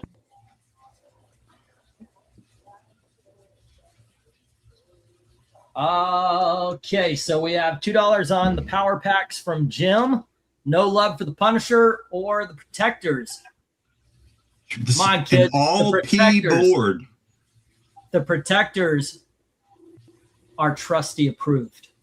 I loved the Protectors so much because I was always hungry for something other than Marvel and DC at those times, and so Protectors was a welcome arrival for me. Oh, absolutely. But adding on to that Malibu was also besides the Ultraverse, one of many publishers that also made either distributed manga or made original English language manga. All right. Well, I'm gonna get the stop here. Elizabeth, come on over. This is the last one, so you are free, and I will send you money. This is a way for Elizabeth to earn a few bucks. I was talking to her. Please, you guys, let me know. Obviously, Mill likes. I said I think people like you reading the books and the way you read them, because she reads off the titles and things that are on front of cover as if they are titles, and it's awesome. The power pack are going to Jim. There's no love, although I will offer this. We've got 2, 3, 4, and 5 from Punisher War Journal for $8. Let's go 6 on all 4. We've got Protectors number 1 and then Protectors Color number 1 for $4. Let's go 3 if you get the Protectors number 1 plus either the red or the green. There you go. I'll make those deals if anybody wants to take me up on it. Power pack to Jim. And Protectors H and I, that's Samuel Clark Hawbaker artwork. He was amazing. I mean, at least on the cover. If anybody wants to take me up on those offers, just let me know. For now, we're just going to put them in the reject box. Alrighty, and we are going to do math, which means Elizabeth is going to go, yay, I'm going to go somewhere else. Let's go to Culver's. Ooh, Culver's would be so nice right now. Oh, man. I don't. Oh. So the rumor is that Jeff Loeb, J. Scott Campbell, long-rumored experiment cover or comic might be coming soon. And I'm thinking, like, not with current Jeff Loeb. Have you seen what he did to Hush 2? Oh, really? Yeah. I don't want him anywhere near comic books. Okay, so Mill has already been.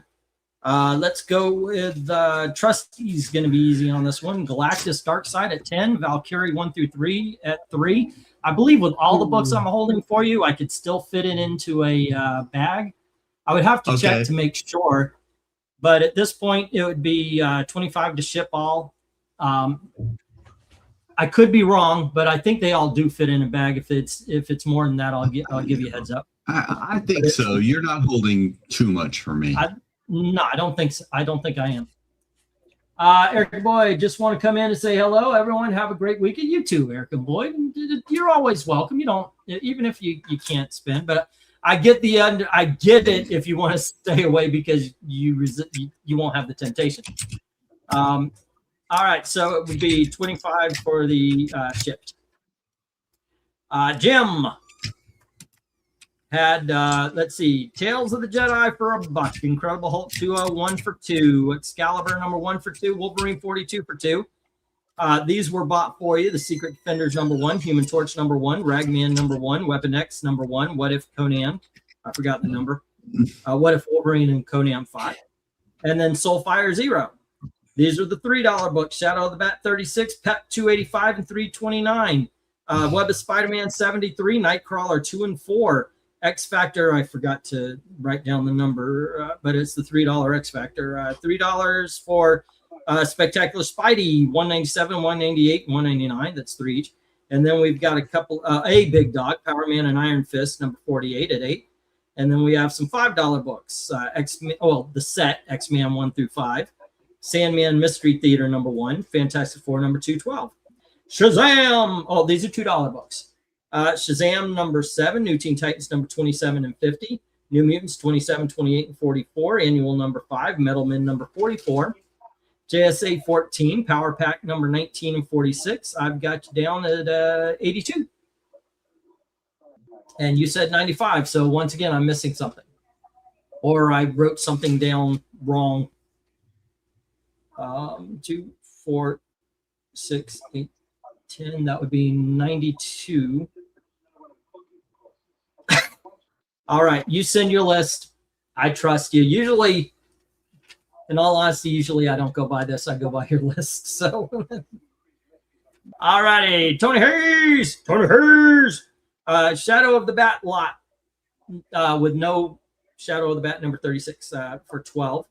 Web of Spider-Man number 14 and 30 for $3 each. Spectacular Spider-Man 147 and 209 for $3 each.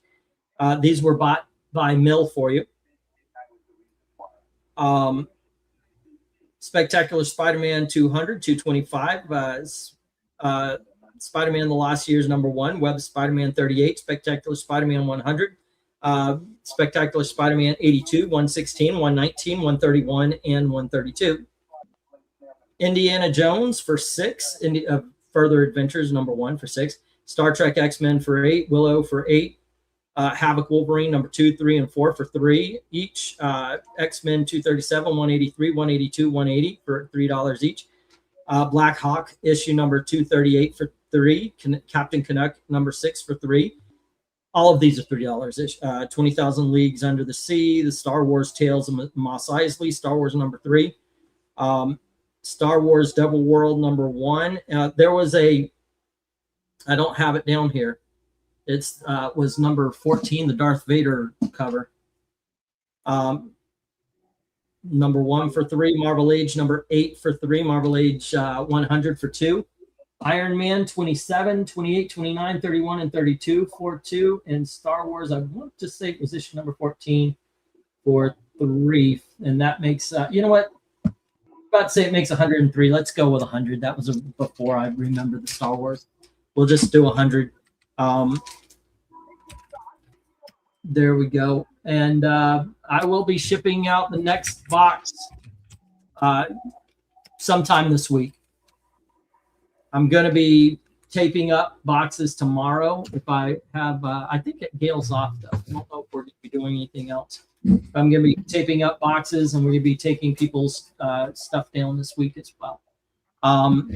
If you want, I think, didn't you pay for the last one? Because I know I've got to start charging. I mean, last week I did like over 100, I think about 150 of free shipping. Then I get it. It's deserved because it was very late, but there we go. And that it would be 125 total for this one to ship right away. There we go. All right. That is that. We is good. Okay. All righty. I am tired. That was a late night, man. I am tired. It's a good evening. Say again? No, we can tell.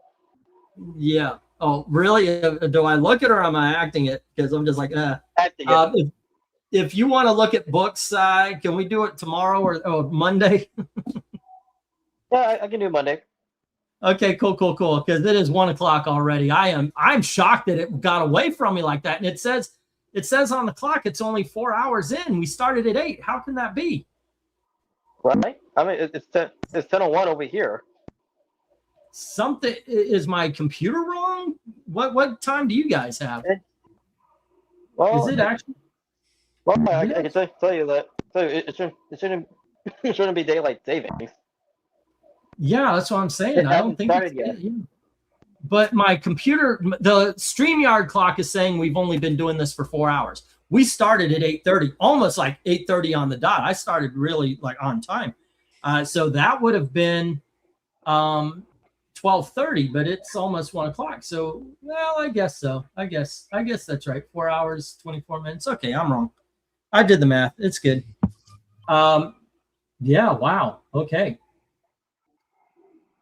So 125 sold to an American. Let's see, tomorrow for the cover ranking, we're doing Sergeant Rock. We're doing the first appearances of Sergeant Rock from our Army at War. We're doing patriotic stuff and war books and all that this month. I wanted to do a month long. I hate the fact that I know I'm going to come off like a dick. I hate the fact that in June we got a whole month for gay people, but for patriotism we get 1 day and then it's like an orgasm. July 4th is done. We're done. No. So all July I like to do the patriotic covers and such. So yeah, we're doing Yeah. our Army at War. Yeah, I'll read them off real quick. I know our Army at War is tomorrow. Give me just a second here as I look. Let's see.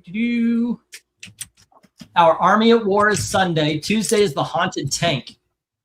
I am looking forward to those. Star Spangled War Stories is next Friday, and then next Sunday is Freedom Fighters. The Fighting American, Joe Simon and Jack Kirby's recreation after Captain America, is after that. Then we've got Captain America 113 to 124, Stargirl, or Stars and Stripes as it's called. Then we do Star Wars, nothing to do with the American stuff. I just wanted to do Star Wars. Common America, Supergirl, the 1970s, Pegasus. It covers with pretty Pegasus on them. So that's what's coming up. By the way, these last few have not even touched 50 views. We've dropped half the audience for the cover. So this may actually be the last season. It's just time. If we've lost half our audience for them, and maybe when I put Sergeant Rock, maybe it'll find its audience again or something, because not a lot of people know the Uncle Sam books or the Shield books. But yeah, if it doesn't improve, I'm just going to pull the plug on it and we'll do regular live streams or something like that. I don't know. All right. That'd be shame. Like if this season will effectively be a series finale. I actually have 3 more seasons lined up. I love. Okay. I was about to say.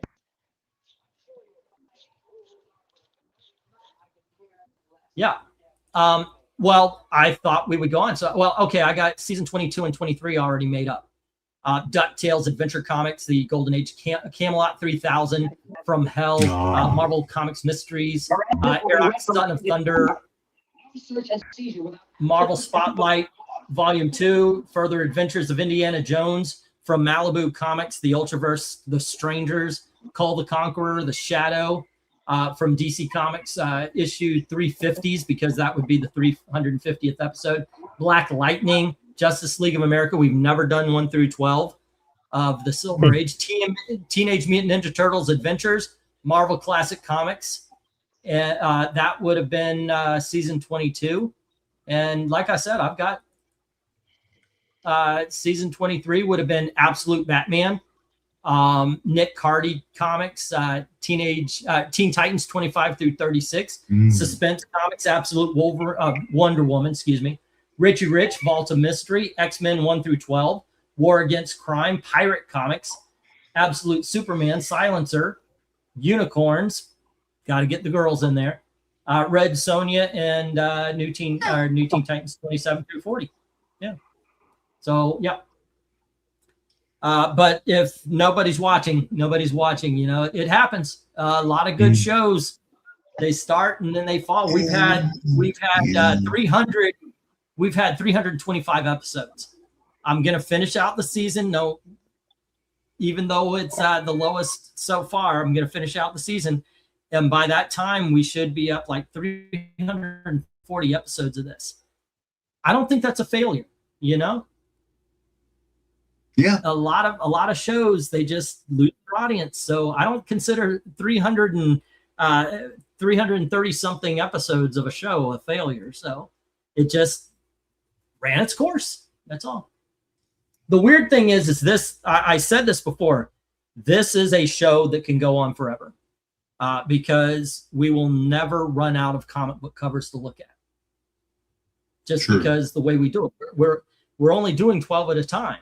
So even with a title like Amazing Spider-Man went to 800 issues, 12 at a time, you're talking months worth of stuff. So absolutely. Yeah. But unfortunately, that's the way it went. I love the Haunted Tank stuff also. I almost bought the first cover appearance, but it was $100 and Gil was watching. Yeah. Yeah. If I'm buying, like if I bought the first appearance of the Haunted Tank and I could sell it for 150, 200, okay. She doesn't care if I spend $100 on a book if I can get $150 to $200 for it. Right. But if I'm just gonna plop it up on the wall here, she's a little bit more. Really? Let's see. Call Star Wars the Reagan years, says Jim. Awesome. I think I'm needing to have a gavel that he can slam on his desk when sold to an American. Yes. Life moves on. Just finished another Victor Hugo adaptation, A Hunchback in Notre Dame. I love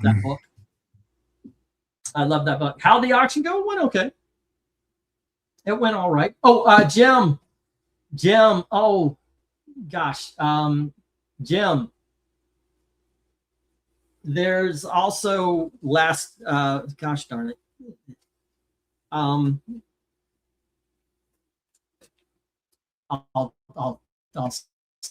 send it to you.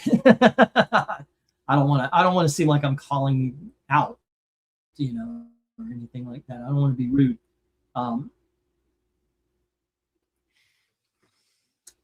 There we go.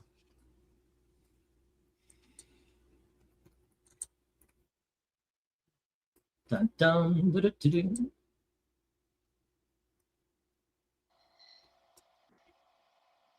All righty, I sent a post because I don't want to say it over the thing here. All righty. Yeah. No, you know, things, it was forgotten. So, there we go. Right. Yeah. And I don't, yeah. But I'm embarrassed, by the way. I don't like asking. I really don't. I never did, from my dad, from anything. It's what I added last week's to the pay. Okay.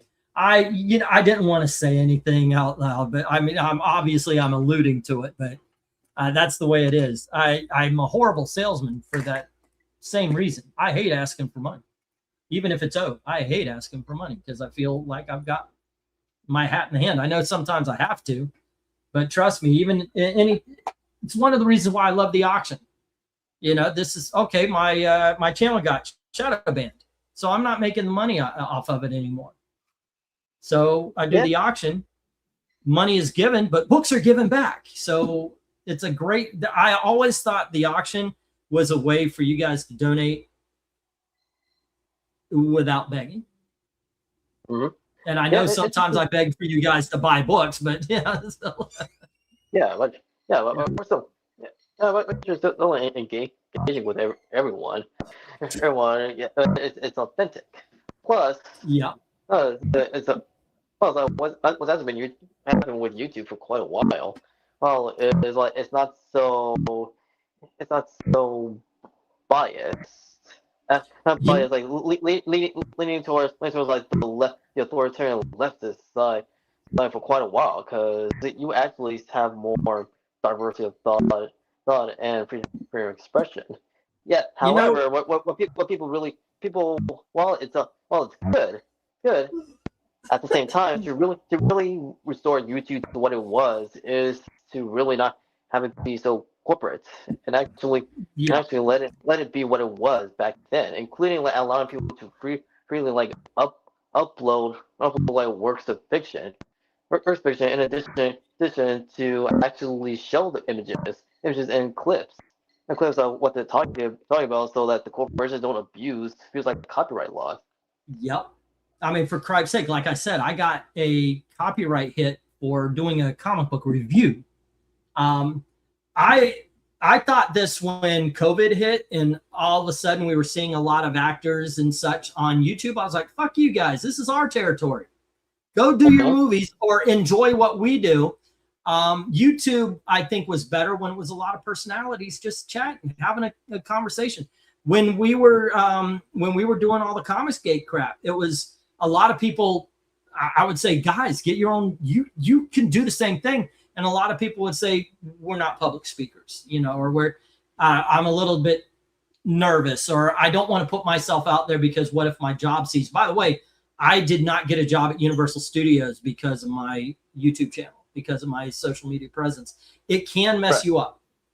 I did go out looking for jobs, and they would check my media. And for the last 9 years, I've said everything on my mind. I don't hold back, so it's out there and they saw it, and okay, I can't get a job at the places I would normally work. So, okay. A lot of places I worked are very left.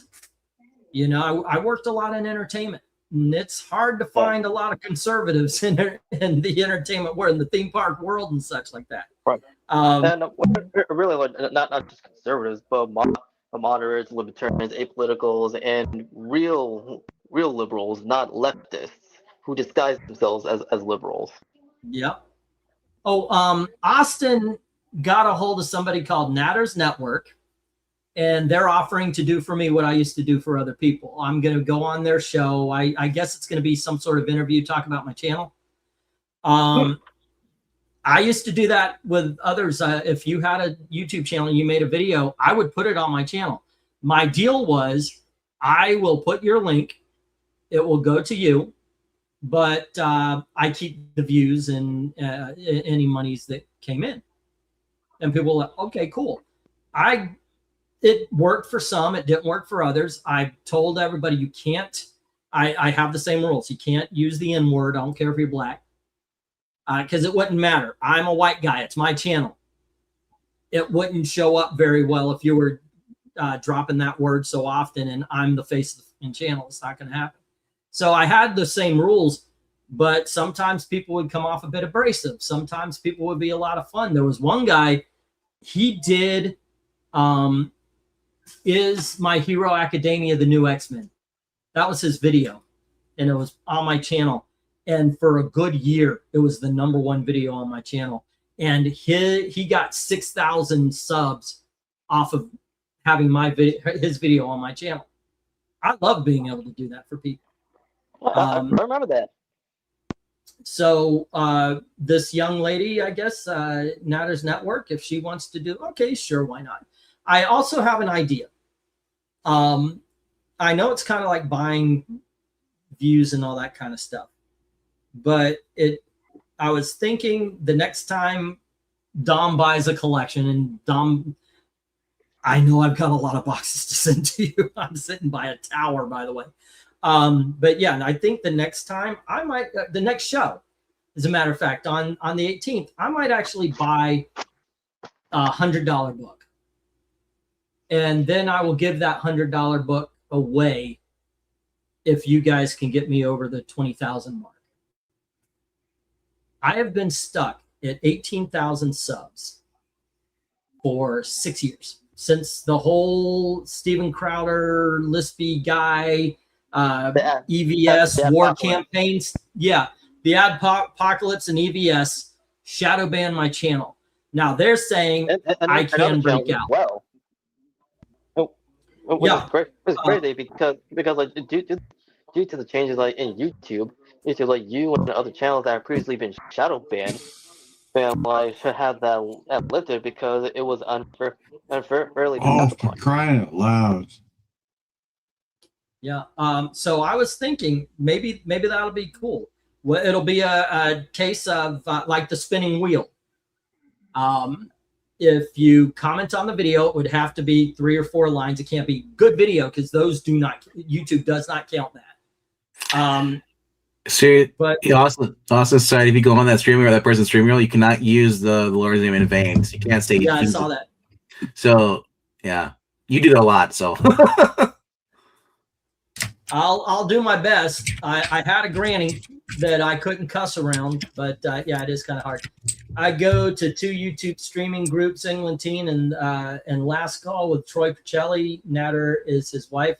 They're good peeps. I vouch for them. Yeah, I'm looking forward to it. Have a good night, Trusty. Take care. Be safe, man. Thank you for stopping by. It's always fun, man. Serious. Likewise. I like talking with Trusty. He's fun people. He's good people. But yeah, I'm looking forward to it. I don't know exactly what we'll talk about. You know, are we going to be talking about my channel as is or my channel as a history? You know, yeah, I'll try to watch my language. I am a bit of a vulgarian. I do cuss a lot. Yeah. Yeah, you cuss a lot, but you don't overdo it. No, I'm playing trains and automobiles. You should change the name. Change your name to Cussing About Comics. Cussing about. I'm planes, trains, and automobiles. I'm very family friendly, with the word "fuck" occasionally thrown in. Well, except for in planes, trains, it was only that one cluster. You know, it's funny as heck. I love the fact I saw an interview, and the director fought to keep that in. It's the only thing that makes it a rated R movie, but he had to keep it in, and I can't imagine that movie without it. You know, it's a family film right up to the point where he just lays into, I want my fucking car right now, and it's like, God dang. Yeah. My parents never hid swearing from us. We were not allowed to swear near my granny. And I was amazed one time when she got so mad at my grandfather, my granddad, that she yelled, "You stop that right now." He was coming after us. We screwed up. We really screwed up. We took charcoal out of a charcoal, but he actually had a bin. You know, you open it up, and we wrote all over the outside of the house with it. And he was fit to be tied. And I understand now. I look back and I see us doing that, and I was like, Oh, there's no amount of ass whooping we didn't deserve. But she stopped him dead in his tracks with the F word. And she is, first of all, she's Granny. Okay? That right there should tell you what kind of old lady she was. She is not grandma. She's not grandmother, Nana, or any of that. She is Granny. She's one of those that could take a pot of boiling water and 2 ounces of flour and make the greatest meal you ever had. You know, she's one of those. She's also the same way to take a flip off and throw it at you and hit you in the back of the head. You're 200 yards away. Yeah. Yeah, she was. She's the type that would tell you to go get a switch if it was time for you to get. She would spank you, and then your mom would stop it, and then she starts spanking your mom. Let's see. Tony Hayes says, "Attention, everyone!" All right. You got our attention, Tony. What is it? Cussing is fine, just that on that particular issue. I will try my best not to say Jesus Christ, or anything like that. You doing okay, Hen? Yeah. I miss my granny.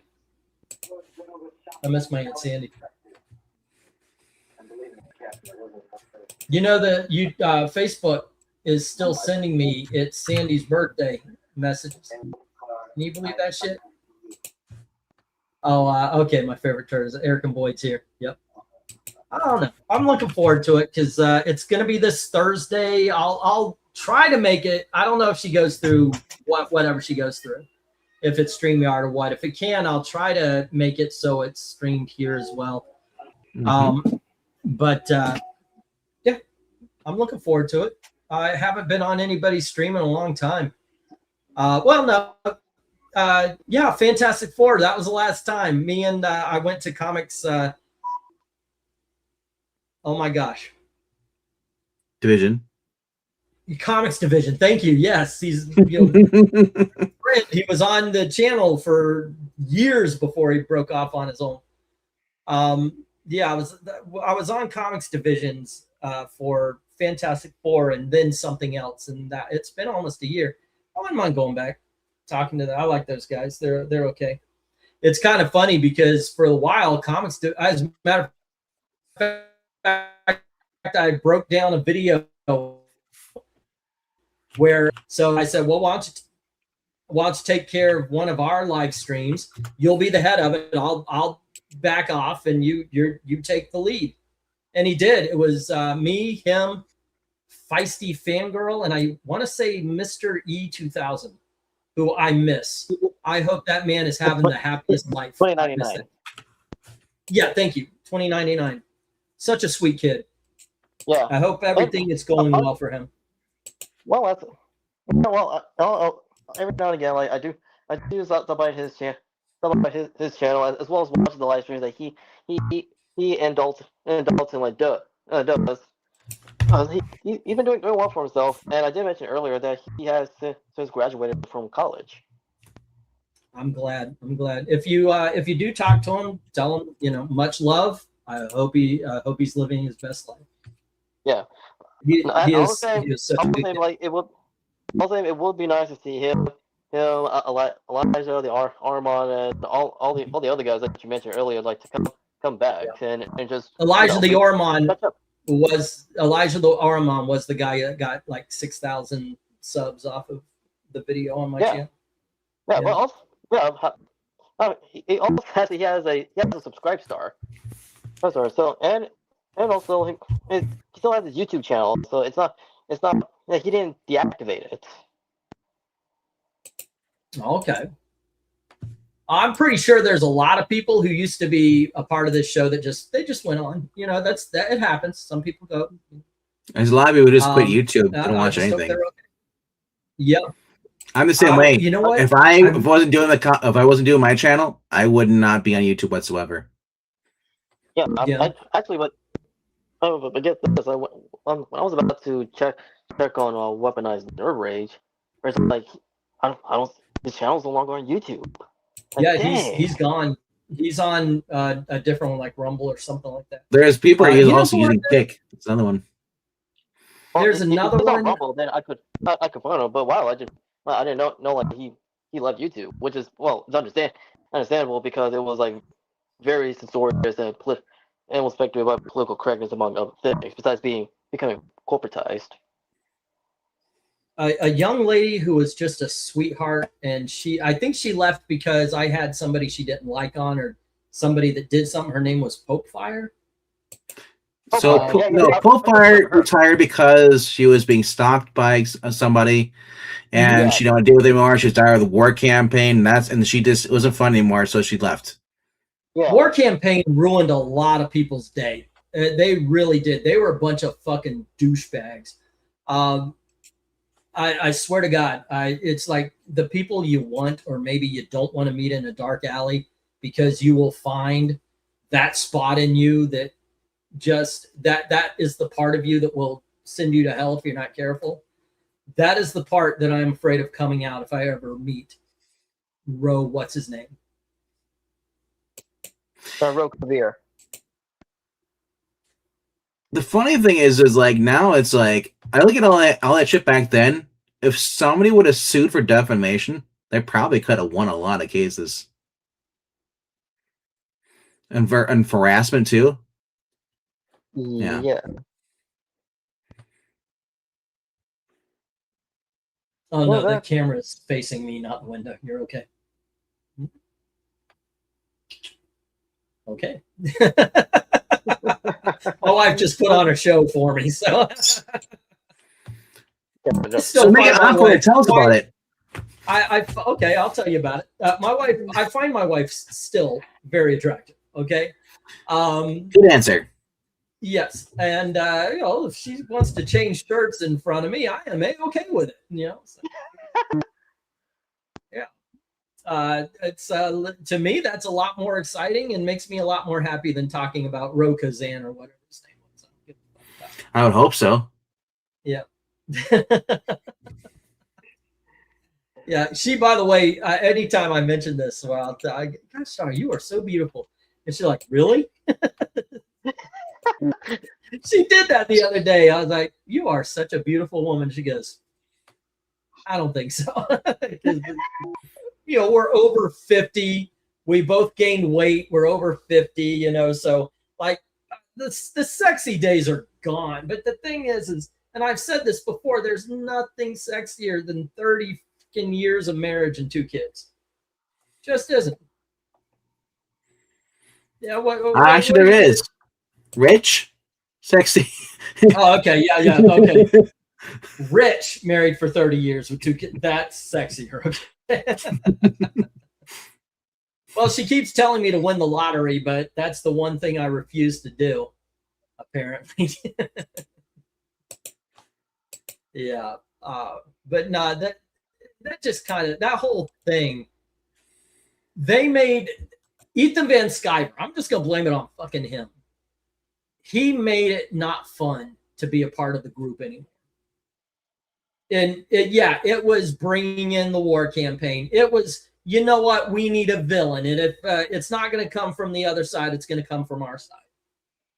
Ethan Van Sciver and his war campaign and the whole 9 yards, they made everything not fun anymore. Even the Comicsgate stuff, it became about buy our fucking book. All right, we're done. Yeah. Anyway, that's my take on it. I'm getting cynical and bitchy now. My parents are almost at their 30th anniversary, says Austin. That's cool. That's really cool. Yeah. I wish it was the same with generations after. Even our kids, they're not married yet. Me and Gail got married at I was 20, about to be 24. And you had just turned 23, right? May 1st, that would have been, March. Yeah, you would have just turned 23. And like 2 weeks before the wedding, we got the news that Ashley was bun in the oven. Like, we didn't have a year or two as just a married couple, but you know what? Kids are done. We're okay, Let's see. Troy is also not a huge fan of EVS for different reasons. Troy? Is that the person, the husband of the person I'm going to talk to? Yeah. Just, you know what? I watched, somebody made a documentary about Comicsgate, and I watched it recently. That just, it pisses me off. He stole it to turn it into what he turned it into. And it was disgusting. Troy Pacelli, So having to continue like as a consumer revolt until eventually, and like everything that we have critiqued, have been ignored for so long.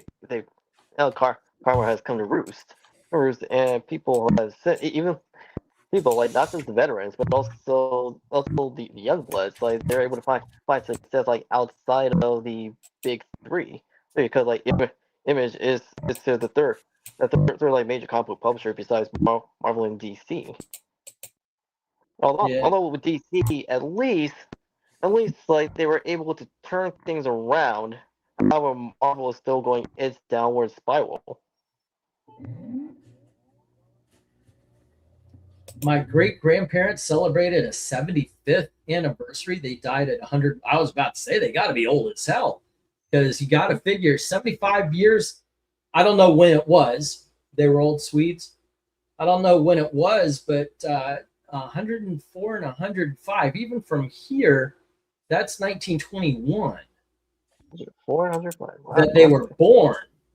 That means, 20 years before, that would have been 1940 they got married. Shit, that's a lot. That sounds about right. William Shatner is 94 years old, and yet he looks like a man in his between his 50s and 60s.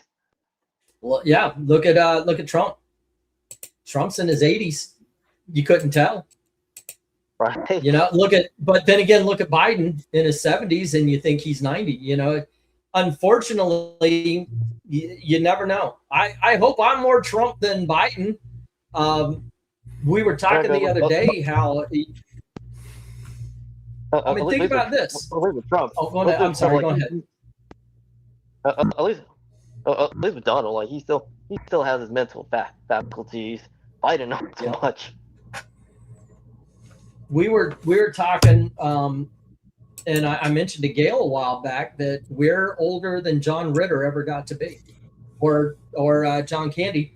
Think about with you, Brittany Murphy. Brittany Murphy died, according to your age. Brittany Murphy died like 6 years ago. Can you imagine dying that young? Did she kill herself? Yeah, no. It was the same thing as Heath Ledger. They took fentanyl or something to sleep, and it was too much. Yeah. It sounds like they got a drug from somebody who wasn't really official doctor. Well, that happened to Michael Jackson and Prince. They went to a doctor, and the doctor said, "Take this." I do believe it. I could be wrong. I thought it was like fentanyl, and they were using it as a sleeping thing, And it was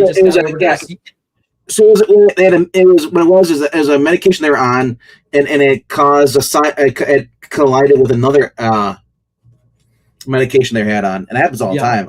So unless you have a good doctor who's keeping track of all your meds, you don't tell them that. Yeah, you can cause the cardiac arrest and all that stuff. Some people get over 100 years. Some people get 40 or 50. That's it's sad. Yeah, it's sad that happens. We were just watching The Sopranos, and what's his name, Gandolfini. He got 56 years. That's how old I am on Wednesday. I don't want to die at 56. Yeah. He was younger than 50. He got how many? How old was he? That is in the early 50s. Shit. I became very aware of the fact that it's a crapshoot once you hit 50. Once you hit 50, it could be, you could have 30, 40 more years, 50 more years, or you could have 5. You just gotta love life. Indeed. I mean, look at Mel Brooks. He was 51. Wow. Look at Mel Brooks and Dick Van Dyke. Like they were able to like made it to the 100 mark. And I remember like when I watched a clip of Dick Van Dyke and his like workout routine, thinking like I could not. I couldn't even. Again, like what's like with Shatner, he does not look like a man in his hundreds. I was like, that guy is fit as a fiddle, like Chuck Norris. Yeah. There's a movie with Tommy Lee Jones about Ty Cobb. When you said that, for some reason, this popped in my head. It was about Ty Cobb. Ty Cobb is notoriously an asshole. He's a baseball player. Yeah. And there was a scene where he was at a club and the musicians were playing. They played him up, Sweet Georgia Brown, and they asked him. He says, "Well, you know, and how do you feel you would do about against modern day New York Yankees? Oh, how would you bat?" And he says, "Oh, probably about 250, maybe 260." And he goes, "Wow, you were batting 360. So what makes you think that you would only do 250?" He looks at him and goes, "I'm 70 years old." Because like the guy was asking him like in his peak versus their peak, but he was. I thought that was funny as hell. I don't know why that popped in my head when you said that. But by the way, if you haven't seen the movie Cobb starring Tommy Lee Jones, do yourself a favor. It's really good. But yeah. Let's see. Austin saying, "I find it hilarious that Frank Miller wanted to make The Dark Knight Returns because he was getting older than Batman was in the comics, and he wasn't having that." Yeah, I read that. Yeah. With Frank, with Frank, like because of like extreme circumstances, it just caused him to look older than he is, than he actually is. Yeah. He looks like he's lived a harsh life right now. Right. And people have said, "Sit down." Sorry. I mean, when he first opened up his own poster like Frank Miller Presents, I was like the materials like he was releasing, were stellar, like Ancient Enemies and his sequel to Ronin, top notch. Sorry, Dom. Every time you speak, I hear Dom. Your microphone is acting up.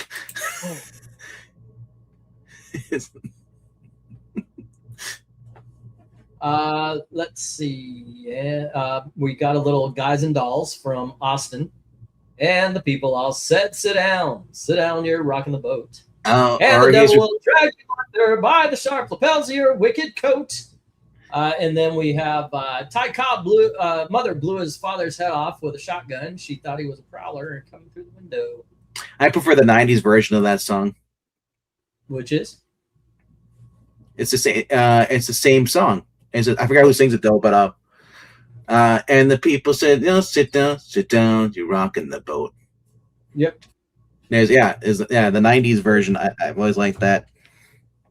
It is from the play Guys and Dolls, which I went to a school that performed it, but I arrived a little bit late. I had done a song from it. It was in a cabaret show in Texas, but I would have loved to play. I wanted to play Nathan Detroit so much.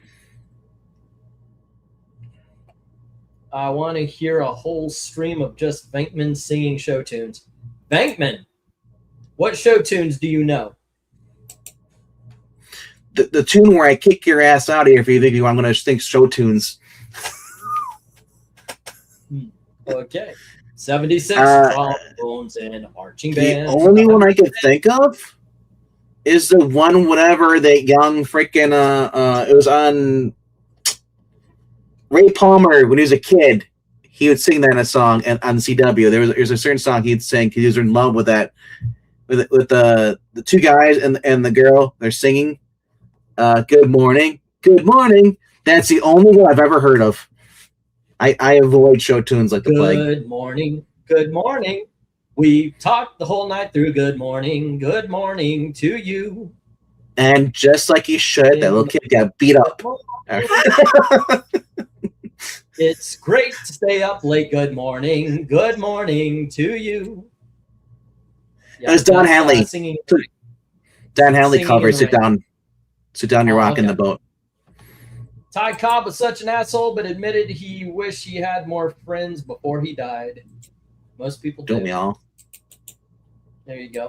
All right, kids. It is past 1 o'clock here. It's 1:30, as a matter of fact. I'm going to call it a night. It is a night. My beautiful lady friend over here is calling for hugs. Am I right, Gailey? And she's like, am I? Ah, goodness.